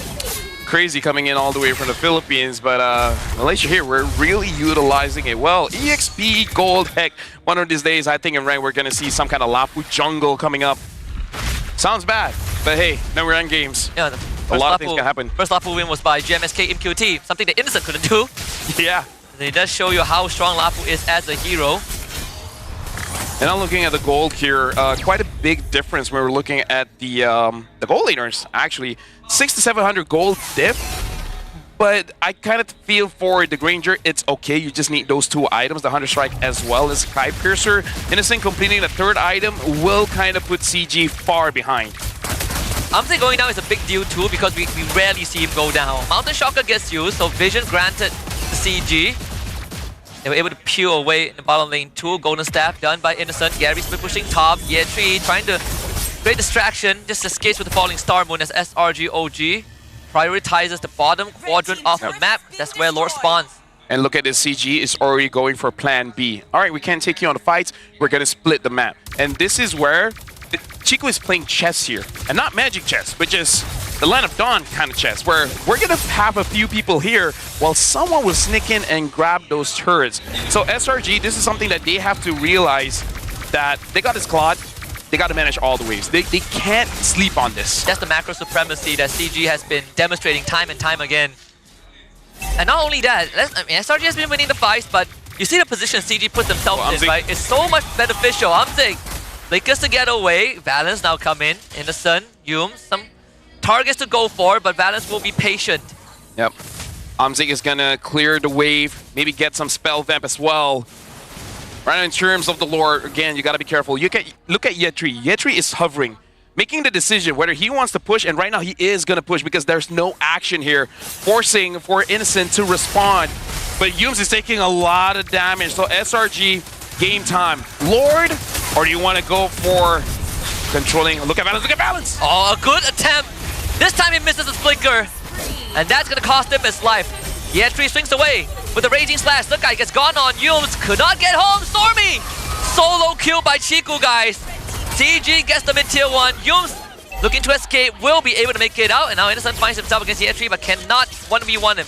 In a way, I kind of feel like CG won that one because SRG got the Lord, but they've been managing the long side, and all the fights SRG has been winning. But CG, in that one, they look more dangerous because they're able to actually target one person at a time while they're attacking Yums.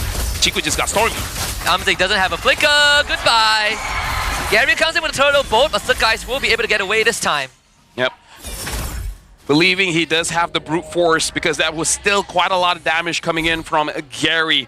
Amzik is gonna revive by the time the Lord comes close to their base, so they should be able to defend this. But yeah, this is SRG. Yeah, take the Granger. We're just not gonna give you a good game anymore. Yeah, and they just took away the flicker of Yetri too.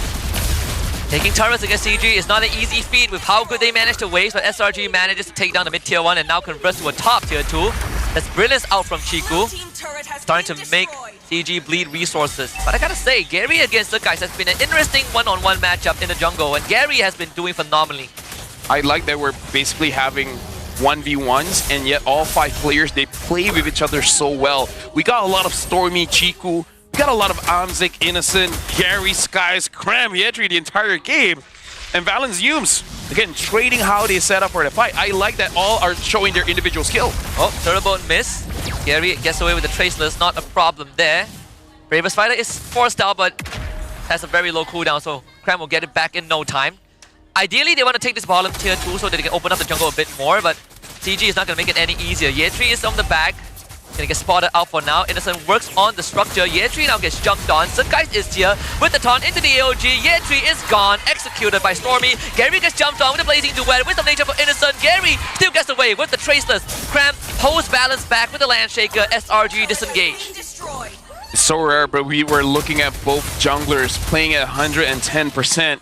This is one of those games where they are communicating, but I kind of feel like, let me do my own thing for a while. Okay, can someone shot call the macro? Let me just focus on my mechanics. Let me make sure I can go in and out without making a mistake. And they don't call me the Sky Prince for nothing. It's what I imagine they would say. Oh, Chiku. Gonna be a brilliant forced out balance. Oh! Good dodge! Into a kick. Cram still gets away with the swing. And Sakai uses this corpse to disengage. That was still a clean kick by Valens. It's just that no one was ready. And again, it was on Alapu.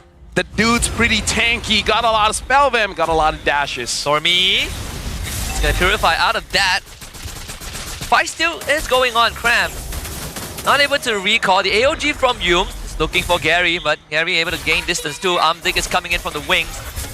SRG, they got the reset. Chiku spotted out by Sakai. Yep, Stormy now having a concentrated energy. Understand that this has to be a prolonged team fight. I'm going to go for a lot of bursts. Yetri getting the attention of everyone from SRG. Gary. Oh, Falling Star Moon, Mountain Shocker, Turtle Bolt. Only connects on the Yume. Revitalize, keeps Yume alive a bit longer. Sakai straight to the back for Amzik. Good! Winsome Nature. And Sakai ends up going down. Yetri flickers to safety. Balance not the lockup. Chico now flickers in. The rest of SRG looks to escape. Innocent with a blazing duet. Up against Gary. Cannot get the kill. Stormy finds an execution on the Chico guys, but still CG have won the fight. Can Cram make magic happen? Bravest by the back up! Cram! With the steal of a lifetime! Wisdom Nature out for Stormy. Cram swings away! No! And CG bites the damn dust! How did you call it? You say, can Cram make magic happen? Not only did he get the Lord, he's 6-0-6. He cleaned up shop. We got an instant replay here. By the edge of the sword, he stole the Lord. He stole the show. He stole CG's chances of winning this game. The captain of SRG OG has brought them back into the game. Chiku goes on a chase, gets taunted out, Landshaker, good night! And it's godlike for Cram. Cram took this personal. It's like, yo, you got me game 1. You unlocked something in me that you guys are not gonna like. That's the series we want, series. He's the MVP, come on. We find a kill on the guys. Ooh, this time he gets away. Cram right in the thick of things. Yume's covering his back, but it is a 4v5, while 4v4 with Chiku's down. Lord is going to be what they need to take care of. Balance, can he find it? Turbo does miss. Balance down low. Yetri also injured. SRG OG focuses on what matters. It's the inhibitor. Yetri being forced to back off. Balance can't find the kick. And all inhibitors will go down. SRG OG have assumed total control. Here comes the vengeance. Yetri couldn't find the Falling Star Moon. Balance also can't fish for anything. CG is still fighting back, man. CG wants to get that opportunity. But they got to deal with Cram. Look at the damage taken ranking. Yetri is still up top, but Cram not far behind. And Chiku now 1,500 total assists in his long, legendary career. Incredible stuff, because that could have been the 2-0 for CG. But it wouldn't have been a great ending or a great story if SRG didn't show us some miracles. Or by any means, just sheer brilliance. Cram is him, man. Cram is him. Cram is him. We need a lot more TikTok edits of Cram. Oh yeah, never doubt this man. Never ever doubt him. Games are win and lost through Cram. But most of the time, Cram wins. Alright, Cram is not able to really disrupt Gary. Oh, hold on. Balance is getting vision here. Finding Yumes. This is going to be very difficult for CG. Their macro is going to be tested because now you have no more inhibitors. The enemy has a Claude. The enemy has a Lancelot. There are ways for them to just end the game right under your noses. So it's going to be very difficult here. 9 kills over to 21. SRG, they came back strong. I mean, unless CG wins the team fight somehow. The move for SRG is to, of course, stall it out. They don't know where Yetri is. When Yumes finally sees it, the Mountain Shocker was also pop. Oh, Valence. He's looking for a flank angle. I don't know if Valence... Oh, they find Lapu! They find Cram. He's gonna try and get away, but that is the biggest catch that you could ever ask for. Yetri will also go down, so both teams lose their XP laner. Okay, now it's even, but look at Sky. Sky is in the flanks. CG, now they see it. But now CG, they're controlling the mid. Look at Lens. Is he planning just to move the minions? There's the top wave. CG can't stall this out for too long, and they know it. Look at this. Chiku is out of the battle right now. He's clearing the wave. Stormy taking a lot of damage, almost gets taken down. But look at the base. Someone has to go back. Someone has to go back. Balance still has Flicker though. They're gonna spawn in Balance, commits, but he doesn't get the kickoff. Oh no, Balance ends up going down. The AOG from Yumes is gonna force a disengage. This is GG. The base. Yes, immortality. Gary finds the kills. The guys and the rest of SRG do work. Did you really think that the Red Giants will go down like that? You're horribly mistaken. And we are guaranteed a game 3 between Selangor Red Giants OG Esports and CG Esports. This is the matchup you've been waiting for. All this while, SRG, they stomped the win streaks with a 2-0. This time after CG won game 1, SRGOG already looks much stronger. Hey, they locked in. The atmosphere is a lot different now in the CG camp. You can see the mood shift.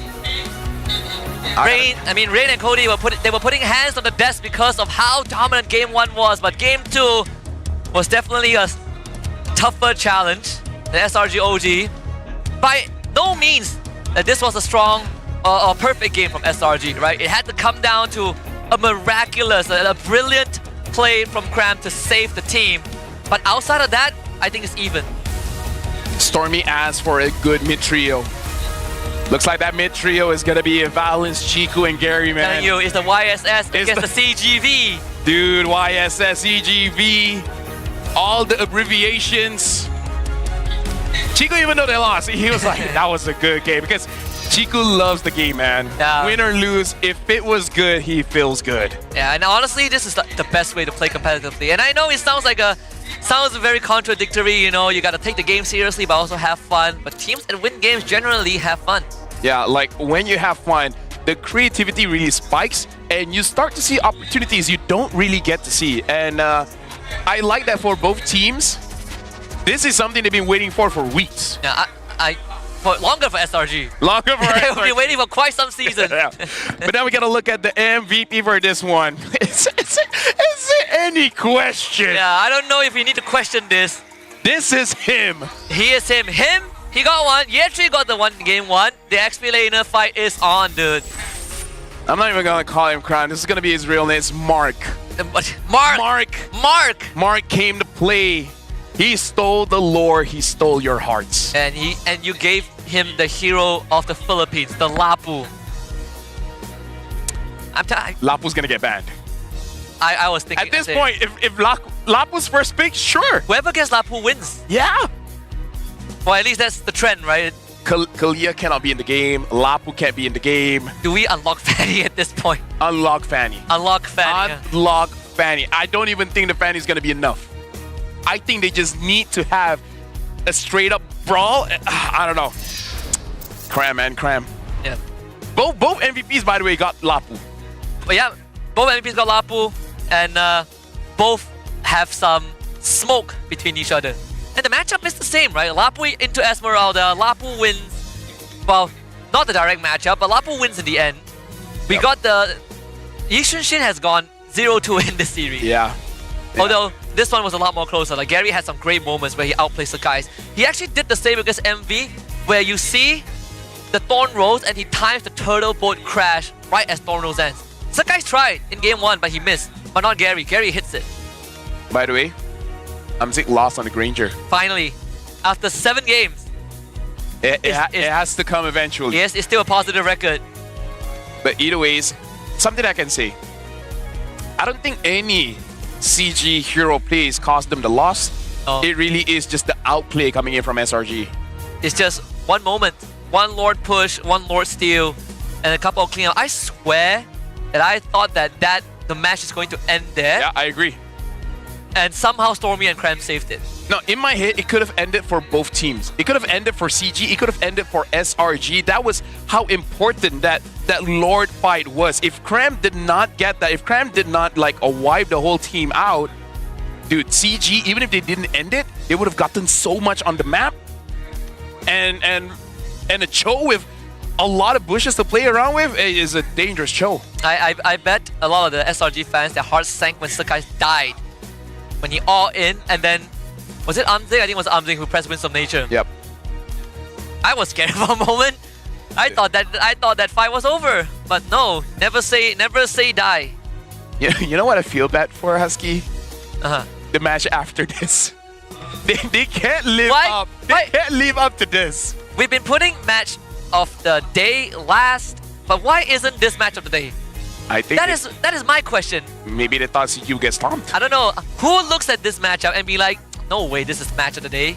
After this, we have Untitled Vamos. So stay for that one too. This is the match of the regular season. Come on, man. Come on, Ton. This is the... Hey, maybe this is the time that many people watch because MPL ID and PH maybe haven't started. You're right. That's why. You have a point. The last game, they already started. This is prime time. Which is Untitled Vamos. Okay, we're in the right time slot. Exactly. Rich guy, still innocent. Gary dealt the most damage. He was the carry. Yetri was the sandbag. Yum's best wingman. 16 total assists. Oh my goodness, Husky. These are the kind of games that makes me want to play rank. And makes me want to say, screw Rome, I want to play EXP. And pick the heroes that they pick. Exactly. But to be fair, I used to play a lot of XP. Hey, play Lapu mid. Lapu is one of my favorite heroes, but as the meta developed, I find it harder to keep up. Recently, I played a Lapu game, and I gotta tell you, 1v5 is such a great feeling. Let me just say, I've been playing a lot of Esme. Even if the matchup is bad, I love it.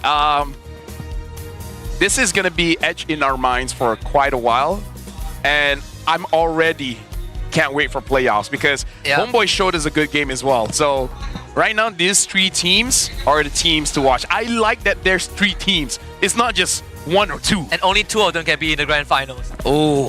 The grand finals matchup, I mean, right now you look at just the match results alone, I think a lot of teams would expect a SRG against CG finals, but imagine that as the finals. Yep. That would be a finals that makes all the past 3 seasons worth it.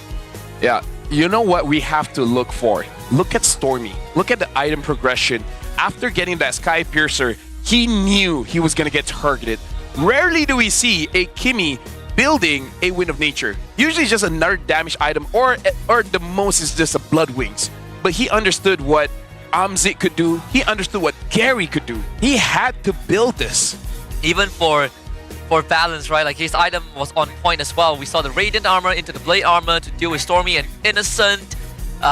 Chiku guys just full on the classic Lunok damage. We actually saw him like before one of the objective fights. He tried to ambush Cram. Yep. But sadly it was Cram. I think anyone else would have straight up died. Again, like I called it. The moment Cram got that Oracle, Chico would not have enough damage to deal with him. If they were on the same level, maybe. But because at that point, Chico was under level, and at that point, look at this item progression, right? You see the Oracle? See how far away the Wishing Lantern was. He only had the glowing one. Yeah. There was no way he's gonna get that kill. Yeah. Oh, can we just appreciate the highlights? Yeah, I'm not So even gonna many talk. It's moments. just, Look at this. I mean, even the early game was great. do you like this game, chat? I'm sure chat likes this game.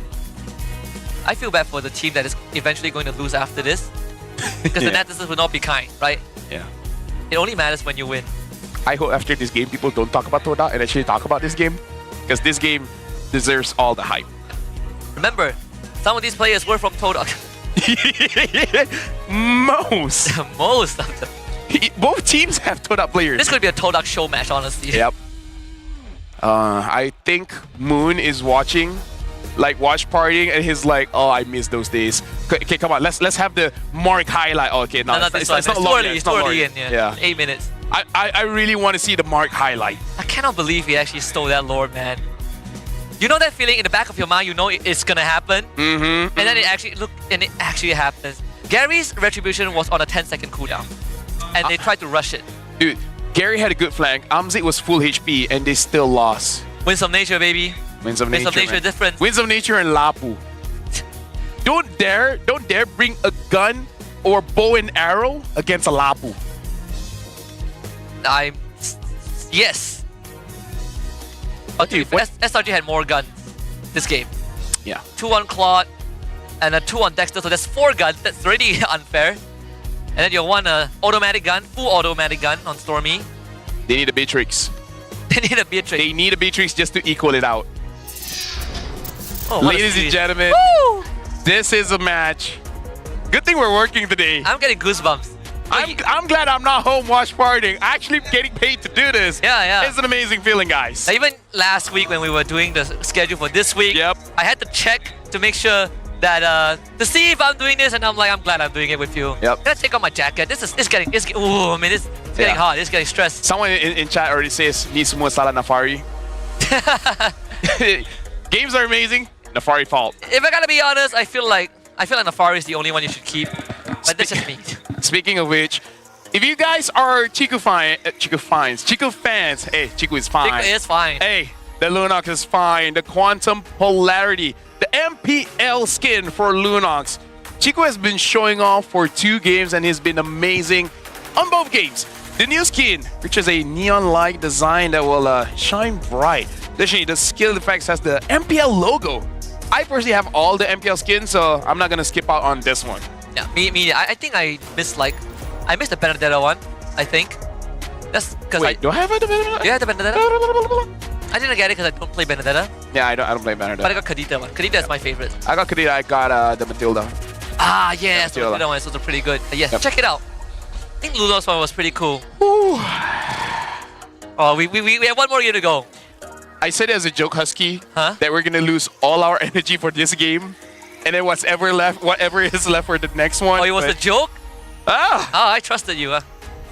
I should have trusted myself. I wouldn't have done it any other way, honestly. Yep. This series deserves all the respect it can get, and it earned it, right? It earned it through just the great moments from both game 1 and 2.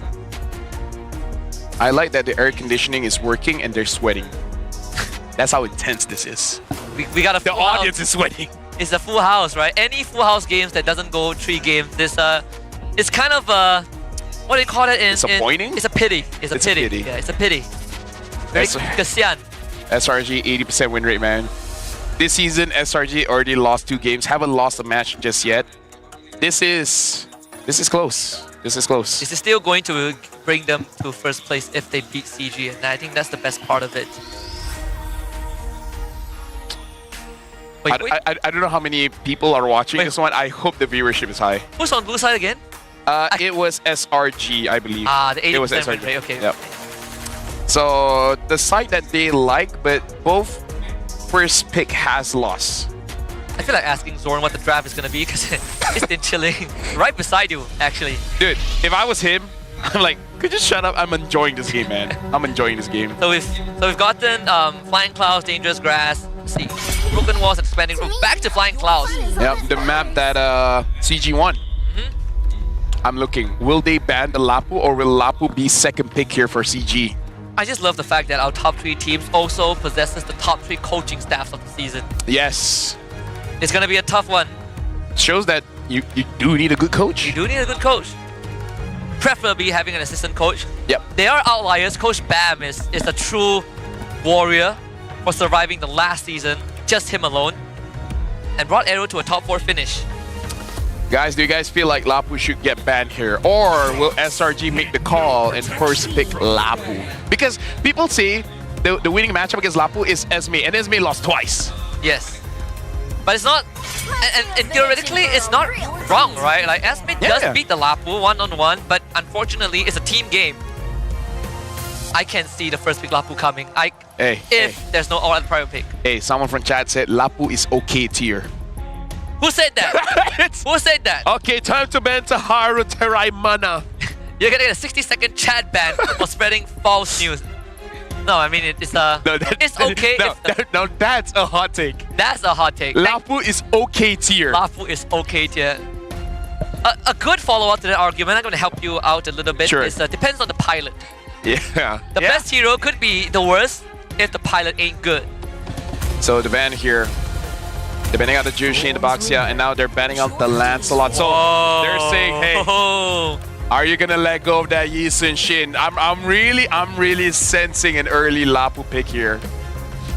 And if CG bans the Lapu, SRG gets a free Yi Sun Shin, and then CG, what else do they have? The Hayabusa. More importantly, if Yi Sun Shin gets let through, CG might just second pick Lapu. Yes. Tough choices. If you let go of it, what will be the throwaway ban here? Throwaway ban? Got him lined up in my sight. Kimi. Okay. Shout out, someone in chat did actually say Kimi ban, but yeah. Lapu Yi Sun Shin, man. It's a tough choice. It's a very tough choice. How hard do you want your own life to be? I would ask, hey, you can still use the joy, right, guys?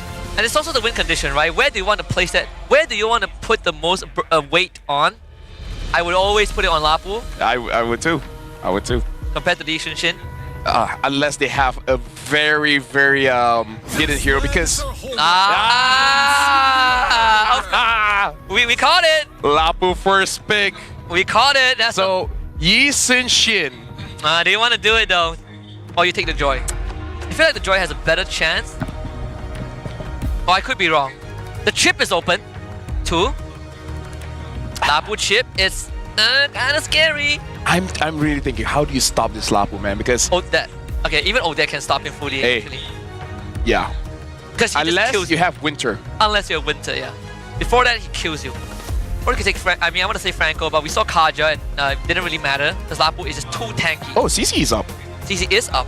Now that I think about it, CC is up.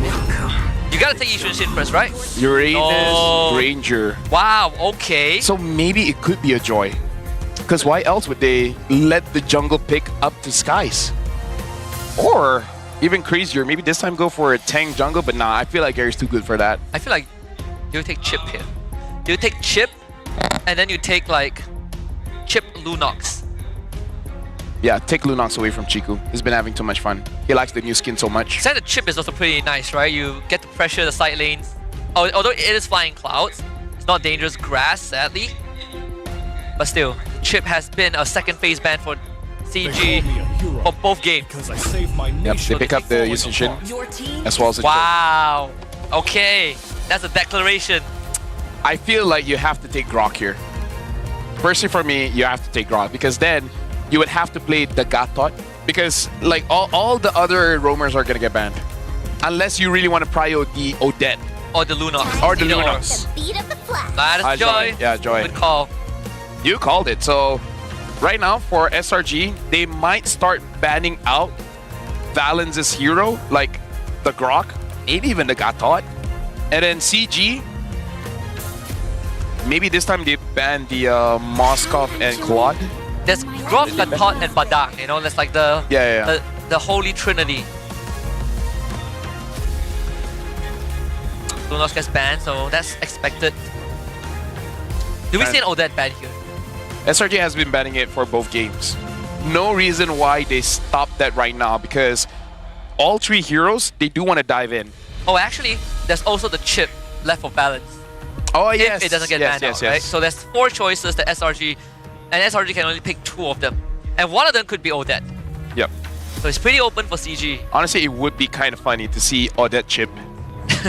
Right? You just portal in, and then swan! That would be hilarious, but that would ruin our rank games. Yeah, but at the same time, like if they choose that, and then they lost, they still follow the principle. If you lose, lose in style. If you make it cool. That's a very Chiku philosophy. Yep. So right now, they banned out the Grok. Chip should get banned out later on. CG, they already banned Kimi. They should not ban the Farsa because they do have ways to fight against it. Thinking other heroes here, Novaria, Kagura, E. I kind of feel like everyone else is okay. They banned Bane. Wow, they banned the Bane. They banned the Bane. There's a Yishin Shin. But that also shows the Chip is open. Right? Because, hey, Chip going against Bane is scary, but now the Bane is gone. You gotta ban the Chip. You gotta ban the Chip. Come on. Let's see what the read is from SRG. I think a lot of people would gravitate towards the Chip ban. Yep. Who would you rather deal with, right? A Cheese Odette or a Chip? You can't give them both. I don't want to deal with the Chip. Me neither. I don't want to deal with the Chip. Ban the Chip, come on. Especially if I'm innocent. No way, man. And level 2 gank, Chip can do that. Yeah. Ban the Chip. Come on, ban the Chip. Ban the Chip. And then CG, even if they do want to take up Odette, I wonder. Because SRG... again, they have to make a choice. They have to make a choice. Because I was about to say, SRG has a good Odette game as well because they use Odette to face against Joy. That is true, but you can't really threaten the Granger, and that's something that is slightly... It's quite a problem. They can delay the Chip here. Unless SRG goes MPL ID and use Cho Gold. Honestly, I prefer not. Unless Innocent is like on form with the mechanics today. Which he has been. He has been. I would go Chip is the safest. And then just final pick. Or the Badang. Right, we did float that idea. It's either or. Which functions differently. One allows you to really play cross map, the other one gives you just great counter engage. And in this case, Flying Clouds, you're back in the fight very very swiftly. So the Badang does fit that bill of being able to fight whenever. And I mean, it makes life incredibly tough for Yishun Shin. Right? You catch him once, he doesn't have Traceless, you just beat him to death. If I am a mid laner and I'm dealing with a Lapu, what would I want to use? I wouldn't want to play the game. Could go Nova here actually. Nova, Granger, Badang, huge artillery, long range. Xavier, I don't know. I'm even thinking Lu Yi. The only problem is he is anti-CC when he's triple slashing towards you. So we get the Harif and the Selena. Alrighty. Oh, a lot of bad matchups against the Selena here. Selena Cho, mind you. Selena Cho. I'm even thinking Kadita is the safest, but I don't know if Chiku has that in him. If there's anything we can see from this draft from SRG, it's not just a tempo draft, but it's also a skill check. Yeah. Right? They're telling CG, alright, we played the fundamental games twice.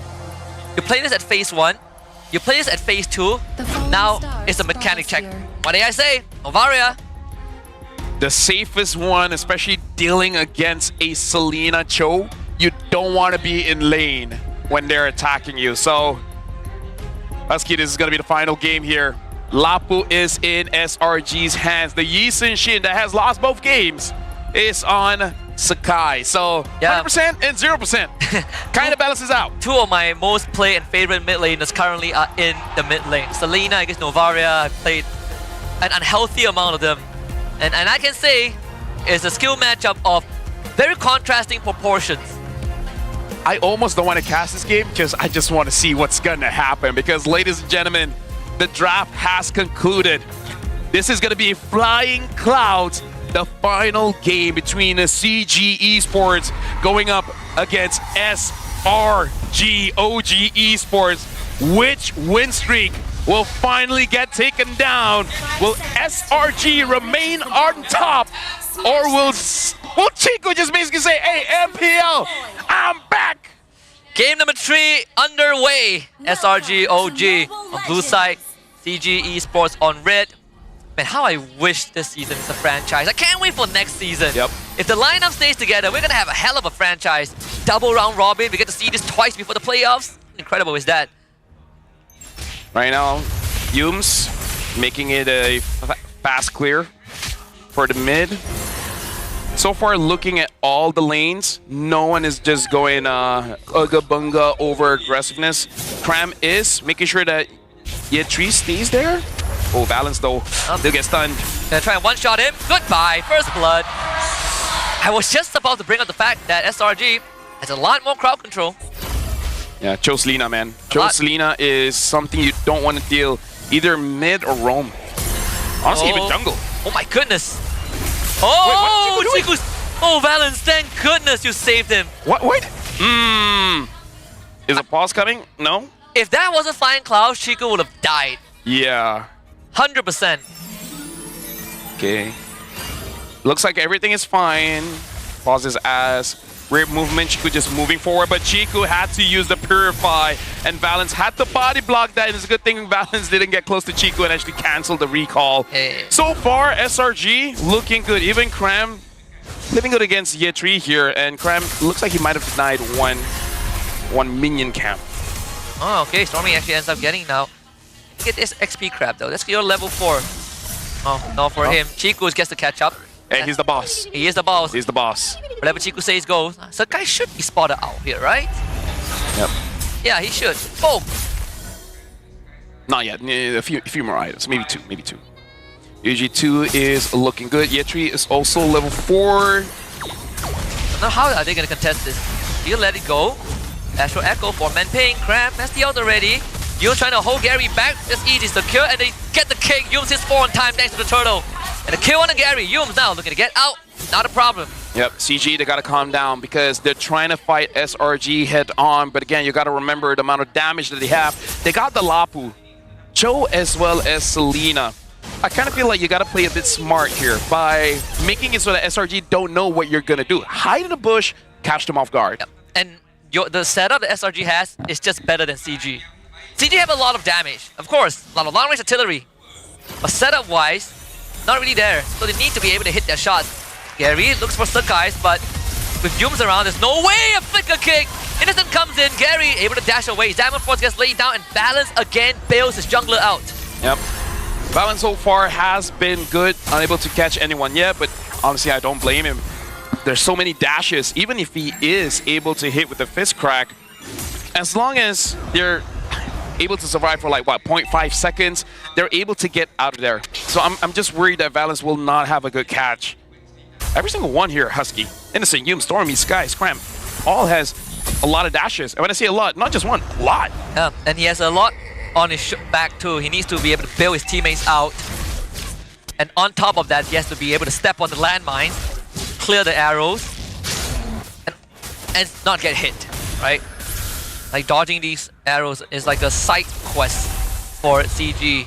Every single arrow hit, the later the game goes, it's the same impact as having a Star Shatter hit or miss. Yep.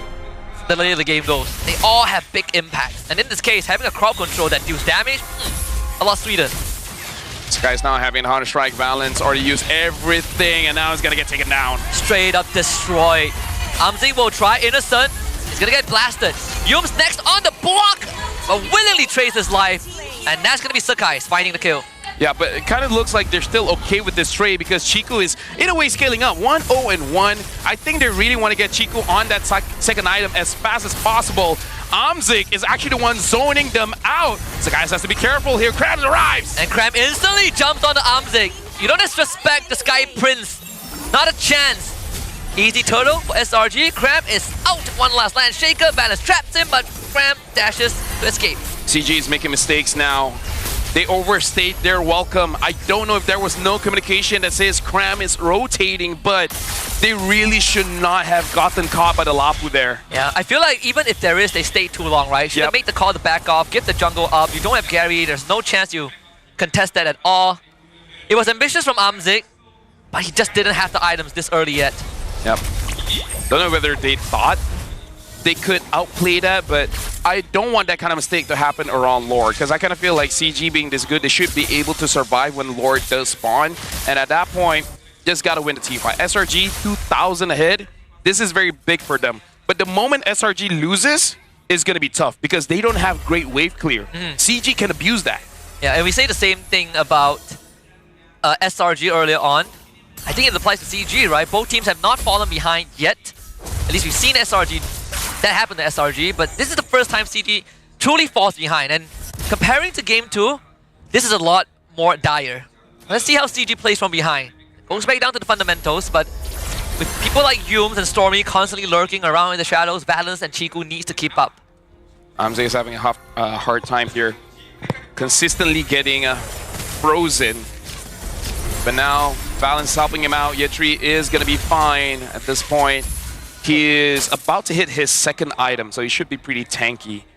But yeah, Lapu, they got to figure this out. They couldn't figure it out in the previous game. Yeah, like if Gary wants to like full combo someone, the person has to either die, or you just have to make sure the Lapu is on top of you, because his Radiant Slash is going to straight up kill you in one go. I don't know how Gary gets a kill without being traded himself. Yeah, like both XP laners are proxying the wave. Turtle is going to be spawning up top, so it's safer for Yetri to go for the rotate. But Cram knows it, right? So he catches up on time. Amzik is going to get solo killed almost. In the wrong place at the wrong time. And this turtle fight, I think, is pretty much over. I don't see a reason for CG to even attempt contesting this.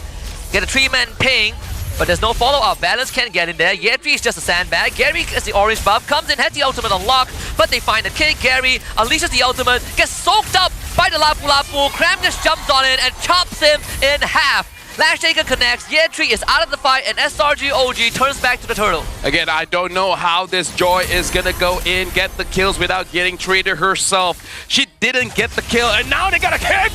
And that timing is impeccable. Like a dance, there was no errors in the choreography. They find it on the Yetri. CG Esports down 4.3k.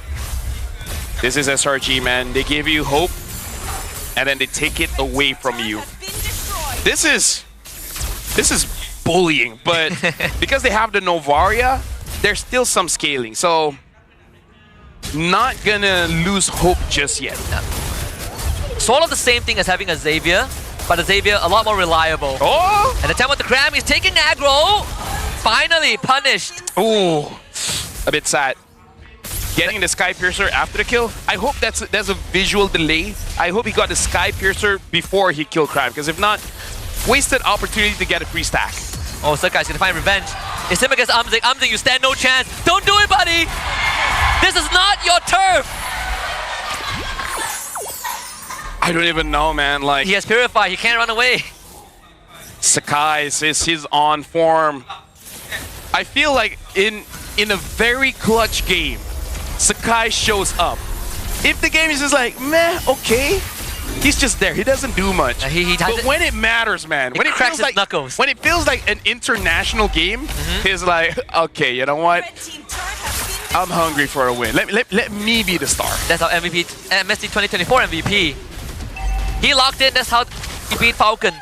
Yep. Even though it is more than a year since that moment, but it did cement SRG as one of the team. Look at Cram's damage. Highest damage dealt. Almost double. Hold on, Yoon's trying to get it. Oh, you gotta block it, man. Gotta block it. Oh, Innocent. Ah, man, and a solo kill. Oh, my goodness. This is SRG, man. Get your favorite hero, and we'll make you the feeder, man. Like 1, 4, and 2. Again, this is Purify. A lot of Ranger games, even going up against catchers like Kalia, they rather go Flicker. But with a Selena and Cho... Oh yeah, no, that's hard. Yes, incredibly hard. SRG can just wait out the ping. Oh, the Star Shadow didn't connect, so the guys has full liberty to take this Lord. And in fact, Cram, look at that. What you gonna do about it? Nothing. Yep. CG, they gotta move S5. Use the incredible wave clear that they have. Stall out the game just a little bit. Eventually, SRG, they might make a mistake. Not something you should hope for. But hey, oh, the arrows coming in from Stormy, man. Like, why does it keep connecting? It didn't even hit on Chiku. Guys. Oh, What? Oh, Yetri. Okay, Yetri's fine. There's a kick. They could kill Yetri. Yep, Gary now having the Holy Crystal. Should be able to deal the damage. The Lord marching down bot. Innocent goes in. They get the second tier turret. And now they kick onto Yetri. They go in. Full crowd control into Yetri. Tries to get away. Pops the Purify as the arrow connects. The snipe comes in. Counter engage from Valence. Cram right in the middle of everything. Flickers forward. Umzik is going to get swung on. He dodges everything. Umzik. He gets out. Cram should go down after a long, drawn-out skirmish. Dude, I'm just going to say it. Cram is annoying. Stop this, man. He's doing a little bit too much. CG got a good catch. They overextended. Valence using the fist crack, able to stop them in the tracks and give some kills over. But Umzik, this is just not his game. He's not been able to get those stacks. He doesn't have that Sky Piercer. Even if he has an opportunity to get a kill, he will put himself in a very dangerous position just because he has that Purify. So unless CG, they can help him to get 3 stacks, it's going to be difficult. Because I really feel like Umzik, at minimum, needs 3 stacks of that Sky Piercer. Wait until Stormy gets that Wishing Lantern, and now this game gets even harder, even for the front lines. I gotta say, does Cram have Hunter Strike? Because that Raging Slash has an increased move speed that caused him to miss Umzik. Not yet. He didn't go for it, huh? I think it's going to be his 4th or 5th item because... Nah, I think you go Immo or something. You go defensive full. I don't know, man. You already have War Axe and Queen's Wing. Hey, previous game he went for Hunter Strike. Oh, you're not wrong. Yeah. Plus, Cram might be feeling himself. Pretty sure he is. Wait until he wears his shoes. That's how you know the game has ended. Oh, yeah. Oh, yeah. That's the signature Cram move. So right now, looking at how they've been managing the waves, Stormy, man, out of everyone, why does he keep getting Chiku? How does Stormy do it? The guy that stays at the furthest in the backline always gets hit too. Should be the safest. Should be the safest. Astro Echo ping. No cigar there. Yep. Again, the Lord will spawn around about 20 seconds. Positioning SRG is looking much better. CG is hard to even make a macro play here. And up top, Innocent is managing the wave. Yeah. Valence should have seen Yums. Needs to be managing Yums' position. 3 members of CG show up top, so SRG can start working on the Lord. And look at where Yums and Innocent are at. Trying to get a catch here. CG moving up. Yep. Yetri has vision. Will he try to delay this? Innocent now having the concentrated energy. Gary. And Cram jumps in. He's gonna try and stall this out. Valence and Yetri. Valence goes straight for Sakai. Sakai gets away. They find the kick onto the members of CG. Cram swing away again. Sakai's is godlike. If you come at the Prince, you best not miss. An arrow connects. That one does not. 2 for SRG. And Lord number 2 for the Red Giants. Good idea coming in from CG, letting Gary show face so that they instantly engage, and then giving the space for Valence to catch the backline. But again, this Lapu, he doesn't just distract you, he actually does damage. Gary could not fight back. He has the Holy Crystal. He has the damage, but not against Lapu. And the worst part is that CG's members sometimes are close together. And if Cram is swinging away, and he hits more than 1 target, think about the spell vamp that he gets. With the Oracle, Gary is going to get hit by the arrow again.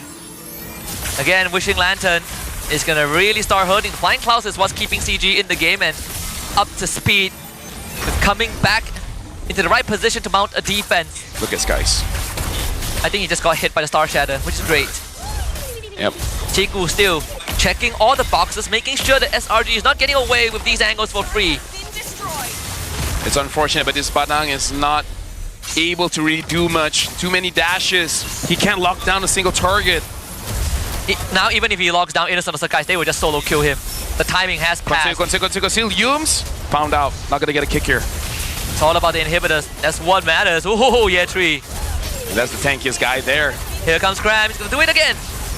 Gonna hold on to the Landshaker. The patience is gonna virtue. Now he swings away.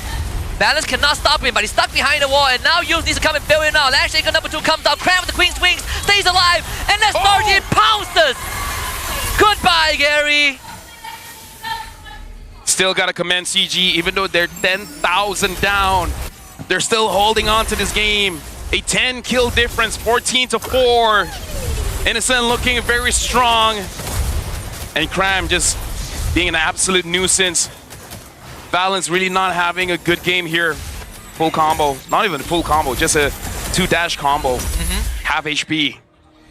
Very tough game for CG here. Cram still highest damage dealt. And you look at CG, it is pretty depressing, right? Ye3 is the one dealing the most damage. Again, Chiku landing those shots is not easy. Gary, you did say you can't see a way for Gary to get a kill without trading himself. You can't even see a way that Gary can get into a fight effectively. He is the second lowest in terms of total damage dealt. He can kill anyone, man. It's just that you gotta deal with Cram. Like the moment he can get on top of Selena or the Hive, okay, maybe the Hive is a bit difficult, but there's a chance. Not against this. And now even with the brute force breastplate being built on Cram, and you can see he's already opting for that Hunter Strike. It's like, who needs immortality? I am immortal. Yep. They can't kill me anyways. I don't think Gary can even kill Sakai's at this point. Sakai's will like 3-shot him. Oh. Either ways, still waiting for CG to make some kind of miracle play. This is death by 1,000 cuts if I've ever seen one. Yep. SRG, they're basically telling CG, are you sure you want to do this? You just want to prolong your pain? We are patient. We've played best of 5s. We played best of 7s. We played in international finals. We play against the best teams in the world. It's not to say that, you know, CG doesn't have that experience, but in recent years, not even close. Okay, Lord has been reset. See where Gary is. Innocent and Yum showed themselves as well. There's just no way in for CG. Yep. Let's slowly work on this, Lord. Oh, so good attempt from Chikus. But Innocent and the rest of SRG, they're gonna jump ahead, flick a ball from Cram, he swings onto Valence, they commit a kick onto him because why not? Ye3 trying to hold the front, Umzik didn't get the execution though, now they turn on the Cram again, swinging it away. The rest of the team needs to help him, but a double kill for Umzik.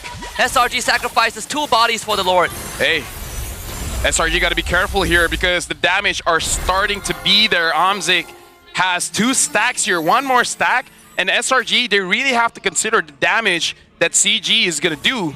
But with that being said, this is 17 minutes in. That Lord is gonna be pretty tanky. Although I think SRG might have a hard time actually sieging for this one without Cram. Yeah, unfortunately, the bottom wave is pushed in quite deep, so the Flying Clouds doesn't benefit SRG as much. Yeah, this Lord might not do them anything actually. Yep. It's quite a shame, unless Stormy can hit this arrow. Innocent having the Wishing Lantern as well. Gonna deal a lot of damage onto Ye3. Ye3 is a big problem and he took big damage to Kai's. Okay, Gary already using the electrifying beats. Looks like SRG can't enter the base just yet. Yeah, can't get anything done. So this Lord is not it just yet. Oh, unless Ye3 goes down, but he does get away. Minion wave cleared out on both mid and top lane. CG holds on very, very well. We now get into dangerous territories where gold lead might not matter as much. Alright, they find Stormy. Quite a lot of damage there. Half HP. Able to be dealt. If SRG makes that mistake again, CG might take it. Yeah. They'll be back in the game. Especially if they kill Yums, Cram, and somehow they kill Skies. The wave clear coming in from Innocent and Stormy, it's not a lot. They could legit just all mid. Yeah. This time it will not be as easy as the previous Lord. Firstly, because we are getting into the 20-minute mark. And secondly, the long lane is now bottom. Yeah. And that's where CG does not have an inhibitor to work with. And we saw how that was struggling for them in the second game in the series where the minions ended the game, but I kind of feel like that was a chance that they just had to take. Either the minions end it or SRG is going to end it. But we got to take a chance. If we win this team fight, we could do something. So I like that CG. They are willing to take a risk. Yeah. The goalie doesn't matter as much anymore. And look at how much damage Cram took from that 1 Star Shatter. And that's not a full item Novara yet. I have a feeling Chiku, knowing Chiku, is going to go Holy Crystal. Yep. Probably going to go Holy Crystal. If he wants a cheaper item, maybe Lightning. But I think at this point, you got to try to one-shot the backline. You got to try to one-shot Skies. Oh, yeah. If you one-shot Skies, that's your win con. If you hit him while he's trying to take the Lord, he's going to die. Yep. Instantly. The question is, how much gold does he need more? I'm guessing at least 17,000 gold left. It's a good ballpark.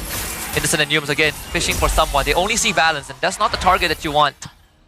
They can do this chance again. Wow, Valence knows. Yep, having that discipline, understanding how Yums likes to play, how Innocent likes to play. Okay. Always got to check the map. Not going to hit your tree. This Lord take is going to be so much different than the previous two. SRG have to be very careful. Immortality swap for Cram as well. Okay, Chico, they now know where Gary is. Shots. Alright, Astro Echo is going to help. There it is. A big one on Skies. Oh, Skies took a lot of damage there. Has to back off. TG is going to now hold a leash. Oh, here you go. This is risky. Balance conceal, goes to the Skies instantly. Gary gets the Lord. That's what we need. Innocent though, he's dancing around. Gary goes down. Balance gets the kick in the face and eats a narrow. He also falls. TG trades 2 for the Lord. It's unfortunate. Chico was not able to hit the shots. Everyone was moving too fast. SRG is going to try to end it here. It's not going to be easy. The wave clear and damage from Chico is pretty strong, but they flicker on the Amzik. He pops the Purify. Amzik gets back to base. Cram, he's standing underneath the Astral Spear. It's dangerous as the arrow connects. And Stormy with the arrow and the coffin. It is done. Selangor Red Giants, OG Esports are just better. SRG remain on top. Becky came. Yesterday he said, hey, we'll show you why. SRG is #1, and once again, they are king. Not the best for no reason. Tripped over in game 1.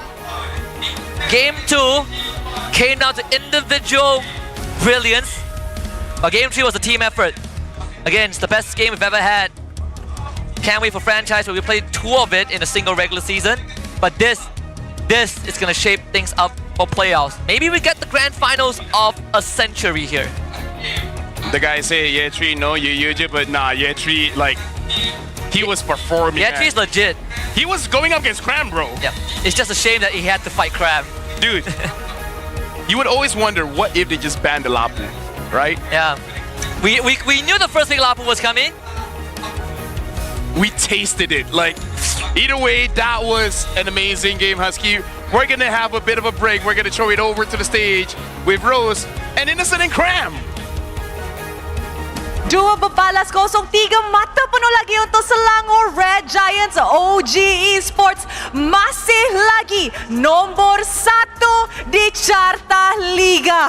Sorry, dua babalas 1. Dua mata je tapi masih lagi nombor 1 di carta liga. Sorry guys, it was a very intense series. And sekarang ni kita bersama dengan Innocent dan juga Cram. Hi boys. Hello. Okay, Innocent, it was a 2-1. I think you gave everybody a heart attack in those 3 games. So, my question would be... Answer properly, huh? Sige. My question would be, do you think that since you guys have been dominating MPL Malaysia for the past few seasons, that you guys have somewhat become a little bit comfortable with your placement as the kings of Malaysia? I think now because we're just exploring the meta, that's why we're using different kind of heroes. And for this series, I think it's better to use MM against them because they want to saw my MM, right? Innocent, you're not answering my question, huh? Are you comfortable with your placement? Nag-experiment talaga kami. Experiment lang? Yeah, we're just experimenting for some new patch that we might use in international. Okay, so is the experimentation the reason why you guys didn't see CG coming in that strong in game 1? I think in game 1 we have some lapses on our comps on the early game. That's why our game is very hard because our hero is more onto early game and we lose to the early game. That's why it's hard. So you guys didn't get your early game hero spike. Yeah. Now my question is, did you guys expect though, like CG to come in that strong? In-expect nyo ba? I think more into on how we can use our heroes because we didn't use our heroes properly that time. So the switch from fighter to MM is because you think MM is better in this series? Yeah, against them, yeah. Why? Because they always play Granger and I want to reach the Granger, so I choose some heroes that can always crush the Granger. But you said on our previous interview that MM is boring. Yeah, but we need to win their top 1 right now. Okay, dorang berjaya lah dapat kemenangan ini. And of course, guys, korang rasa siapa MVP? Say Kiss. Okay, quite a few names, okay? Dewan Sri Putra tengah sebut beberapa nama. Tapi, mari kita tengok MVP perlawanan ini in 3, 2, 1. MVP jatuh kepada... Oh. It's Cram! Cram. Hello. Okay, can I just say, amazing performance from Cram. See, lots of fans. Amazing performance. Let's go back to game 2. In game 2, there was a Lord fight. You guys were definitely dominating game 2, but that Lord fight, a mistake almost happened in which you guys were down by 3 players. You were low, yet you committed. You guys got a Lord, you got a triple. What was going through your mind at that moment? And what was the comms looking like for your team? Just normal sih. Ya, biasa. Daga, normal only. But why did you decide to commit? Because you guys were low. That was very dangerous. If you guys lost, that could potentially be a comeback for CG. Ay, Stormy, cakap tadi boleh lagi. Stormy cakap boleh lagi. Stormy yang cakap, bukan Cram. Ya, bukan aku. Bukan Cram. Tak tahu pula dia dah fasih Melayu dah sekarang. Now, Cram. Out of my 2 years in hosting, I've been hosting alongside you. And never once in my life, SRG OG player minta mic for interview. So, Cram, why did you specifically want to be interviewed today? Is there anything you want to say to your fans? To your loved ones? Anything? Sebab ako nang patu dia interview. Last. Siapa? Ya, siapa tu?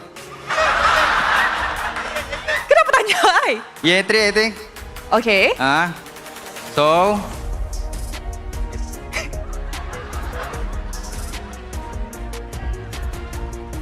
Sent, ako natanya Sent dulu. Sent, itu achievement apa? Oh, mal champion. ML champion. Not my level lah. Oh, wow. You're angry today? You're angry today? Apa? Awak marah ke hari ni? Ano? Tak marah. So, biasa-biasa je. Ya, biasa-biasa. Now that you've said something like that, Cram, a lot of the people are actually hoping that we will see a rematch against CG in the upcoming playoffs. What do you want to say to them?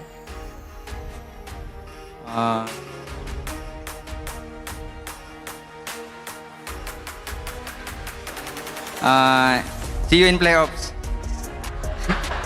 Okay. Alright guys. Ini sahaja daripada Cram, Innocent dan juga Rose. Thank you very much for watching this interview. With that, let us join back to the casters to analyze apa yang jadi di dalam perlawanan ini. Casters, back to you guys. Yo, shout out to Cram. My man. Mr. Mark. I didn't thought he would be going up and speaking in Malay. Not just that. He taunted in Malay. And he got he's so fluent in the language. Rose spoke to him in English and he was like, huh? Yeah. But he instantly understood when Rose was like, are you angry in Bahasa? Yeah. Maraka is like, oh no, I'm not. It's like he couldn't understand English. Like, oh, Malay, oh, got it. When you code switch too far. In case you guys want to know what basically Cram said, I think the most notable one is that like Rose was asking about CG and he said, oh, who are they? Champion of MPL? Not our level. Not my level. It's like, I like the SRG this time. They actually trash talk because people have been waiting for this for a long time. And CG had to bring it out of them. Yeah, CG had to bring it out of them. Although I do have to say, Arrow kind of brought it out of Sakai's as well yesterday. Hazel's guys, yeah. I mean, man, Hazel. Yeah. I love you, but 2 seasons in a row and you're kind of starting the fire a bit too much. But that's a story for another day if we do see Arrow. I can't believe I have to translate what a Filipino said in Malay in Bahasa to the English audience. But yeah, like a lot of Rose's question, he just basically gave one-liners, but all of them were in Malay. And he essentially did say just that, yeah, CG is not our level yet.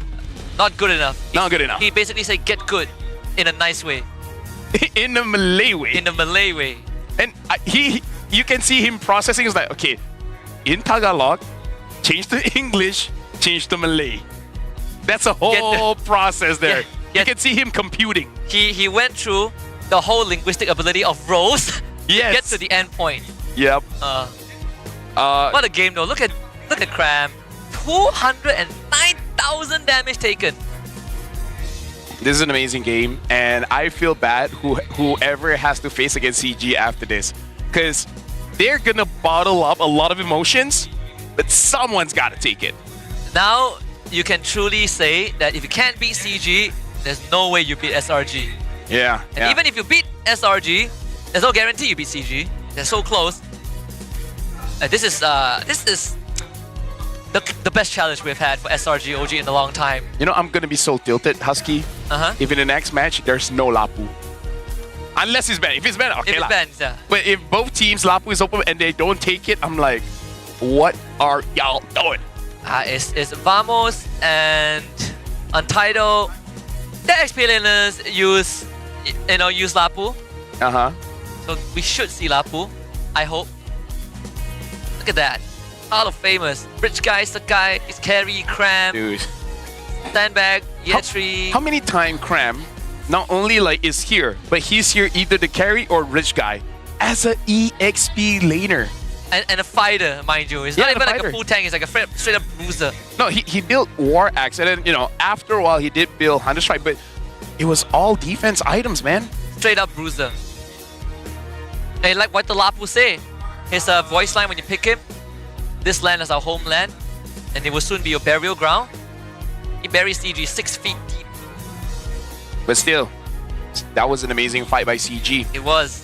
I feel like they just need to try different strategies, because again, one of the only reasons why they lost is they legit cannot deal with the Lapu, right? Yes. I feel like they're gonna go back and really look at every single thing and see where are the missed opportunities. But now we gotta look at the carry here, the gold distribution for Cram. 13,800 in total gold. He basically got 650 gold per minute.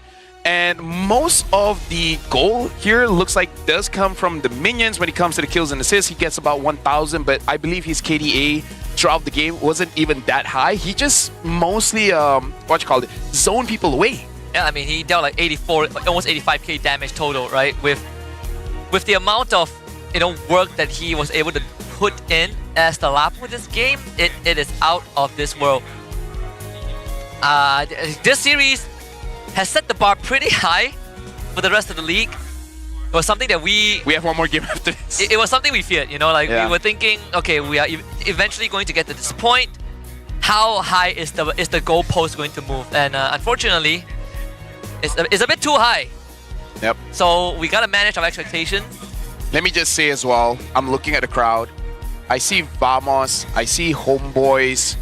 I hope GMX Clanton also watched that game, because I feel like all the teams watching that game, there's a lot that you can learn, both from CG as well as SRG, because this is one of those games that, there's just a lot of value that you can take.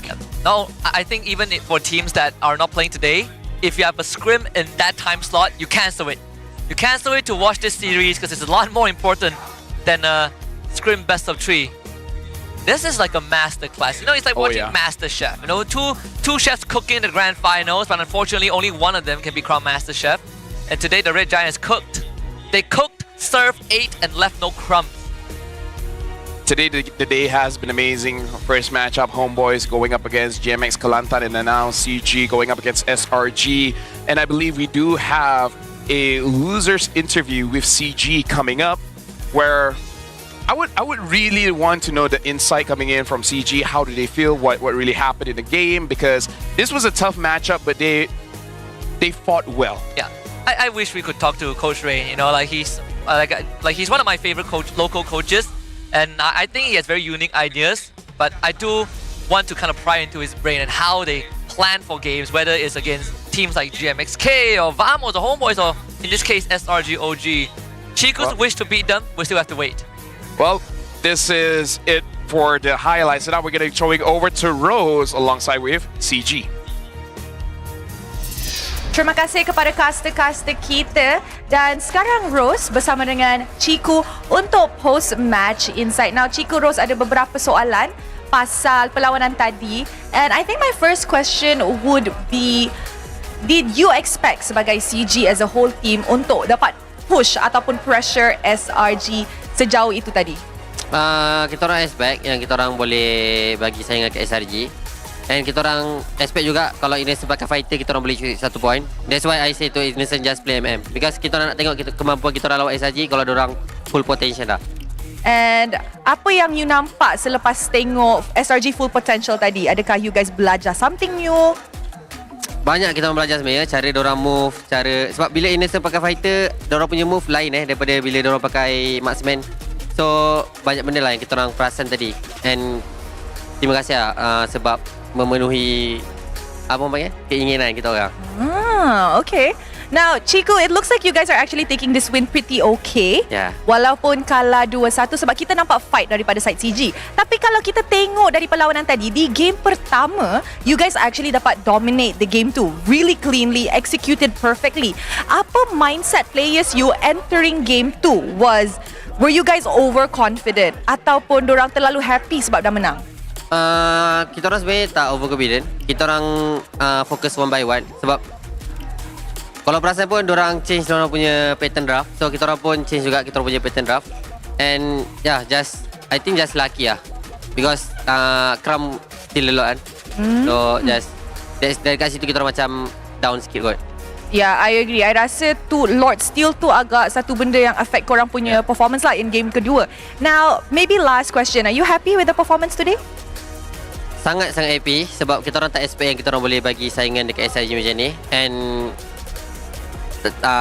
bagi saya walaupun kalah, kita orang still boleh belajar something. And saya masih berpegang kepada playoff lebih penting daripada regular. Now you cakap pasal playoff lagi penting daripada regular season. Tapi kalau ada situation di mana SRG OG boleh bertemu sekali lagi dengan CG Esports di playoffs, apa yang Ciku dengan CG boleh lagi perbaiki untuk kalaulah korang jumpa sekali lagi? InsyaAllah kita orang kena kuatkan trio mid kita orang. Sebab saya rasa second game and third game trio mid orang lagi strong lah daripada kita orang. But first game kita rasa trio kita orang lagi okay daripada orang. So kita orang kena improve banyak juga sebenarnya dari segi off map, open bush. Back to the drawing board. Tetapi I guess 1 point is still 1 point lah kan, sebab daripada SRG and banyak benda yang korang dapat, ilmu-ilmu daripada perlawanan ini. Thank you very much, Ciku. I'll see you next week. And with that, let us throw it back to the casters. Thank you very much, Rose. And there's a lot to actually talk about that interview. Again, for the international audience. So basically, Rose said, like, did you guys expect to do that well? Like, how do you feel after the match? And Chico did say that he expected to give a good game against SRG. At the same time, he didn't expect to be that good. And he asked Innocent to use the marksman because what he realized is that when SRG plays double fighter and when they're playing a marksman, the rotation is much different, as well as the sequence in the draft. So he said he learned a lot fighting against SRG. So he said thank you to SRG for actually fulfilling his wishes to let Innocent play the marksman. And they felt like, yes, it was a good game. We lost. I'm still happy with how my team performed. We learned a lot, and we're going to apply all of it in playoffs. Yeah, playoffs, he also mentioned playoffs is more important than regular season, which is entirely true. I think, for CG, there's nothing disheartening about that loss. Some luck was involved. He's not wrong with that Lord Steel. That did affect the mental a little bit. But overall, I think, making SRD play at their full power just to gauge where your team is at is the perfect way to prep for the upcoming matches. Hey, they finally made Innocent have to use the marksman. Just because he wants to win. Just because you have to. Even Homeboys couldn't force it. But anyways, right now we're going to go for a break. You guys are going to be hearing the mic check. After this, it is going to be the final game of the day, which is going to be Untitled, going up against Vamos.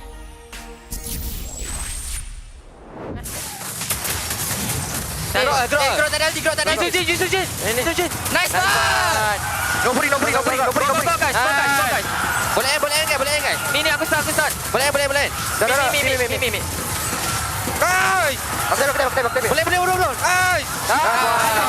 Guys. Nice. Nice one, dong. Masakkan mati. Please baik matanya. Fokus guys. Fokus belum habis. Nice boy. Cik. Awan. Nice try. Soket. Awan cak, nice try. Ya, First game.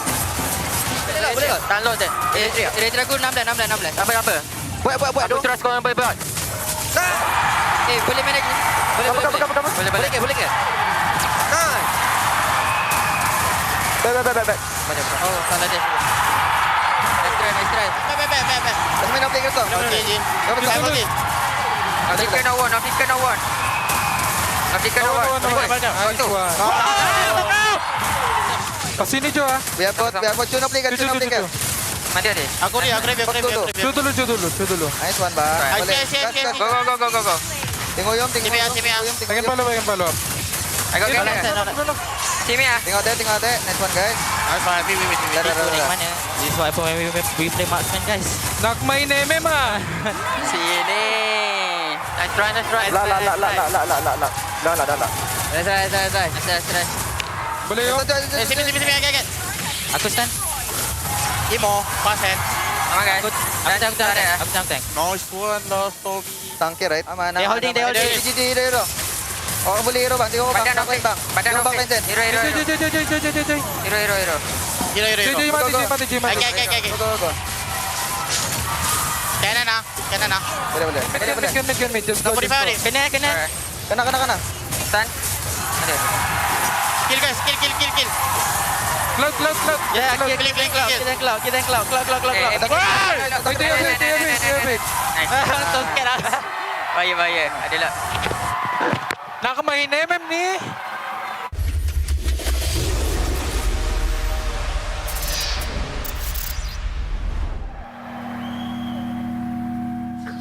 Bye. Saya boleh ni. Semangat nombor 1 ada dalam diri kita semua. Bukan atas usaha sendiri saja, tapi sokongan dan harapan yang dikongsi bersama. Sebab nombor 1 lebih daripada jadi yang terbaik. Ianya memikul impian mereka. Inilah semangat nombor 1. Inilah prepaid nombor 1.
Welcome to the Project Next patch preview. We've got a lot of great content to show everyone, so let's get into it. hero, Obsidia. The Sovereign of the Abyss has risen from the ruins of a forgotten age. As a gold lane marksman hero, her core gameplay revolves around building up bone shards to unleash devastating single-target burst. Her bone shards automatically hit enemies struck by her basic attacks, and she tethers herself to enemies hit by her ultimate. We can't wait to see your spectacular plays with Obsidia. Abyss heroes Alice, Dyroth, and Thamas have all been revamped. We've updated the visual designs and backstories of these three heroes and completely redesigned Alice's skills. We buffed her early game while preserving her signature life drain mechanic. Our goal is to elevate the gameplay experiences for these heroes, and we're excited to see how they'll perform in the new patch. The annual map changes feature is also coming this patch. Each match will get a random new map mechanic. Each time the meta cube flips, the battlefield will be transformed, opening up new opportunities and challenges for even more strategy and tactics. The achievement system has been revamped. We've added all new season achievements. Based on your playstyle and match performance, you can unlock varying levels of prestigious flares to show the world your skills and abilities. Plus, the new Wall of Honor lets you showcase your achievements for all to see. Let's see who has the most elusive achievements. In this patch, we've refined the feel and responsiveness of the game's controls. Many of these improvements came directly from your feedback.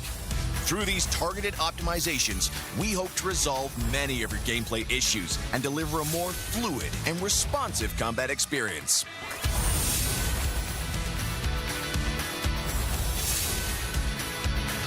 There are many more adjustments that you can read about in the upcoming patch notes.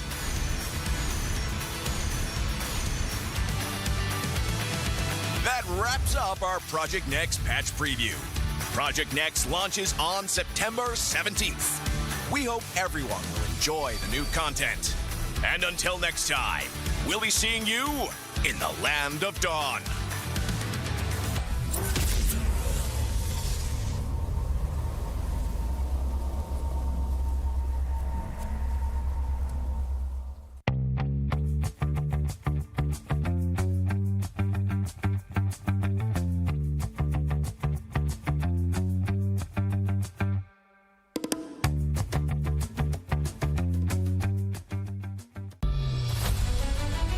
Everyone, and welcome to a special preview of our annual map change.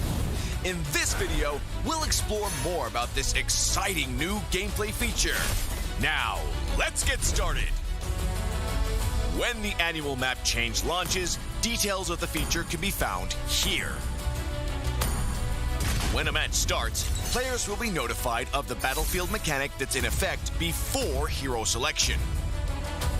You can view info about the mechanic anytime during hero selection to plan out your strategy. Are you ready for the Broken Walls Challenge? The old walls across the battlefield have crumbled, revealing new paths and giving heroes without blink a chance to shine. We can't wait to see the optimal routes you'll come up with. Danger lurks in every corner when dangerous grass is in play. The battlefield has been overgrown with bushes, so proceed with caution. Will you be the hunter or the hunted? You'll need new strategies to survive this deadly jungle. Have you ever dreamed of soaring over the battle like a cloud? With Flying Cloud, rideable clouds will spawn on the battlefield. Just hop on and take to the air for swift lane rotations, or plunge down for deadly ambushes. Come, ride the wind and own the skies. The river will bring you to victory with Expanding River. River currents will expand into the jungle areas, and new currents will appear when the Lord spawns and when it's defeated. Travel with the current for a massive movement speed boost. Master the flow of the currents and drag your enemies into a whirlpool of defeat. We hope these new battlefield mechanics will break stale metas and deliver new experiences and challenges to everyone. See you all on the new battlefield.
CeraVe baharu, blemish control, membersih. 2% salisilik asid untuk membersihkan pori dan 3 ceramide untuk melindungi kulit, memperbaiki. AHA, BHA dan niacinamide untuk menangani jerawat, untuk kulit bersih dan sihat. CeraVe. Hai semua. Selamat datang ke sedutan Patch Project Next. Kami ada banyak kandungan yang menarik untuk berkongsi dengan semua. Jadi, mari kita mulakan. Wira baharu, Obsidia. Sang pemerintah Abyss telah bangkit dari sisa-sisa zaman yang telah dilupakan. Sebagai wira marksman laluan emas, gaya permainannya fokus kepada pengumpulan serpihan bone untuk melancarkan serangan letusan sasaran tunggal yang memusnahkan. Serpihan bone miliknya terkena musuh yang dilanda serangan asasnya secara automatik dan dia juga mengikut musuh yang terkena ultimate-nya. Kami tidak sabar untuk menyaksikan aksi anda yang menakjubkan bersama Obsidia. Wira-wira Abyss Alice, Dairah dan Thomas juga telah diperbaharui. Kami telah kemas kini reka bentuk visual dan latar belakang cerita ketiga-tiga wira ini dan mereka bentuk semula teknik edit secara menyeluruh. Kami telah buff fasa awal permainannya sambil mengekalkan mekanik life drain yang ikonik. Matlamat kami adalah untuk meningkatkan pengalaman bermain bagi wira-wira ini dan kami amat teruja untuk menyaksikan prestasi mereka dalam patch yang baru. Ciri perubahan peta tahunan turut akan diperkenalkan dalam patch ini. Setiap perlawanan akan menampilkan mekanik peta baru secara rawa. Setiap kali meta cube berpusing, medan pertempuran akan berubah, membawakan peluang dan juga cabaran baharu untuk strategi dan taktik yang lebih mendalam. Sistem pencapaian kini diperbaharui. Kami perkenalkan pencapaian musim yang serba baru. Berdasarkan gaya permainan dan prestasi anda dalam perlawanan, anda boleh membuka pelbagai level gaya yang hebat untuk menunjukkan kemahiran dan keupayaan anda kepada pemain lain. Selain itu, Wall of Honor yang baru membolehkan anda mempamerkan pencapaian anda kepada semua orang. Mari lihat siapa yang mempunyai pencapaian paling sukar diperolehi. Dalam patch ini, kami telah memperhalusi pengalaman dan tidak balas kawalan permainan. Kebanyakan penambahbaikan ini didorong oleh maklum balas anda. Melalui pengoptimuman ini, kami berharap dapat menyelesaikan kebanyakan isu permainan yang anda hadapi dan memberikan pengalaman pertempuran yang lebih lancar serta responsif.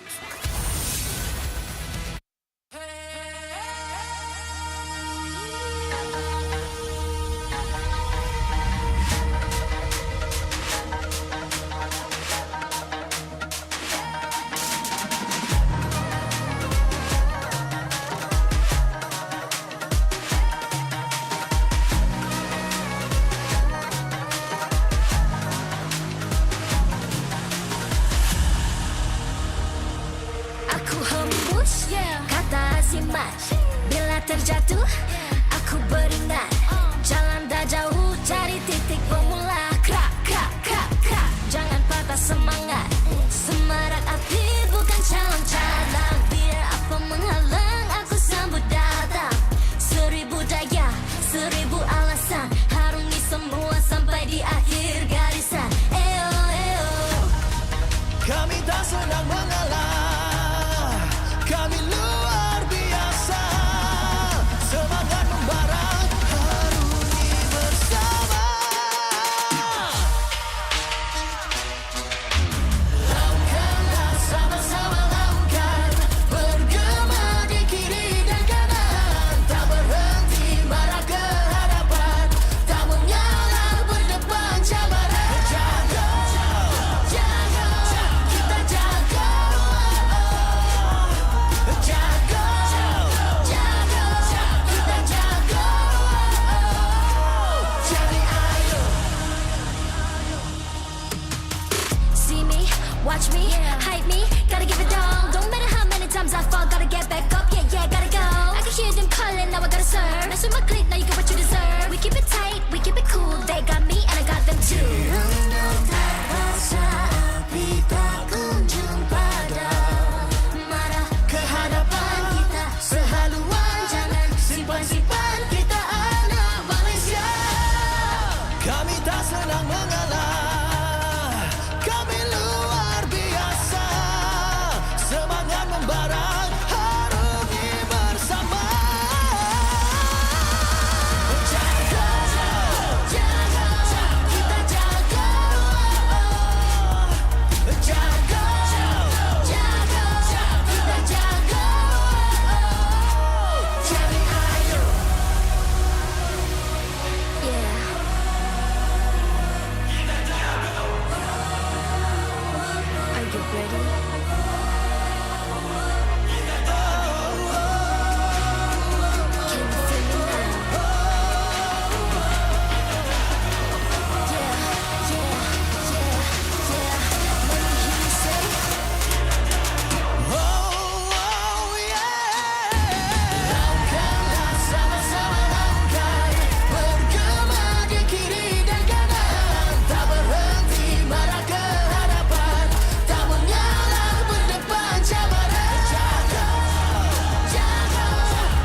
Aku hembus kata simat.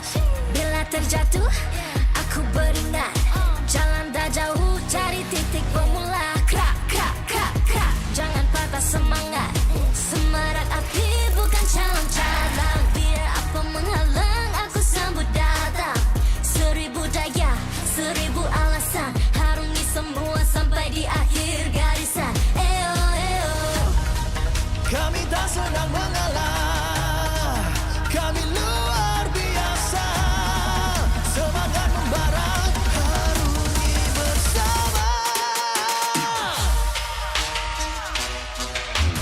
Lakukanlah sama-sama lakukan. Bergema di kiri dan kanan. Tak berhenti marah ke hadapan. Tak mengalah berdepan cabaran.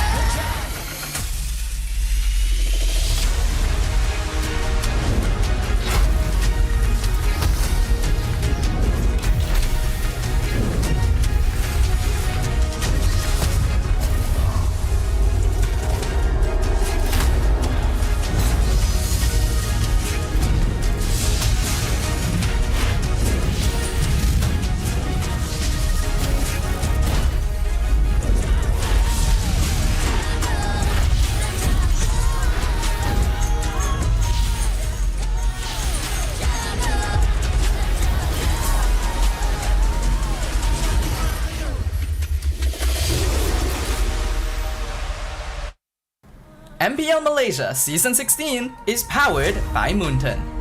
Presented by Celcom DG. Stream, game, vibe on social media, and more to your heart's content without missing even a single moment. Power up with lightning-fast 5G speeds. Stream all day long with Celcom DG prepaid 5G. Our official sponsors. Official gaming smartphone Infinix GT30 just launched. Comes with a free magnetic cooler, even more affordable than the GT30 Pro.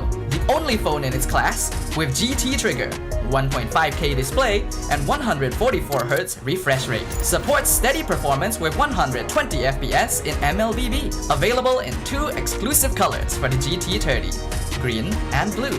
Perfect meals for gamers, Grab. Grab food for one. When eating alone, enjoy meals from 10 ringgit. With just 1 ringgit delivery fee and no minimum spend. And group order. Get 15% off when eating in a group. Bigger gang, bigger savings. Our esports partners, 100 Plus, Ferry, and Yamaha. And thank you to all our strategic partners, CeraVe and Playas. Tron Ares in cinemas on 9th October. A visual spectacle action adventure. Tron Ares follows a highly sophisticated program, Ares, who is sent from the digital world into the real world on a dangerous mission, marking humankind's first encounter with AI beings. Catch Tron Ares in cinemas 9th October. Keep an eye out for special ticket bundles that reward you with in-game diamonds when you purchase Tron Ares movie tickets for 4DX, IMAX, or ScreenX.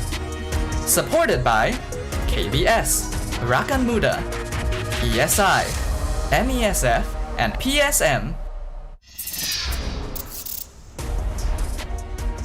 I gotta say, that game took a lot out of us, but we're still here, super energetic, because of you, chat. You guys are amazing. You guys back us up. It's me, LaFell, alongside me is Husky. You guys are watching MPL MY Season 16 in the English broadcast. This is going to be the final game of today. And I got to say, the first 2 games, they were bangers. This one is going to be untitled, going up against Vamos. And just going to put out a disclaimer out there for anyone who is tuning in for this match. Please manage your expectations. All right, we witnessed basically the series of the season earlier on between SRG, OG, and CG. And it's not to downplay the magnitude of this series, but if you're coming in expecting world-class gameplay, maybe this is not going to deliver to your expectations. So let's move the bar down a little bit, but still expect some high-quality matches. But if we want to put some pressure in the matchup, the pressure is on Untitled. Oh, yes. Because Untitled have not won the past 4 games. Yeah. And they desperately need those points to qualify for the playoffs, because just remind you guys, now they're called Untitled. Before this, they were DX Seoul, and they ended the league at number 3 in after winning MEL. Yeah, they were one team fight away from MSC. That's how close they were. Yes. They put every single team to the distance. Except for that one team. Who did they crush? Was it MV? The team that they 2-0? I can't, yeah, they no, previous season during the playoffs. But either ways, Vamos is on a hot streak right now. Ever since the map changes, they've been finding creative ways to play the meta, as we've all seen the Fanny on Zorn. So after the patch, they've been looking pretty amazing. Not only that, Vamos is also a team that plays a lot of Hayabusa and have found success with that hero. So right now we're going to be looking at the lineup here coming in for Team Untitled. We got SkyZ, Rossi, Stone, Kimin, as well as Siska. Now, my criticism for them is that they're inconsistent in the way that when one player is performing out of their minds, someone else is going to fall short. Where I really want to see Siska being on top form, and I want SkyZ to be on top form as well. I feel like Rossi as well as Storm are really supporting the side laners, same as Kimin. Kimin on the Haya, he can carry. Anything other than that, he hasn't shown promise just yet. Yeah. If you want to talk about inconsistency, unfortunately, it came from the mid trio of Untitled. Storm, Rossi, Kimin, they've had some holes that they needed to plug. Unlike Vamos, who are having the time of their life so far since the new patch. Natko, Zorn, Plokun, Chibi, Gojes, especially Gojes, who is here to try and pocket another XP laner's hit. He already has 3 in his pocket, and apparently he has pretty big pockets, because I checked, he can fit at least 3 more. Yeah. At least. At least 3 more. Just not cram. Just not just not cram. Maybe not year 3 either. Maybe not year 3 either. But still has space for the rest. Well, we will see whether he can actually put Siska in his pockets. Because I gotta say, after this, Vamos needs some kind of Gene sponsorship or something. But for now, we're gonna be hearing what the players have been talking about while they're doing their ping test in their mic check. Amai ni semua fan kita ni. Oi, kanan lah, kanan. Kanan lah weh. Ni kosong ni kanan ni. Kanan lah. Kanan lah kau ni bias. Jangan ni. Tak, nanti ramai. Aku bias kita kalau lawan Todak. Kalau Todak. Aku nak cek budak yang kalau Vamos. Budak tu. Find that guy. Kalau kita nak apa bracket, hari ni kena menang 2-0. Kan? Kalau nak hari ni jadi hari yang panjang. Kalau kita 2-1 lagi susah tu. Ya. Kena hadapkan orang kalah. Did the production just say back to Kedah, Caster? I'm from Pahang, by the way. I'm Johorian. I'm gonna dox you if you say one more Back to Kedah, Caster. Aku dari Pahang. Aku dari Johor. And Chibi was from Terengganu, so I did not catch what he said, but he basically said we need a 2-0. Either he said, if you guys want to rest, we got a 2-0. Or he said if we want to catch something, I don't know, movie or like a dinner spot, we got a 2-0. So yeah. Vamos is on a mission. They are on a mission. They're on a mission. I like these motivational talks. It's way better than, do you guys want to win? It's can we get a 2-0 or not? Or not. But that means if they lose 1 game and we go 3 games, does that mean there's Untitled's chance to win again? Well, I gotta say, Husky, for week 3 it has been pretty high. But we gotta see what week 4 really has up in store for us. Right now we have a bit of a sneak peek. In fact, MPL right now we have trailers. So let's look at the trailer for MPL MY week 4.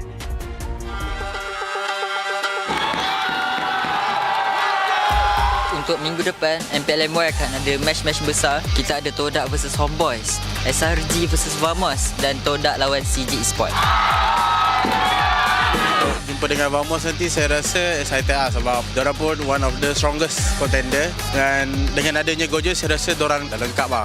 Okay Jess, kalau lawan Vamos nanti kau akan tahu lah Jess kenapa kau kasap lah. Perasaan saya bila jumpa Todak kali pertama ni agak awkward sebenarnya. Sebab selalunya saya dekat sini gambar Todak, tapi sekarang gambar CG. Tak sangka lah akan melawan tim kegemaran saya dulu. Saya rasa Todak tak rindu saya pun sebab diorang dah ada sekarang line up dengan ada Zaid kan. So itulah. Dia je lah. Todak, do you miss me? My roommate Zaid, I miss you so much. I miss you. But I need to move on. I already have new roommate, Gary. Untuk Todak, harap kita dapat memeriahkan MPL and dapat bagi game yang intense lah. So harap-harap korang dapat bounce back untuk lawan kita orang. Okay guys, untuk fan-fan CG, jangan lupa, dan Todak, jangan lupa beli, bukan beli tau, mesti beli tiket dekat website MPLMY Season 16. Sebab apa? Sebab match depan saya melawan saya punya bekas teammate. Saya pun tak tahu saya dah move on ke tak. Cuba korang minggu depan beli je guys. I don't remember Chico having this much personality, this much character. I think streaming really helped him out in that department. And now we know who he sleeps in the same room with. Hey, he slept with Zayed, but now he's sleeping with Gary. Hey. Something about junglers. Something about those Chad junglers, something top tier about junglers. Yeah, like I like that we're hyping. I was like, oh, these are the teams going up against Todak. Ugh. Well, Chico didn't age well. Yeah, Chico said like, oh, I don't know, man. I'm going up against my ex team. They're my favorite team, but I gotta move on. But did I move on though? I think he did. Yeah, I think it did. If Todak wins, means that Chico lost to nostalgia. He sees that and was like, you know, like crazy talk here. If Todak wins, that's why I say if, big if. If, nah, no way. Unless there's crazy transfers. Even I can curse that, and you know it. Unless there's crazy transfers. Because I think I saw an interview where maybe this is just Lolius being discouraged, but he basically said like, yeah, I think they're gonna get rid of all of us, you know. But you know, maybe he just discouraged after a loss against GMXK. Who knows? I would keep Lolio. I'm just saying. I would keep Lolio, and I would keep. Hold that thought. I would keep Lolil and would you keep Nafari? Yeah, he's funny. Okay. Like, coach or not, I think he's just a good guy to have around. So I would keep Lolil and Nafari and probably no one else. Huh? Probably no one else. Zaim, guess no one Dreams. Oh, I have to think about that one. The third one is tough. I feel bad for the management if they have to think about that one. If there's one player that has played in MPL since the very first season up till now without taking a single break, even though he announced his retirement back in season 12, it's a good old Zorn. You know what they say? Men always lie. Men always lie. Men are liars, dude. Men are liars. But now we got a coach coming in from Coach Theo. Hopefully he doesn't lie. He said last week the players were very confused about the meta. Honestly, even me. We didn't know which power heroes to prioritize, and we weren't on the same page when it comes to team fights or the game plan, especially from the mid-game onwards. Essentially, they were just confused because I think they had a lot of theories, but they didn't have the time to like test it out in practice. Yeah. Like, for example, the Hellcat roam. Yeah, they also had... It feels like they put a timer on themselves every game. Yes. Every single time the game goes past 8 minutes, they just switch off, right? They stop following protocols, they started making very weird decisions, and they felt very, very lost on the map. We've seen some egregious throws, you know, from... especially in the mid-trio, especially like Keemin, he had some very underwhelming games. Even in games that I felt like Untitled could have brought it to a full 3 game, it didn't happen. There was one game they were about to make a comeback and that didn't happen also. So unfortunately for Untitled, they gotta bounce back, right? You lost the past 2 series, 0-2. That's 4 games in a row that you have lost to the same exact mistake.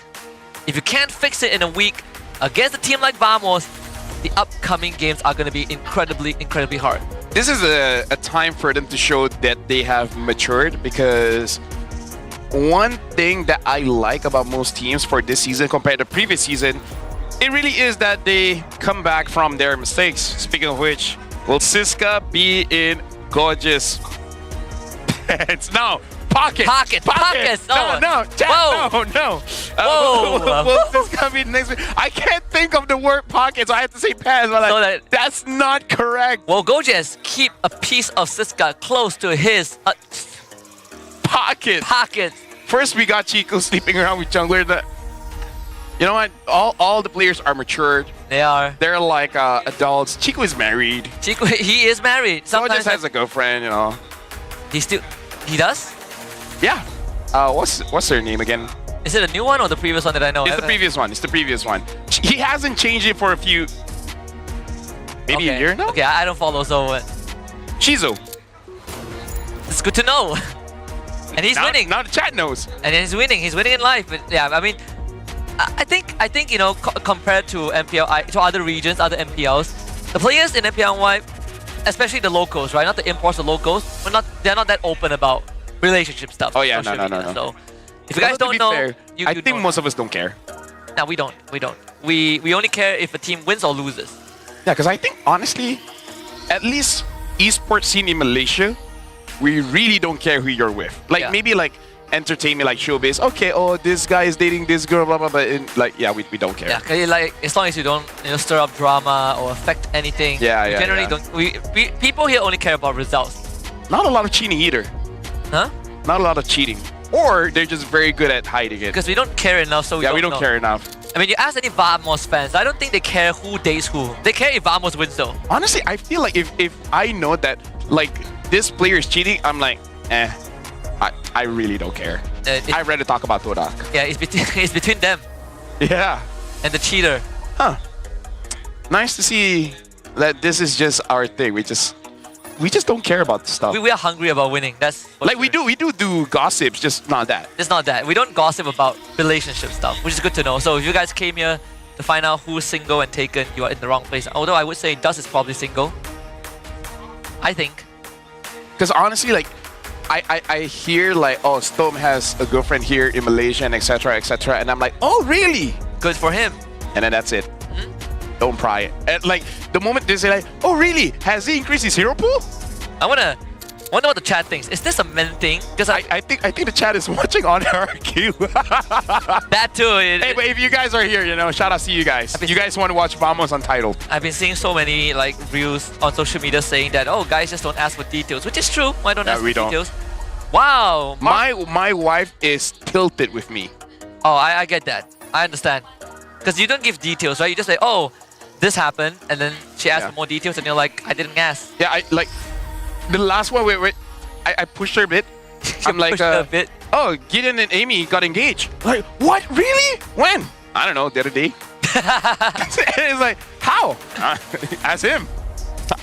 Even I didn't ask. I tuned into the proposal mid-work. Yeah. I was casting for a different event from home. And I had my phone on FaceTime, and it was just me casting while watching the proposal go down. All right, let's hop into the draft. We got a draft to talk about here. I want to see Broken Walls, actually. We haven't gotten Expanding Rivers today, right? If we did, we had one. Oh, and another Dangerous Grass. So Untitled's win rate on Dangerous Grass is 0. This should be good for Zorn. Oh, perfect for Zorn. Perfect for Zorn. We did thought that they are gonna go for like Helker, Natalia, Zorn just kind of flexing. Yes, Zorn, we know it's a 2-0. Let me just say, after what Daniel did, damn Daniel, Zorn needs to keep up. I want to see something from Zorn. I need him to flex a bit. Unfortunately, they can only meet in playoffs. Yeah, but like for this game, Pick Cho, right? Pick Cho, pick Chip. Maybe even Batang if it like suits the situation. Damn Daniel, but or pick Lapu Rome. No way. That's reach. I'm gonna be such a Lapu glazer that if I'm supposed to be Rome but I'm first pick, hey guys, guess I'm playing Lapu Rome. Guess we know which hero is getting nerfed next in the next big patch. Exactly. Novaria. Oh, I thought they were like nerf Mia or something. Or they're nerf Fanny again, because Fanny's win rate is too high. Yeah, so 2 game. Okay, so Vamos won 1 game on Dangerous Grass. Untitled, I know they've lost. The only one. Vamos banned Povius and Fredrin. Fanny. This has to be a Fanny pick. The funny thing is, it's not going to be jungle. It's not going to be jungle. It's not going to be jungle. The other thing that I'm thinking of is something like Arlet. Yeah. We called the Fanny pick before. The thing is, even if you're Untitled, you're looking at that and you're like, Should we really ban the Fanny? You know, is it worth it? Like, I feel like they're talking among themselves. We let go of the Fanny roam, and if we lose, we deserve it. That's what I think too. Pick Cho, right? Pick someone that can stop the Fanny. Pick the Cho. I think it's Rossi can play a mean Cho. Maybe they just know everyone's watching on the RQ, so they can just. All right, they ban out the Uranus. Wait, Uranus. So they're gonna try to get Esme, or Just get Lapu, honestly. I think between Lesme and Lapu, I prefer Lapu a lot more. Well, we got Gorgeous here. Gorgeous has a Lucky Charm. Oh, 1-1. Completely forgot. By the way, Lucky Charm, which is a whale plushie called Bobo. Shout outs to the PH fans that he brings with him to every match. I hope no one in the PH names anything Bobo. Hey, we got Gorgeous has a whale plushie named Bobo. Yeah, he has a dumb plushie. Bobo whale. Bobo whale. He has a dumb plushie. I'm sorry, Gorgeous. I'm just kidding. I'm just kidding. And then he be coming up to you, was like, my girlfriend gave me that. I'm sorry. What if it's... And then I'll just be like, okay, which one? And it's like, good question. Yeah. You're asking the right questions. Kalea Farsa. Wow, Power picks one title. Coach Teal said Natko, Clockwood, and Coach Teal were once... Oh, no, it's a fun fact. Natko, Clockwood, and Coach Teal were once together in the same team, Evil's Glory, during MPL ID Season 13. Now they reunite in a different MPL and on different teams. Lapu, vamos 100%. There's no way they don't pick a Lapu against a first pick Farsa. And you have 1-1. And you have 1-1. That is threatened by the Farsa, so pick the Lapu. Yeah. You hesitated on that one, huh? Okay, Fanny is like, it's not the easy. Cho Lapu. Okay, CC. Baxia, okay, completely out the window, but it's fine. It's still good pick, still power picks. Okay, we can justify this by saying that number one, Siska has a cracked CC, and CC deals very well against the Baxia. So this kind of shows as well why they banned the Fredrin, as well as the Fovius. So it does look like they just want to play kind of like forcing fights here. I mean, Siska also has a pretty sick Lapu too. Pick Ranger here? If you remember, like Siska's Lapu, woo, out of this world. You pick Ranger here. Oh yeah, they could also just pick Lapu and then just get whatever MM is available for SkyZ. Think about it. Yi Xunshin is still up. Possibility of double fighters still there. There we go. Gotta pick the Lapu. I'm so happy. I'm very untitled right now. Honestly, I mean, if I've seen Siska's Lapu performance, I would give him Lapu. Yep. They lost the game, but Siska dragged the game on because of how much plays he has made. Honestly, let me... Ban Grok. Cranko. After this, ban Grok. Like, Zorn is crack on the Grok, and Grok deals with Kalia, and Grok deals with Farsa. Grok, Cho, Gatot, there's three of them. Yeah, but now I read a Grok. I rather you ban Grok. And that gives an opportunity for Zorn to show if he still got it on the Cho. But the Cho so is it's kind of like for a mean thing. Cho is also a very good setup for the 1-1 too. Kick someone back, 1-1 easily unlocks the weakness points and goes up into the air. Fair point. Fair point. Depends on what kind of setup you want. Ben Haya, I think. You ban Haya as Vamos? Yeah, because like Kimin, if there's nothing else, he'll pick Haya. He hasn't had the best Haya games. I think it's how much does Vamos want to roll the dice? They banned the Guinevere. Someone used Gwyn before. Who was it? Was it Vamos themselves? Someone used the Gwyn. Was it Kimin? Or was it... If we list down the junglers, who has the highest likelihood of using like Gwyn? I legit can't I have a remember. feeling Kimin is probably the one who used Gwyn. Yeah, because someone did. I just can't remember who. Because I remember...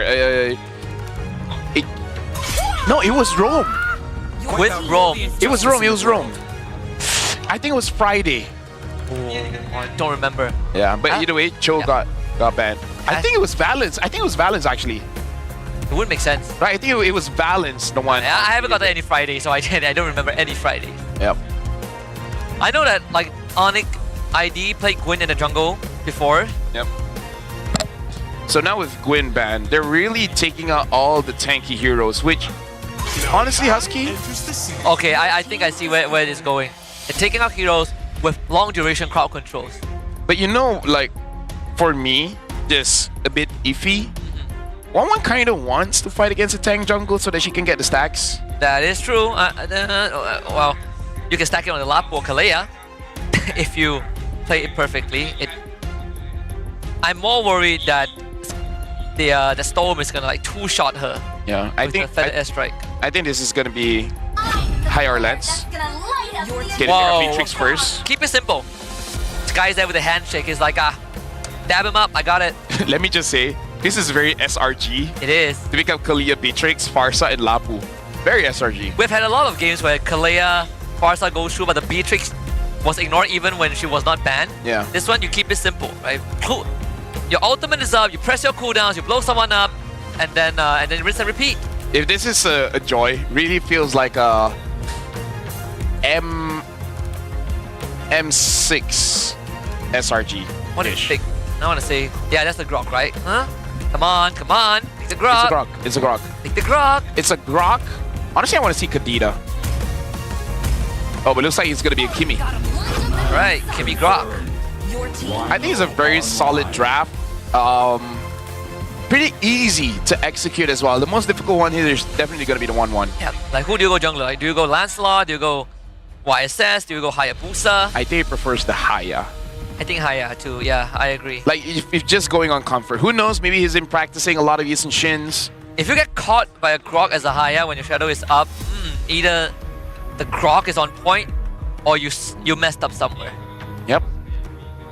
Remember that... Okay, yeah, Haya. So, I really feel like this is Untitled going on comfort. The one thing that I do like the adjustment was that last week they really wanted Angela for Storm, and the big problem with that is that Storm did well dealing the damage, and without Angela the damage was significantly less. So I'm hoping to see a very different Untitled here, where when it comes to the damage profile, they all got it, right? Honestly, even Kalia being a support fighter can do enough damage, at least in lane. Absolutely. Again, Untitled, they have a lot to prove today. If they can take even a point off of Team Vamos, I think some faith will be restored because they are on the down low right now. We are going to hop into the land of Dawn for game number 1 between Untitled and Team Vamos. Here we go. Team Vamos on the blue side and Untitled on the red. Right now, I really want to see how they move the tempo because I have high expectations when you have a Kalia Farsa. Because you can start a fight super early and maybe even punish Vamos. The only question is who you're going to punish here because it probably will be difficult to get Chibi. Whoa, Rossi went in alone though. Rossi? He's dead. What are you doing? What are you doing? What was that? Okay. He thought they started orange buff. He just screwed Storm over, dude. Oh my god. He straight out screwed his mid laner over. Bro, the owners of Untitled, they're having a heart attack. My condolences to you, JJ, but this game, this start is kind of, oh my god. Oh my god.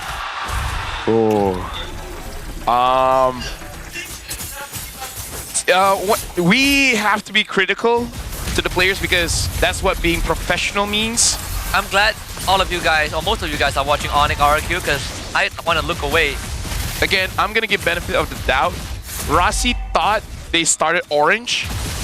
So... Yeah, but you don't dash it like that, you know? Yeah. You want to dash out. But to be fair, like if someone body blocks you, you can't dash out anyways. But yeah, misplay. You could flicker, and then I don't know. I'm being quite nitpicky, but I feel like they should. No, you're not being nitpicky. I'm just trying to give the benefit of the doubt. Of course. What you're saying is correct. I'm not saying what you're saying is wrong. I'm just trying to get in the mind of Rossi because what was that? Either ways. Think too much for them. You know what? It's just early game. It doesn't matter. You know who I feel bad for? I feel bad for everyone else because Skyzer loses his lane, Stone loses his lane because Rossi got first blood, and this guy looks at Rossi and is like, bro, please. That could have been a kill angle in the XP lane. Maybe Siska is thinking to himself like, I see I got a challenge for this one. I don't know, my teammates. not by Vamos, mind you. My teammates are a true challenge. Kimin, Shadow forced out. Here comes this guy. Kimin once again gets rooted down. Rossi finally in. He gets tied out. Kimin couldn't press any button. And this fight has gone straight down the drain. They find a kill on the Chibi. But Vamos strikes back with 3. This feels bad. That's why I say we gotta move the bar down a little bit.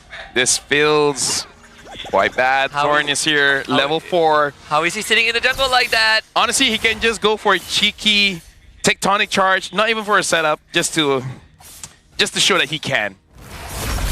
Oh my. He didn't get it. He didn't get it. Thank goodness he didn't get it. Oh, he's out. He's dead, right? He's surely dead. Okay, bring it back. Oh my god. Press the shadow kill. Where's the shadow kill? Oh my goodness. I bet Zorman's coming. Oh, they got nothing. They got nothing. I don't know. That's probably not how he. That's GB. That's GB. I'm sorry. Yeah. Access, am I right? How does Untitled recover from this one? Because here's my problem. Rasi catches, I don't think they have enough damage. Is it fair to say that they stalled through the game at level 1? Yeah. Because it seems to me like all the shadow, wrong side of the wall. That's a 3k goal lead, 3 minutes in. No, legit, I think the game is lost 30 seconds in. And the reason why we say that is because they haven't done anything yet to recover from that deficit. Like, you can throw like that, but then if you, like, say, catch Clockwood in a rotation, catch Chibi in a rotation just to even it out, yeah, you got a chance. But when 4 minutes in, 5-1, 3,000 gold difference, Turtle being secured by Vamos, and looks like they might secure the next one, it's gonna be very hard unless SkyZ and Siska can hard carry. I'll tell you what's sadder. They lost their bot tier 1 in under 4 minutes, and now SkyZ is gonna go down. Came in, it's not gonna have enough damage. Nope. Nako is out. You get Zorn, that's the best you get. Siska's lane is ruined. It's completely ruined. If come on, man, don't. Siska tried. Storm is 2-0. 2-0, so that's good for Storm. Alright. Siska jumps in. Who they're gonna grab? Alright, grab Gojas. Yes, Vengeance. Where's the crowd control? Oh my goodness, Clockwood catches Keeman. Doesn't have the shadow kill anyways. This guy can't really follow up with much, so Clockwood peels his teammate. Something that Untitled has to be careful of, because every single time Keeman goes in, some kind of crowd control will catch him. The crowd control coming in from Vamos honestly isn't even that fast, so they just predicted when Keeman is gonna come in. And the problem is, Vamos has very sturdy front line. Tectonic charge, here he comes!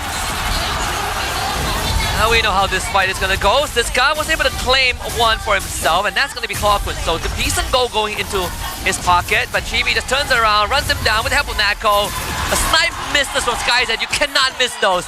Crossbow tank goes off, SkyZ gets blocked up by the wall, and Nako finds an easy double kill. Stoem wants the help, but he has to end up running away. Keeman comes in. It seems like the train has started for Untitled. It is not the train you want to be on. 6k goal lead, 6 minutes in for Vamos. Yep, clever by Chibi, just separating himself from Nako, making sure that the Ogi Shadow kill doesn't transfer over. Yeah. Untitled? I can imagine Coach Steel. More like tilted. I can imagine like Coach Steel pulling his hair out. Yep. Just looking at that level 1. Like that first blood, Coach Steel probably is already losing his mind in the camp. I'm not even thinking of Theo. I'm thinking of our good friend. I'm thinking of JJ. Yeah. And other partners. Oh my god. How are we... Siska is good. Siska is good. Siska is trying. SkyZ is forced into a bad spot. Let's talk about this, right? So the Beatrix, the Farsa, and in a way the Lapu and Haya, they have good wave clear. Yes. So they just clear all the minions for the next 10 minutes. By that time, they'll get items. They should be able to kill Zorn. Siska hops to the back. Zorn flickers to safety again, and Rasi wants to get out. Crossbow tank gets transferred. Natko is having the time of his life. He is just auto-attacking away. Double kill for Natko. Stoem is trying for the vengeance. Not helping him anytime soon. So Natko has a triple kill. Wisdom Nature 7 minutes in. Yep, 7 minutes in, almost 8,000 gold difference. Chibi still got the buff, I believe. And Clockwood is soloing the turtle. Crazy thing, at this point, the turtle is still alive. Chibi now having the blade armor, so able to deal with the majority of damage that's coming in from Untitled, because at this point, he doesn't have to worry about the Farsa so much, because it's easier to die with the Farsa here. Ooh. Ladies and gentlemen, if you guys ever wonder... No one is chatting right now, so that's a good sign. Yeah, how bad things can cascade out of control. Just watch this game. Red team turret has been destroyed. Not to be... Is that the fastest first blood we've had? Yeah, probably, yeah. I think so, at least for this season. Even last season, we didn't have a first blood that fast. You know, the start, before the first camp or the first minion wave was taken. And okay. So apparently, the previous fastest first blood was 50 seconds. This one is 30 seconds. Okay, I don't think we're breaking that record unless someone runs straight to the enemy fountain at level 1. Fastest first turret before this was 4 minutes and 12 seconds. That got broken. This game was 3 minutes 40 seconds. Yep. Hey, you know what? Untitled, at least you broke records. They broke record last season for the most games played in the regular season. Now they're breaking the wrong record. They know how to make a name for themselves. You know, I want to be fair to everyone out there, but this is the fastest that I've called a game, GG's, and it's based off of that first blood. I called it, like I saw that first blood, and you hear it, you can be the witness. I called it straight. I'm like, this game is so over, dude. If my support is doing that at level 1. Right now, I don't even want to hear the mic check. I want to see coach reaction. Yeah, please give it us, like a coach reaction of when he jumped in and Theo's like, I told you to check the jungle, but not like that. You know what feels worse if you are the coach? Imagine you are the coach, right? You draft for your team, you dab all of them up, you're like, okay guys, good game. You sit down, 2 minutes in, 30 seconds after the game started. He might even be looking at his phone at that point. Yeah, your roamer gets first blooded because he made the questionable move, and then your goal laner loses the trade to an Inspire 1-1, and then your mid laner loses because your roamer died. They can try to catch Zorn. Came in, good. Finally something. But they gotta deal with the Lord and a 10k gold deficit. The crazy thing is, I think the coach said, okay, you guys have a Beatrix, so maybe don't do anything until the first turtle. Got that? We got that, coach. So he just watched TikTok and then heard screaming. He's like, what happened? He heard first player is like, that's my boy. Wait a minute. Oh, I'm gonna apologize in the group. I'm sorry, there's very less I can say about this. I'm okay with, goodbye.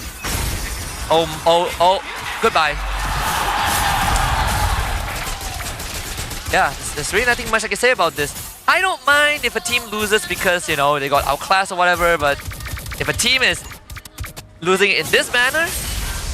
Hey, let's think about game 2, alright? Let's think about game 2! I was thinking about game 2 for the moment that first blood happened. Hey, like... What if Vamos throws? No. With 11,000 gold. I like that benefit of doubt, but it's just like Todak winning. It's a big if. Yeah. Can you imagine losing all your inhibs in one go? Sky has Malefic Gun. K-Min can't do anything. They go into the shallow kill. Rasi is going to try, dies before he grabs someone. Siska, he's trying. Goes on the clock. Oh, gets him. Double kill for Siska as the rest of his team is gonna take down the Lord. Not too bad. No, Sky's there, Storm, Keeman's still around. Right now, they're still trying to clear here. They find Chibi. Do they have enough damage? Keeman goes in. Zorn with a mighty swing. Kind of pushes him away, but he's more teleporting. By the way, look at his text. Sally, no shadow kill. Yeah. Okay. Hey, but Siska though, he's doing something. Oh, Storm is doing the most damage. But that's something. Followed by Nako and Klokun and Siska. Kimin is second lowest damage so far. Hey Husky, they have a chance, right? It's only 9,000 gold lead. I rarely saw worse, but it happens. It does happen. Do they have a chance? I mean, Nako has Malefic Gun now, so okay, listen. Rasi is gonna... You have to flicker grab someone. Rasi is gonna grab 5 people. He's gonna be an Atlas in this game. Man, he just went beyond what the hero can do. Okay, let's see. Tie up into a wall, tectonic charge, only lands on the 1. And that's Rasi, which is fine. Here comes Keemin, there's the grab, full combo. They blow up Natko of all people. Untitled now looking for a chance to find Mortal. Stolen forward on the Zorn, flickers to safety. Siska keeps Vamos at bay. Untitled holds the fort, but at the cost of their last inhibitor. Hey, they're doing it. It was 11,000. Now it's 7,000. Nako. If you can hope for any team to throw, it's gonna be a Malaysia. We're good at that. Okay, Mirko feels our pain because he had to cast TL ID against Navi. You know what? Shout out to all the TLID fans. So the one thing that we need to mention, I think is worth mentioning right now, is that Natco might be pretty strong, but if you jump into a Benus Rage, you are gonna disappear. Poof! Although without any inhibitors, I don't know how long Untitled can do this dance. So maybe he thinks like me. What's the worst that can happen? What's the worst that can happen? You give away 2k to the enemy, which is still fine, but the combos are starting to hurt from Untitled. One Malefic Roll from Sky there, or Sea Halberd is all it takes to blow up a tank. Oh my god, this guy's forced away. Yep. But Untitled, maybe you can make a play. Yeah, gonna try. Here comes Keemin. He's out. Tectonic Charge is a follow-up. Lord for KB. Keemin gets tied up. And that's lights out. Good attempt from Untitled, but with that amount of deficit, I don't know what you can do to come back. Instead of delaying the inevitable, he's in the air. Oh, Natco, he's farming some aura. He's taken flight. Untitled, they got no chance from the beginning. They dragged the game out long enough, but Vamos destined to take game 1. I don't know if you can consider yourself aura farming in this game. I take any win. Yeah. But in the last fight, I don't know why Keemin shadowed back into a Grok. He was already in the clear. I don't know, man. Like, I blame SRG, CG, and Homeboys for getting our hopes up. That's why I was trying to manage the expectations of the crowd. This is my fault. I didn't bring it down low enough. My fault. I didn't bring it down low enough. I hoped for the best. I was trying to be optimistic. My bad. I'm sorry. It's okay to hope, but I'm trying to give us a good baseline to work with. But I think the baseline was a bit. Look at that smile. They were so happy. They were smiling. They were so happy. They were in a good mood. Or us. I think he knew. Imagine you say like, my bad, guys. Yeah, Rossi is like, oh, happens, you know. Yeah. Oh my god. We feel bad for our friend. From number 3 of the league. Not as bad as the LID. Not as bad as Toda. Not as bad as Toda. That's a whole legacy. But that's what we're gonna tell them. You know, it's like, at least you're not TLID. At least you're not Toda. That's true. Not a high bar, but it's low enough. You gotta be positive. You gotta be positive. No, that's an F, dude. I forgot to vote for the MVP, but whoever. Whatever, dude. MVP Rossi. All right. Who's the MVP for this game? No one. Hey, production, just choose. I don't know. You just roll the dice. Like put the what do you call that? Like go online, find the roulette, spin it. Okay. We have an MVP. Let's see who's the MVP. Whoever has most kills, Natco. Maybe not go. I would give Zorn, but you know. It's gonna be Chibi. Sure, you know what, Chibi? Yeah, whoever. Good for you, man. Whoever, like easiest win of his life. Yeah. I wonder if Chibi can even get hyped. I think he's pretending to be hyped here. I know, it's not I think the moment. Okay, let's put this into context. Husky, let's put this into context, right? So Kalia tried to invade a jungle without backup. No, the jungle is Boxia. If it was like a Joy, a Lance, a Haya, maybe. Plus they had a Kimi as well. I tell you what's better, into a Grok. And the best part, I tell you the best part. I'm not sure if this was relay. I wonder if we could, if the highlights show it. I'm gonna rewind in a bit. Stoem was checking the orange bar. Yes, he was. Was there no communication? No, I think they preset.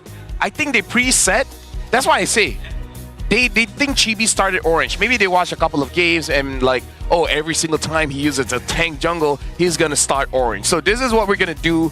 Rossi, you wait at purple, and then Stoem, you show face at orange, and then when he goes to purple, you gank him.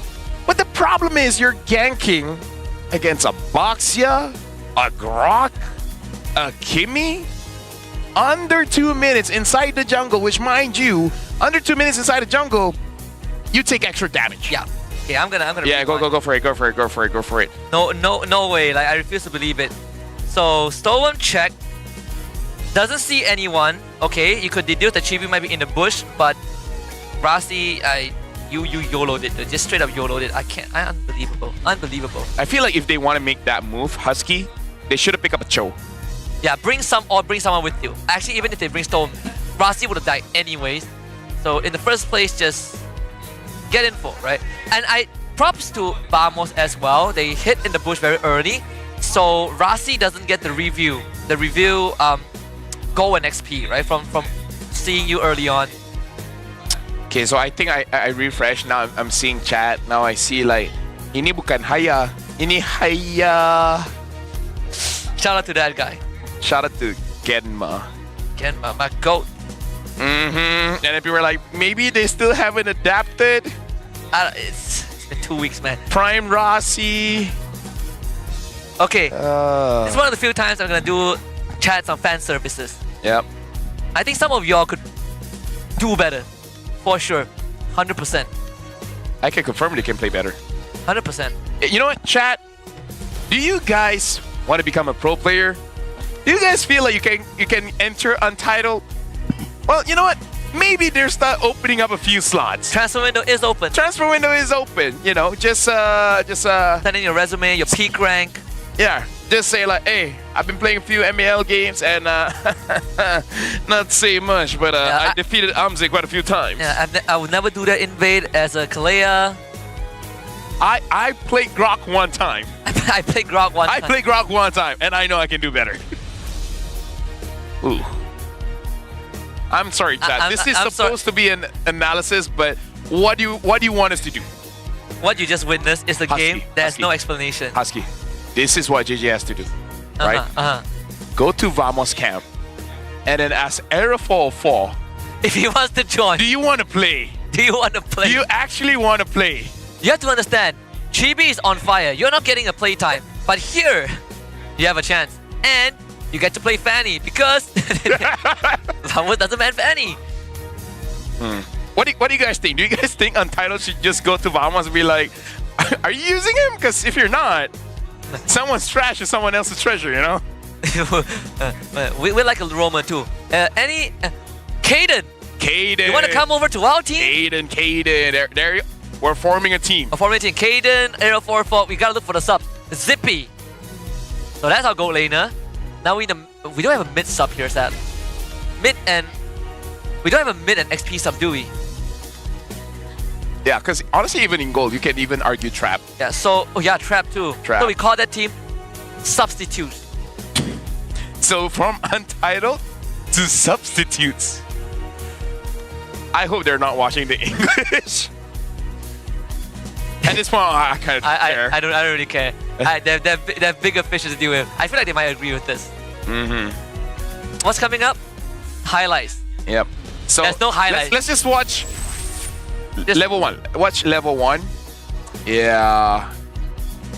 You know what's more impressive? Yeah. The fact that this highlight is a minute and a half. Dude. Think about this. Like I said that you're ganking a Baxia, Kimi, as well as Grok. Kimi always leashes the buff to get your passive. Like the more you think about it, the more you're like, why, bro? Like even if they started orange and you wanted to stock the purple, and it doesn't matter. It still doesn't make sense. You're gonna die anyways. The more I think about it, there's literally zero reason. There's literally zero play that you can make that will get you an advantage against a Baxia, Kimi, Grok. My favorite part of this whole game was just Rasi's reaction when it happened. That should be made into a meme. I bet you someone out there has screenshotted Rasi's cam reaction when he got first blooded. It's like, my bad, guys. I'm sorry, guys. I'm sorry. It's just the first blood. It's like he's laughing and everyone else is fuming. He was laughing because he thought it was just the first blood, and then the next 2 minutes just went down so fast. If I was the coach, I don't know where to start. I'm looking at Untitled fans. Thank you very much for still staying with the team. That's what we need as a fan. Support them to their highs and their lows. The only way is up, you know. When you're at the bottom, the only way is up. Honestly, like, I would be happy if I'm Todak. Because I think there's something else for people to talk about. At least Todak won't be doing things like these. How can the bar get lower? Do you think there's a chance that Untitled goes to the bottom of this? And with the remaining years, maybe actually. There is a chance. Is there a good Indo-mid player? Indo-mid player that hasn't joined a team? Yeah, like basically MDL or something, you know? Ooh, Because we saw, you know what? Go for RQ. Just take the RQ player. Get any RQ player. There's 2 organizations I would recommend. Actually 3. Just not Alter Ego. Yeah. There's RQ, EVOS, Onyx. Yeah. Alter Ego is if they have a sale. But do it at your own risk. You know what? If you guys can't play the game, go for MCGG. And here's the thing, this is your chance to actually be a professional player, because MCGG is going global, because we already have the M series. MCGG, they might have their own World Series here, because be the pioneer, be the first world champion from your region. And then eventually the entire world, because we're going to have a competition against Jupiter and Mars in a few months coming. So we need Earth's representative, and that could be you. The wait is finally over. Join the MCGG Rising Stars. Yeah. Be the first ever. It can't be worse than what we've seen just now. Be the hope of the nation. Be the hope of the nation. Be the hope of the world. I'm going to break your heart even further. Because Jupiter is actually pretty strong in MCGG. That was the saddest way I've seen the Lapu lose the game, and it's not even the Lapu's fault. The Lapu did his best. I have tears in my eyes. Hey, that's error 404. Hey, you wanna... That was before the game started. Yeah. Or is it after? I don't know. Everyone is just there like, man. They are definitely reviewing the game from the side of Untitled. You can only feel the stress in Coach Dio's head, you know. Because this is like what can you say? Because I think, and this is just me. This is just me. I've seen obviously different regions have different styles of coaching. Depends on the play. I mean, there's a lot of factors into coaching, you know, and managing a team. But I've seen some teams where they're not local, because I don't think locals can take it sadly. But teams internationally, I think like China or like maybe like the Western European region. Sometimes when players make the most basic of mistakes, the coach actually goes off.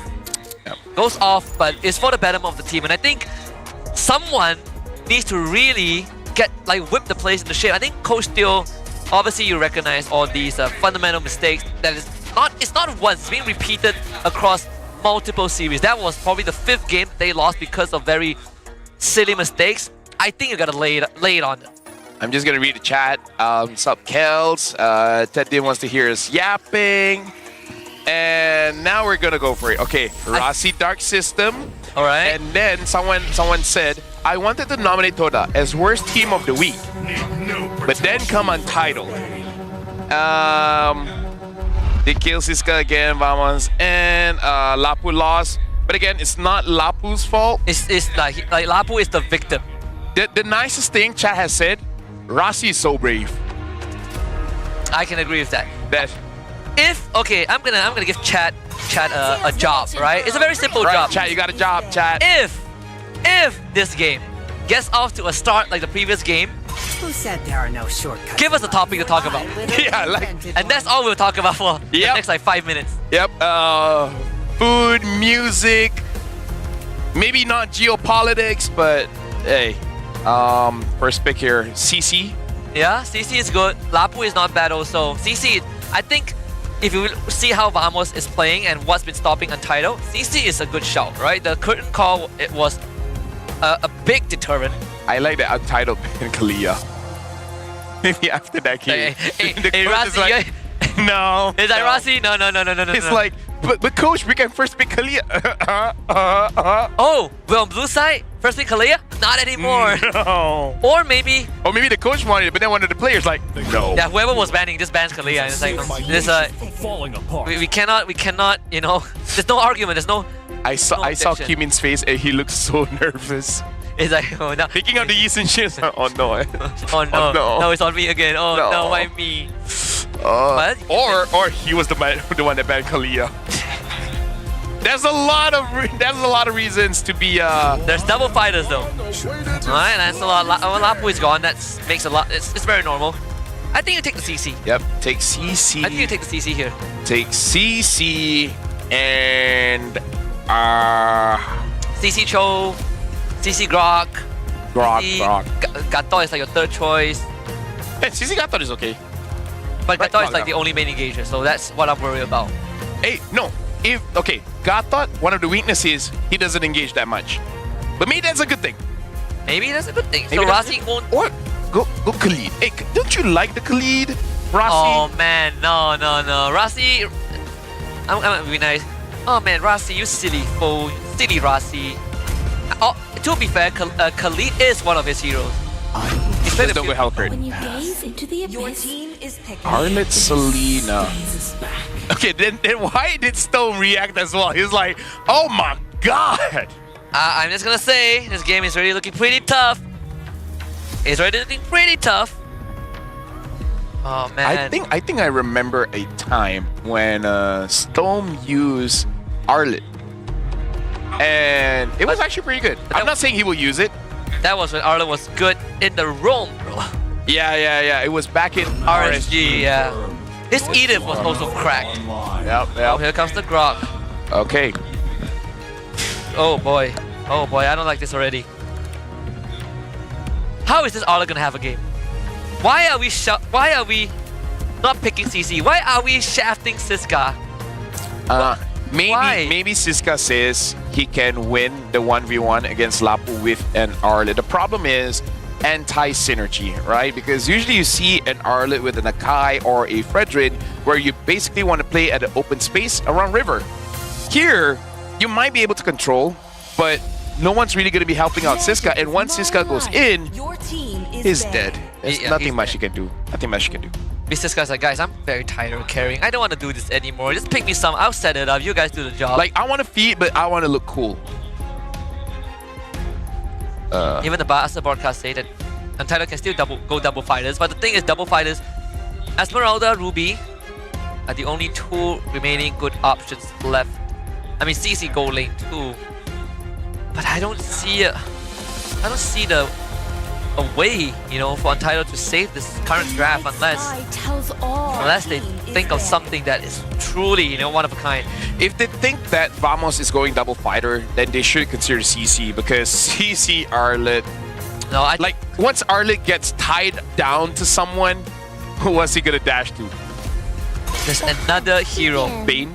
No, Obsidia. Remember Navi against Dewa? Yes. This is almost the same draft that the Obsidian got picked yes. Yes. I don't sure if Nako will pull it off. Oh, just go Granger. Just go Granger. You know? Yeah, just go Granger. Keep it simple. Go Granger.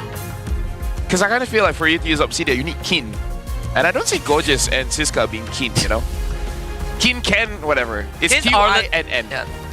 His Arlet is one of a kind. I'll give it that. One of the best Arlets we've seen in a long time. So, ban out here. This will feel bad. You ban Esme, you ban another fighter, and then Vamos just goes Granger. It's like you're trying to protect Siska, but you know the problem. The problem started with the pick sequence. Kimmy ban. What other things will be good here? I kind of feel like you can wait on your mid. I think you go Granger. Yeah. You could go Granger. If you don't want Granger, I think Farsa's gonna have a hard time. Maybe Eve will be fine. Or Lunox. Or if you want to be flashy, Valentina, take the final slash and just be like, let me show you how to use Arlet. Falcon does but that one is a bit too like too flashy. Yeah, Falcon does play a mean Valen, but you most of the time won't even see the Arlet on the map. So he's gonna die before then. Yeah. But the Kagura, give it the good old yin-yang treatment. This makes it so that even if you pick up Cho, it's gonna feel bad a bit. Because you think you catch Kagura and then she just gets out of her umbrella. But still, I think Cho is still a good pick because it's still a good kill pressure with the Selena. It's the same with when the Selena, if the arrow lands to the Kagura, she just purifies it, you know? It gets rid of the crowd control effect. So it's hard to catch the Kagura too. I wonder if they go for Hilda Rome here. Nah, I say that because what Rasi did. I don't know. I don't know how to save this draft. That's the thing. Lives. All right, no way you messed this up. It's our showtime. There's no way you messed up level 1 as a high-lows. Can you imagine if he dies level 1 as a high-lows? I don't want to. No one's gonna think so. I don't want to think about it. Okay, like I don't want to take more meds today. I'm so tired. Plus, Husky, I don't think the owners of Untitled can take it. I'm glad we spent our energy on the right series. Yeah. I'm too tired for this. What's the pick here? I should invite some guests from the crowd and be like, hey, what do you think they're gonna pick? Honestly, you can pick anything here. What are we missing? We're missing a Ranger. You can pick up. Honestly, even if you want to pick Carry, it's fine. You want to pick Irithel, it's fine. Easy go? Yeah. Did I not say they should have banned the CC? Did I not say they should have picked the CC for themselves? We call the draft. Like, we always call the draft, but sometimes I feel like maybe we shouldn't.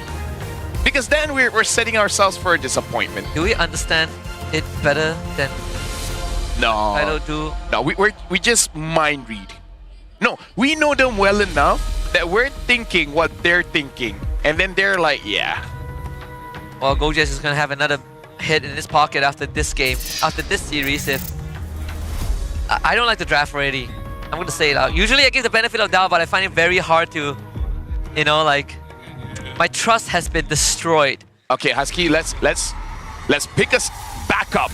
We need the energy. I'm gonna ask you a question as we're jumping in the second game here between Vamos against Untitled. Would you rather Vamos gets a 2-0 very quick, or Untitled getting a comeback here? A comeback would be on the top of my list. Okay. We're taking step by step though to get to the comeback angle. Okay, Rassi's now going inside the jungle. Thank God, man. Hey, good start. Good job, Rassi. And he's making sure Zorn doesn't do the same thing. Good job. Mention Zorn, guys. The bar is so low that it's like, wow, you did something good. All right, now clear the mid for Storm, you know. Get in the lane, Prio. Use your body to soak up the damage. It's not a problem. It's just a Kagura. She can't hurt you. Great. Now we're out of the lane. So right now, what Untitled really needs to do is to sneak in a turtle, because this Selena can accelerate the turtle death very, very fast. So I think someone needs to be that what you call it? They can't even do that. Like, I want to say someone needs to be a distraction. Arlet kinda can, but when he goes in, he can't go out. If they were to pick something like a Uranus, maybe better. Yeah. Okay, I mean, it's already off to a better start. Anything is better than last game. Hey, guys, got it. He is slightly behind in experience because he was zoned out of one, I believe, range minion earlier on by Natko. But late game, you could definitely rely on Skyzad, Keyman, the heroes. You know, I love Siska so much. I want to make him. I want him to make this Arlet work. We haven't seen good Arlet so far. The only good Arlet in my mind is Momo. Yeah. I feel like playing an Arlet, you need to have the mentality of full sending it. You know? Yep. Full confidence, commit. You need to feel like you're in an anime. Yeah, like you are the MC, and that's what Kin is.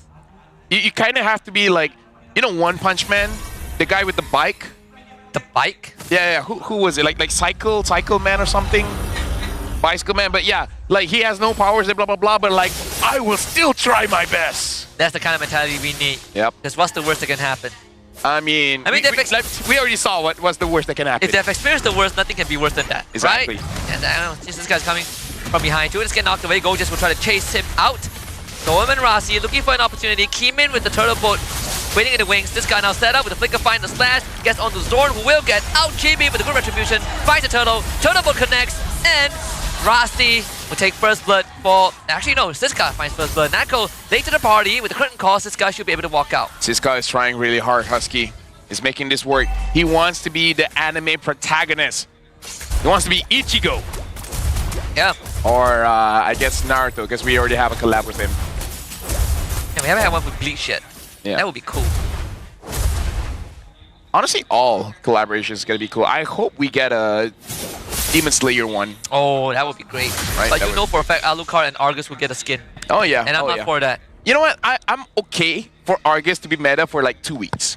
Because the dude hasn't been having a lot of games. Although I have to say this, Husky, I don't know how to make Aldos meta. Unless they revamp him so that he's not a late game kind of hero, but more like a utility. I know, I've seen an Aldo's gold lane that smashed the game, but then again, it was in epic bracket that time when the season reset it. So, yeah, I do understand your point. I legit lost to a Tigro jungle. What? Yeah. But that was last season. It's okay, it happened. Not this season. Legit, I don't know how we lost. I have no idea how we lost. Some things are better off. Wait, is it Tigro jungle? But it's like it's not supposed to be a jungler. But ended up going jungle. Yeah. And we're like, okay guys, easy win, and then we lost, and I'm like, we suck. Overconfidence. It's a slow and a sin is killer. Something along the lines of that. I've lost to weird picks also. I think. Oh. Okay. Chibi goes on. He's gonna wait for the BMI out. Yep. Now full commit. Thorn Rose solo kill. Skyzet did try to get out of that. I think Husky, I understand what's going on. Both of us were going through the cycle of grief. Yeah. So okay, for that one guy on TikTok, yeah, who I say I'm gonna try cursing Skyzet, just know that it's not Skyzet's fault and it's not my curse that is working against them. It's straight up everything else. So Skyzet is still your goat, it's still your boy. I respect it. It's not my fault, okay? It's not my fault. He's just his friends, you know? Yeah. Alright, so right now, Rossi tries to go in, Gorgeous. Didn't hit anyone. Siska has the flicker. Turtle down low. Gorgeous flickers for the stun onto Kimin. Kimin gets forced away. Siska with the turtle secure. In the midst of things, Rossi to help him out. Curtain call from Nako connects. What a tectonic charge from Zorn. The patience to back kill it. 2 for Bamos. Storm on the chase. Clockun is healthy. And I don't think Untitled is going to get anything. Maybe Zorn with a full combo from Kimin and Storm, but that's pretty much it. I gotta say, Husky, the fight isn't over just yet. Gorgeous got stunned up. Kimin and Storm run away. If Untitled wins, I almost want to give EXP of the week to Siska. Like, we saw Crab, we saw Yatri's like, guys, y'all didn't have to deal with these teammates. You don't understand. You don't understand. You didn't. You carried. But, dude. That's my boy. That's my boy. Siska is trying so hard. He wants his paycheck. He wants to stay in Untitled. Or maybe he doesn't want to stay in Untitled, he's just showing other teams like, do you guys see what I can do? He wants to get scouted. I would say other teams are playing 5v5, Siska is playing 1v9. Yeah. And that's a tougher game to play. Like, again, if they win, I kind of want to give Siska EXP of the week. I think no one will argue with that. Anyone who's watched this series will not argue that. Oh, they do find a good catch. The revitalize not enough, sadly. Storm gets blown up. Yep.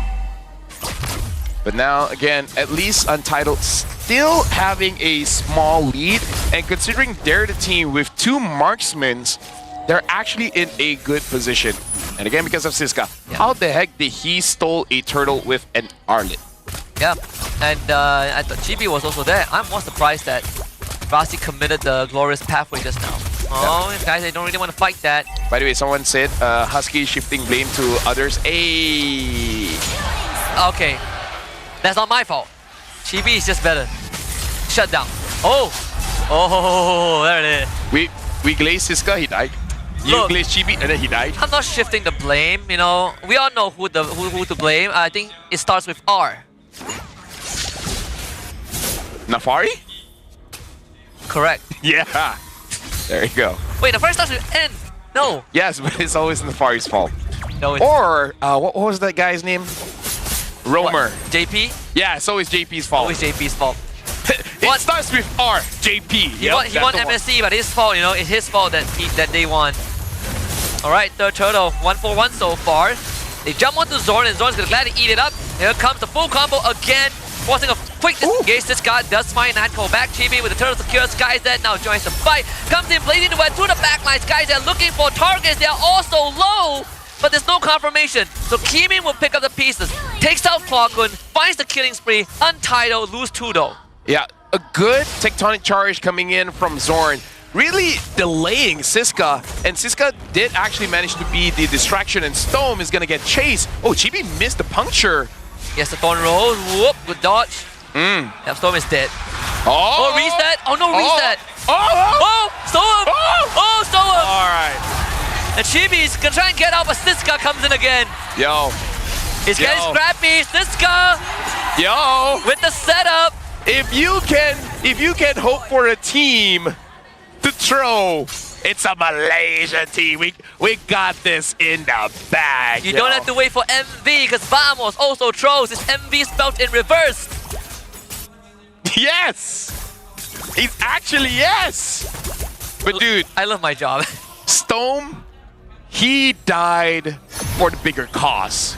He waited so long for his team to come, and his team is like, we came. Speaking of which, Zorn got 2,000 total assists. Congratulations, Zorn. Big milestone. Hey, maybe you can be a legend this season. Finally. Now that Chico is not on the list anymore. Yeah. Is he still on the list? No, the thing is, he has to compete with Humes now. Didn't like... Who was the one who won the first Legenda award? Oh, do I? The very first solos, but the previous one was Chiku.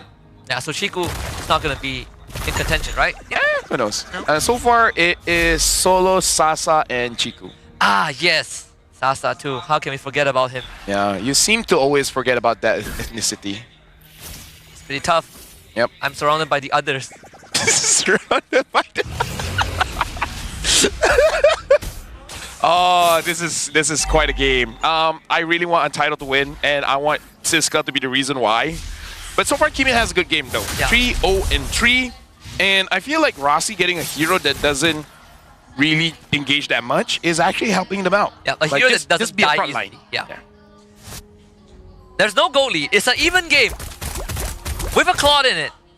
He's working towards this Holy Trinity. Obviously, the timing is slightly late. He did die once, and he was zoned out from the lane very early on. Rossi is coming to help. Natko doesn't really want to fight this. Yep. Zorn's going to get blocked up by Rossi. So SkyZ is starting to find space on the map. Same as Keeman, who is having a fantastic game so far. Vamos working on the Lord already. Stolen Mirage at the scene. Can Siska make it work this time? Chibi should get this one. Untitled are here to see, and SkyZ taking a bit of damage, but he should be able to heal up. Looks like the Lord is going to be full on reset. By the way, we have feedback from the comments. They said, let's normalize complimenting the players after the game. All right. Y'all are average. Yeah, Chibi playing kind of bad, right? Okay, Lord, are they going to commit on to it this time? Bad like Michael Jackson bad. Dorn is Oh, Rossi goes in. He wants to engage. A lot of damage on Skyzer onto Natko. Siska, good stun. Natko venges out, finally goes down. Siska with the finisher. Gojes trying to do work. The turtle is out. Mountain Shocker committed. Lord low. Chibi with his occur. But they're all so low. Vamos somehow manages to escape with 4. Yeah, but still, Untitled looking pretty good. SkyZ now having the Trinity items. Oh, Chibi wants to go on to Siska. Able to puncture out. But Siska, I gotta say, right now is making plays. We were doubting this Arlet pick. We should not have doubted Siska. Oh, wait, let's not say nice things about him until after the game. So far, so good. They should be able to defend against this. They have a Claw that is very stacked up. And they do a ton of damage. Rossi, look at that Gojes. He's actually eating a lot more damage than I personally would expected. And the scaling for Untitled is only going to get better. Yep, much, much better. Now that SkyZ has the 3 items, and Nako, funny enough, not as tanky as I thought as well. I thought this would be a better CC game, but he's getting shredded by the quad. Oh, Rossi. It should be fine. I don't think they have enough damage to kill me. Oh. Okay, I was wrong. You know, Husky, we talked about I'm sorry. What is wrong with you? I forgot that. I shouldn't praise him. It's okay. They can defend this, right? Yeah. Chat is here to witness all of it. Okay, 1v2. Kimin really needs help, but this guy can't even save him this time. Chibi is pretty good, pretty cracked with it. It has been, like, what, 2 weeks in a row he's been given the Lancelot. Only the Boxer game just now was a bit of an outlier, but he's been using, like, 3 to 5 times ever since the new patch dropped. And teams haven't really had an answer for... I mean, technically, the Arlet is an answer towards the Lancelot, but it is a skill matchup. Yeah. I will say that this Claw is really starting to hurt, so Vamos needs to give proper respect. It's a 2.6k goal lead right now. No inhibitors go down on the side of Untitled. So it's a fair fighting chance for them. I would say even though they have the Selena, but with the Claude as well as the Yi Sun-shin, their wave clear should be pretty good. I think it's going to be hard on Siska because I don't see anyone else really setting up a good team fight. Yeah, again, this guy has to think slightly differently from how he normally does. Go above and beyond, man. Play as if you're the Lapu, right? All in, get that set up. Play as if your job is on the line. I think that applies to everyone. Well, SkyZ sees Nako. He knows someone's there. Kimin now having the Malefic Roar. Zorn is just gonna push them away. And no one is stopping Chibi here. Chibi is getting free farm.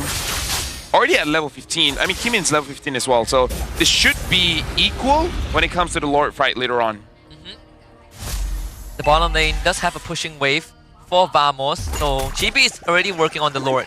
And the thing is, Untitled is not the best at contesting Lord fights unless this guy gets a sick setup. But we go just around. It's not going to be easy. And this guy gets spotted out. Nako onto Rasti.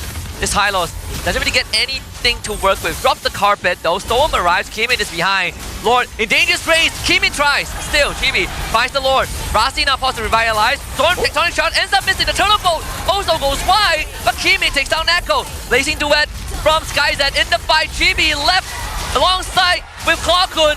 But it's going to be Kimin that finds the Maniac. Untitled do the impossible. They're playing like their jobs are on the line.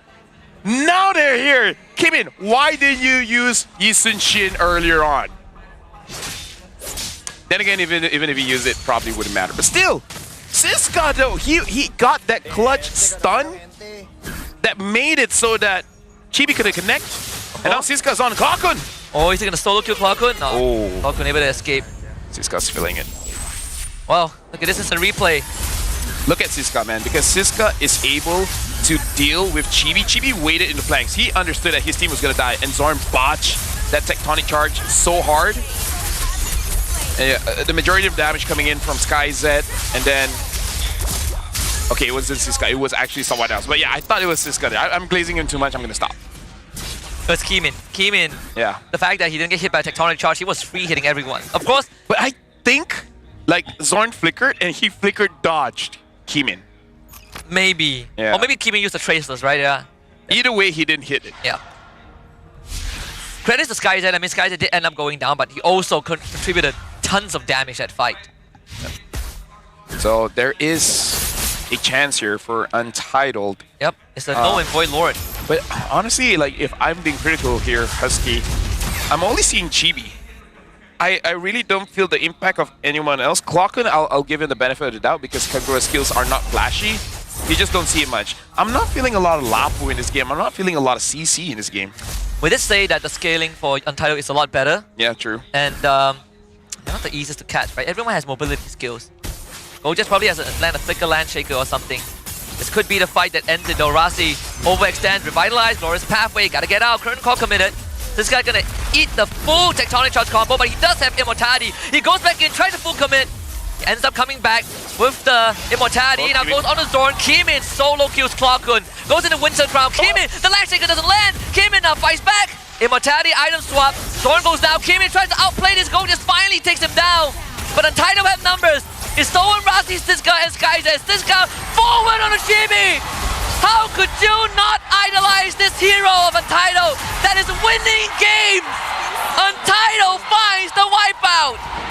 Husky, after the previous game, after seeing amazing Lapus, we saw that botch coming in from Gojus. And by the way, if Vamos loses this one, we'll have 2 games that Lapu lost. Yep. What is going on with this series, Husky? This game is not done yet. Untitled is doing it. Siska is doing it. And then he rallied the rest of the team. Kimin, everyone else, including Rasi. They didn't let the game 1 devastation affect them. In fact, they bounced back stronger. And now they get the 3rd Lord of the game. The 2nd Lord of the game. Imagine, the 3rd. It's the 3rd. Come imagine Rasi staying in his own lane and now he looks good.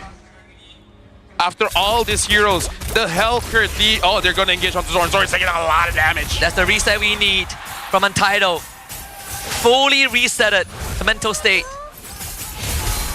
And now the onus is on Vamos. What do you do? Because you have completely missed your timing. The goalie in favor of Untitled. It's not gonna matter too much. Keemin probably gonna switch back to the Rose Gold Media because he did cycle through both Winter Crown and Immortality early on in that fight, which did buy time for Untitled to clean up. They pull up another mechanical play like that. This is gonna be that game. Speaking of which, right now, the minions looking at the bottom lane, they should crash on the tier 2. Untitled, they're trying to sync up everything, and it looks like it could possibly.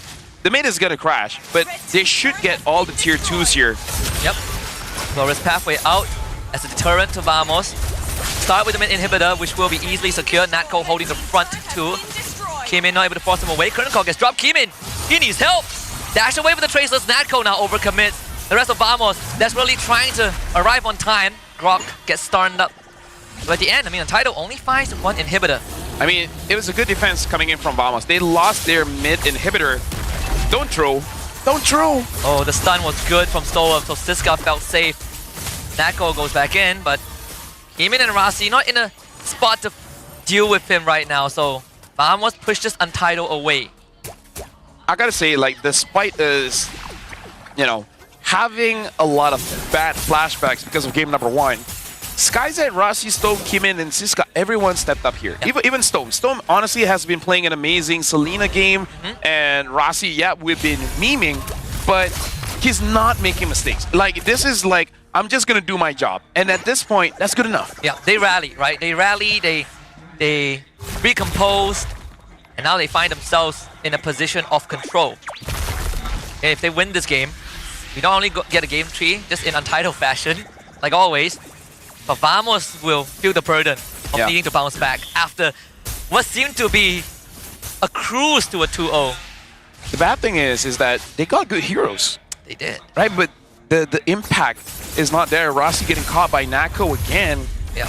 Curtain Call. We did say the scaling of Untitled is going to be a lot better.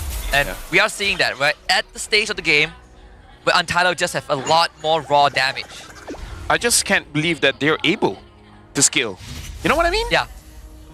But Siska made it that Untitled won a few fights, or at least didn't lose by much, that enabled them to get this. And I guess shout outs to SkyZ as well. He didn't get punished too much in lane going up against the CC. Yeah, time was given. 20 minutes into the game, Vamos has to be a bit nervous, but they need one good tectonic charge coming in from Zorn, and it could turn things around. So Untitled, they can't breathe easy. Just because you have the items, just because you have more damage, does not mean that you're immune to the engages coming in from Vamos. Real-time victory rate says that Untitled have a better chance. They land the crowd control to Natko. That's Vengeance forced out. Gojas full commit. Siska to the back line, looking for Natko to zone him out. Gojas getting gone by everyone. Here comes Zorn, puts up the wall. Tectonic charge. Good Purify. Reposition from SkyZ. But I think this fight has gone completely south for Untitled. With Keemin down and the rest of Untitled out of the fight, it is over. Yep. Unfortunately, the entire time, SkyZ goes in! Full commit! Windstorm Nature. Dorn's gonna keep SkyZ away. Siska still alive. Good stun from Stoem. Natko on the chase. Stoem is gonna see. Gorgeous! Stoem keeping them in the game. Throws his life for the greater good. Untitled not out just yet. Zorn is gonna get flamed so hard. He recalled in front of SkyZ, like giving stacks, movements, and etc., enabling SkyZ to go in. Vamos could have easily gotten that Lord and then ended the game. Yeah. What was Zorn doing? And Keemin is back. That was a throw. Keemin is back, is flying clouds. Siska is way too far ahead. You got nothing, Siska. Shouldn't be there. That's a mistake. And a costly one.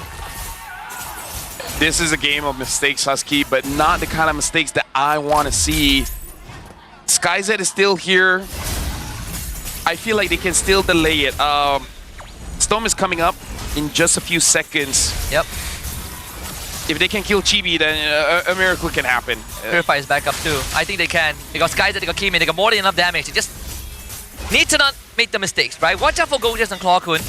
Those two are going to be important. Though, I don't know how they're going to contest for this Lord though. Yep. Eamon has to play the game of his life. Current call on the Natco. Mountain Shocker is out. Skyjet. He's got to be very careful. The umbrella doesn't connect. Natco, he is so low. The Lord, though. He gets burned down. Skyjet now commits. Zorn tectonic charge. Skyjet. Wisdom Nature back up on time. As Chibi secures the Lord. The arrow connects on the Chibi. Storm dashes in. Chibi tries to dodge it. Storm finds the reset. But Natco, the current call, will peel Vamos away. And Lord number 4 for them. Honestly, that was good for both teams. Because it could... Like, Vamos, they got the Lord. But if they got wiped there, that game would have gone to Untitled. Right now, Untitled, they got to defend this. And I think Untitled actually has an advantage. Because Vamos, they don't have a marksman. It's going to be difficult for them to siege this one. So they got to be careful because Siska can actually get a good counter engage. And then the amount of damage coming in from Skyzet and Kimin, everyone is going to be in front. There's not a lot of flank angles that Vamos can really take advantage of. He might have made a mistake that gave the Lord to Vamos. But he has another chance at redemption. And like you said, it starts with the base defense. Let's see how many inhibitors Untitled can keep up. Storm gone on. Chibi trying to find a kill. And Siska is going to be the one that you want to watch out for. Mountain Shocker, Glorious Pathway, big buttons being pressed by Untitled. Rasi trying to stall it out. Clockun misses the full combo, gets gone on underneath the inhibitor. Clockun goes down. Big final slash from Siska. He's just buying time. Natco now underneath the turret that finally gets destroyed. Go just with the land shaker to catch out Rasi and Siska. Skyzet dancing with a blazing duet. The arrow connects from Storm. They want to go onto the crystal, but the health bar is not looking too good for Vamos. Chibi needs to heal back up. Goes on the Kimin. Misses it. Comes back with the immortality. Into the Winter Crown, Natco chases Storm away. Chibi, Phantom Execution, finds the kill. Skyzet goes down, and Vamos stops the comeback. That was such a close game for Vamos. It literally could have ended in a different way. This is not good for Untitled. Game 2, they had a shot. They had a shot. Last season, if they lost 2-1. But now back-to-back 2-0s, Husky. Back-to-back-to-back 3 2-0s in a row. Not only that, they had such a good chance and all it took was one mistake. And it came from the guy who was about to become the hero of the team, Siska. Played a perfect game up till that Lord where he got caught lacking. He was about to be hailed as the savior, but ironically ended up being the one that costed the team. Devastation for Coach Dio and the rest of Untitled. And it doesn't get any easier from here. The remaining matches for Untitled are brutal. Well, good luck to Untitled because right now we got to go over to the stage with Rose alongside with Gorgeous and Zorn. Permulaan win streak pasukan Vamos, 2 berbalas kosong, 3 mata penuh. Boys, congratulations. Now, going up into this match, did you guys actually expect untuk menang clean macam ni? Because kalau kita tengok last match korang di mana korang menentang Aero, it was a 2-1 and tu pun agak shaky lah boleh dikira. So, coming up this week, korang confident ke? So far kita orang memang confident habis lah dengan kita orang punya performance by sebenarnya semenjak kita orang dah start dapat momentum tu, semua tim kita orang rasa kita orang boleh lawan. Wow, semua tim boleh lawan. And speaking pasal momentum, kalau we go back in time, di mana dulu Zon pernah kata, you tak suka jumpa SRG awal-awal musim sebab bila kalah dengan dorang, momentum susah nak cari balik. So sekarang korang akan jumpa SRG minggu depan. You guys have 4 weeks to prepare. Adakah preparation tu dah cukup untuk lawan SRG minggu depan? Rasanya kita orang dah ready lah kali ni. Kali ni betul-betul season yang sebenar kot untuk melawan SRG. Gorgeous, kenapa no? Kenapa no? Kenapa tidak takut ke Gorgeous? Hurau. Now Zorn, since you said this is the season yang korang nak lawan SRG, on stage, you have the freedom to give us your score prediction pasal minggu depan. 2-0 ke? 2-1 ke? Siapa yang akan menang? Vamos ke? SRG ke?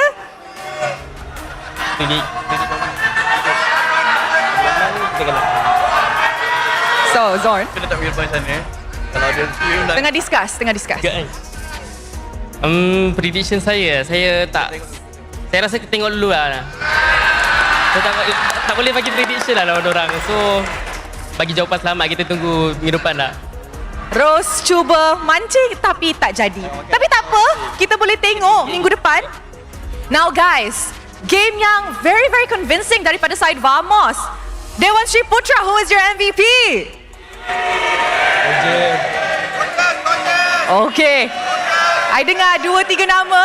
So with that, mari kita tengok MVP perlawanan ini in 3, 2, 1. MVP jatuh kepada... Oi.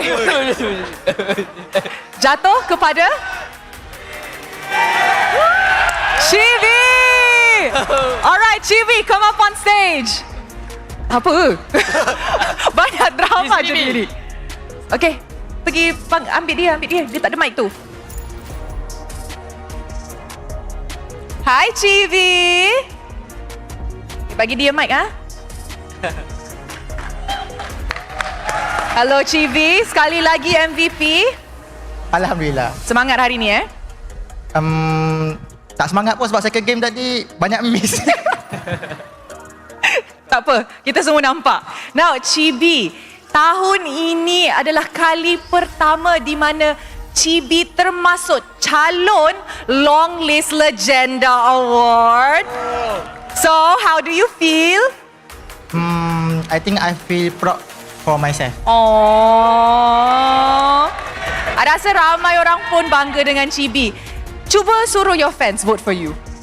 Oh, vote untuk fans-fans saya ataupun fans Vamos ataupun fans-fans mana-mana lah support je lah the best legendary yang korang nampak.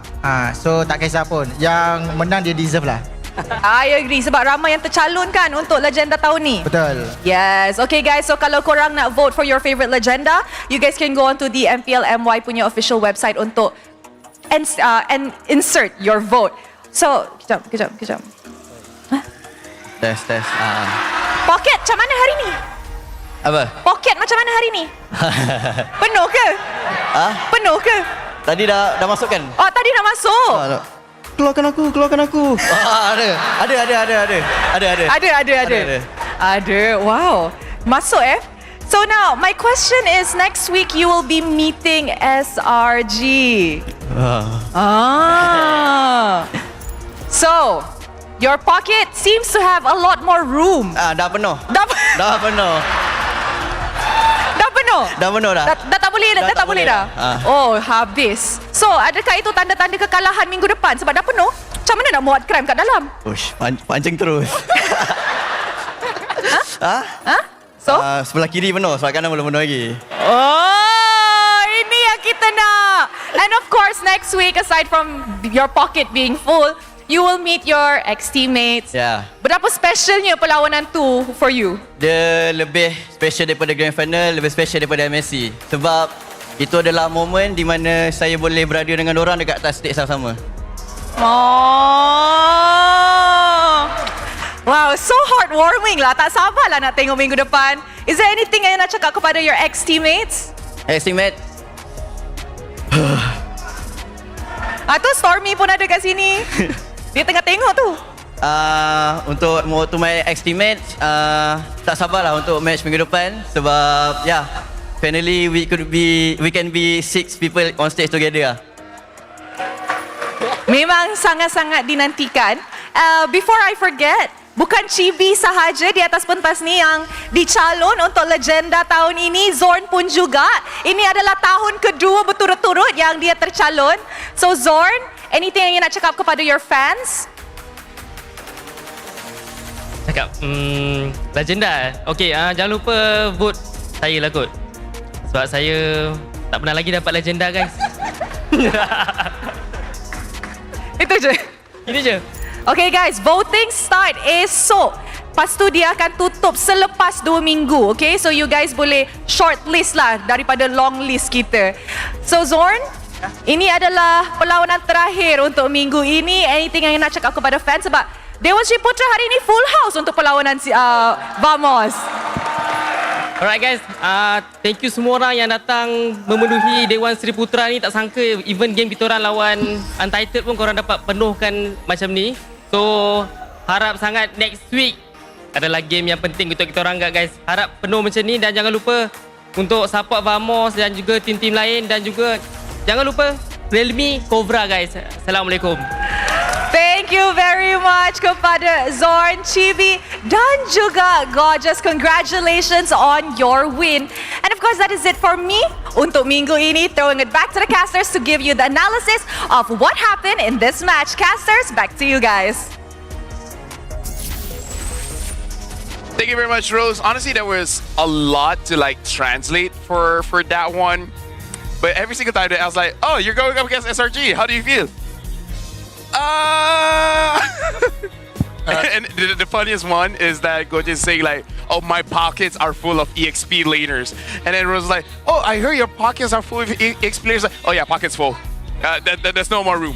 I can't fit cram anymore. But only one side is full. I got the other one.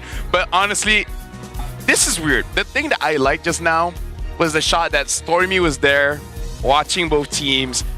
Honestly, Stormy, my boy, now gives off the vibe like MPL royalty, right? Like he feels like the most special person there, which he is, by the way. He is. He's the kid, the prince. He is the prodigy. I can't believe how this game went down. I can't believe this game happened. Stark contrast to game one. Can you look how close this was? 21-21. If this was if this wasn't game two, if this was game one, our expectations would have been so much better high. Yep. It had to come down to the literal wire, and I think, and this feels bad for Siska. The one time that he shouldn't die, he got caught. And up till that point, he was playing perfect. Even Keemin woke up. Even Stolen was outplaying everyone. But when it comes to crucial moments, I gotta say, experience is what matters, and Vamos has that. I think Siska got desperate because I know what he was trying to do. He knew that Vamos, they were starting the Lord, and he was thinking he might come like enough time for him to steal the Lord. But Vamos, they were waiting. So like, if only Yi Sun-shin was alive at that time, or he had the ult. He was around.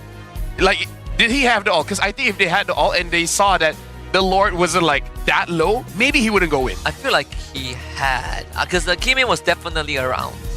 But either way, I feel like Siska was desperate. Like he felt like he had to do the hero play. Yeah, I don't blame him. He has been doing hero play. Yeah. The whole game, the whole 6 yard. By the way, Storm actually did quite a lot of damage, almost 100,000 damage, man.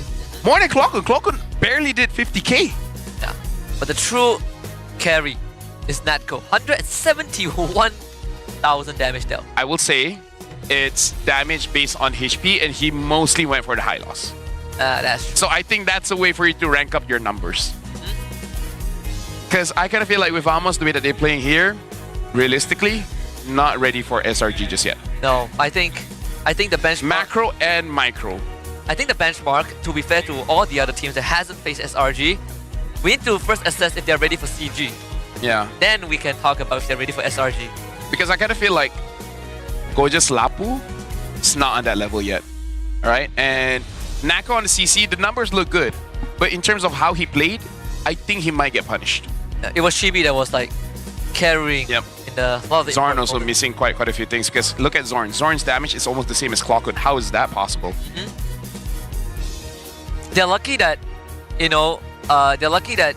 against a comp that scales so much harder than them, they were able to catch Untitled off guard, right? Because if not, I think we are going to a game 3. Either way, Untitled has a lot to think about. Rich Guy, Chibi, the carry, and best wingman's Natko, and Sandbag versus Rasi. 309,000 damage taken. He got punished, man. I mean, like, again, high loss CC, not a good game.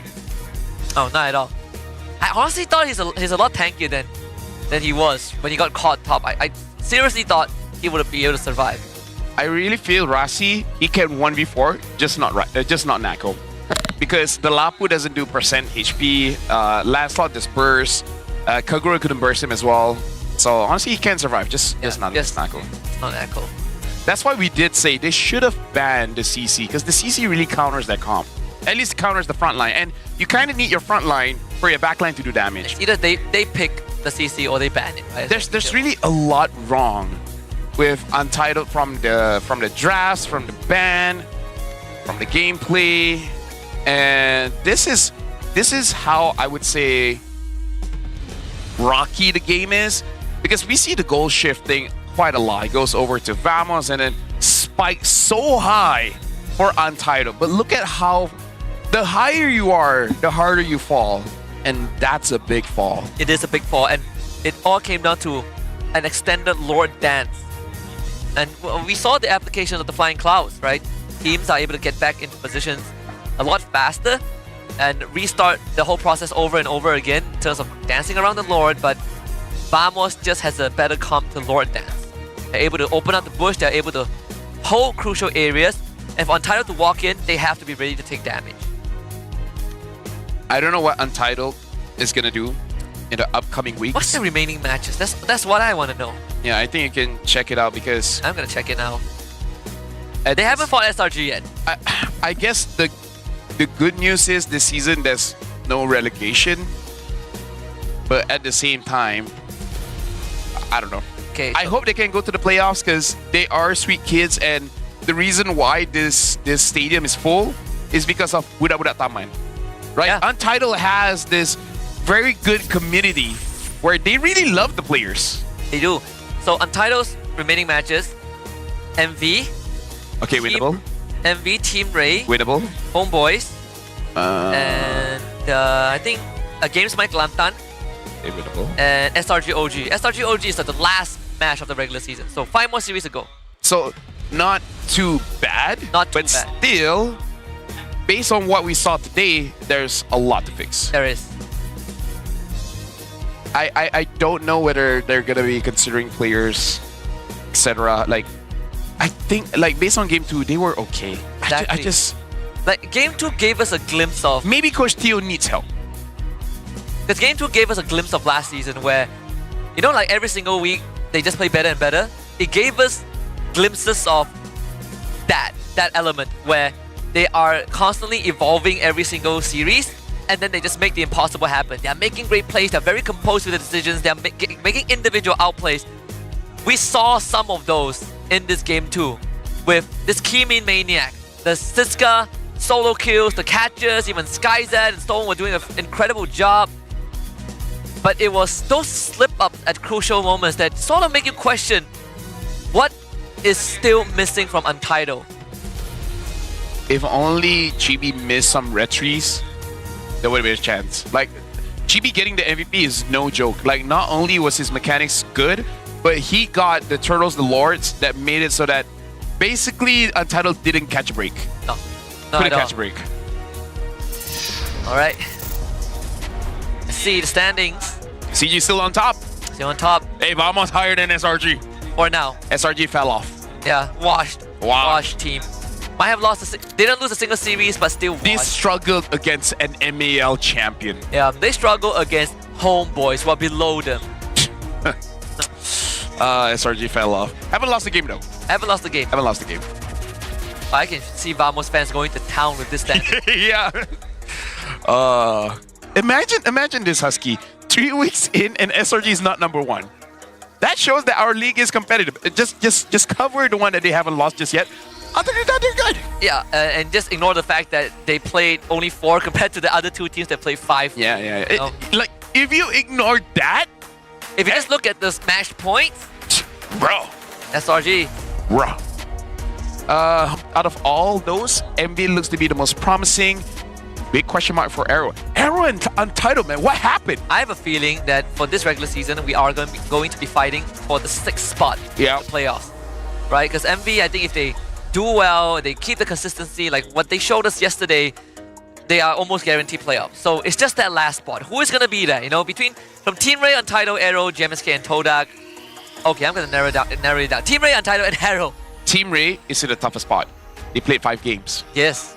Same as GMXK and Todak. Yeah. So, yeah, I kind of feel like these teams are the hardest to get to top 6.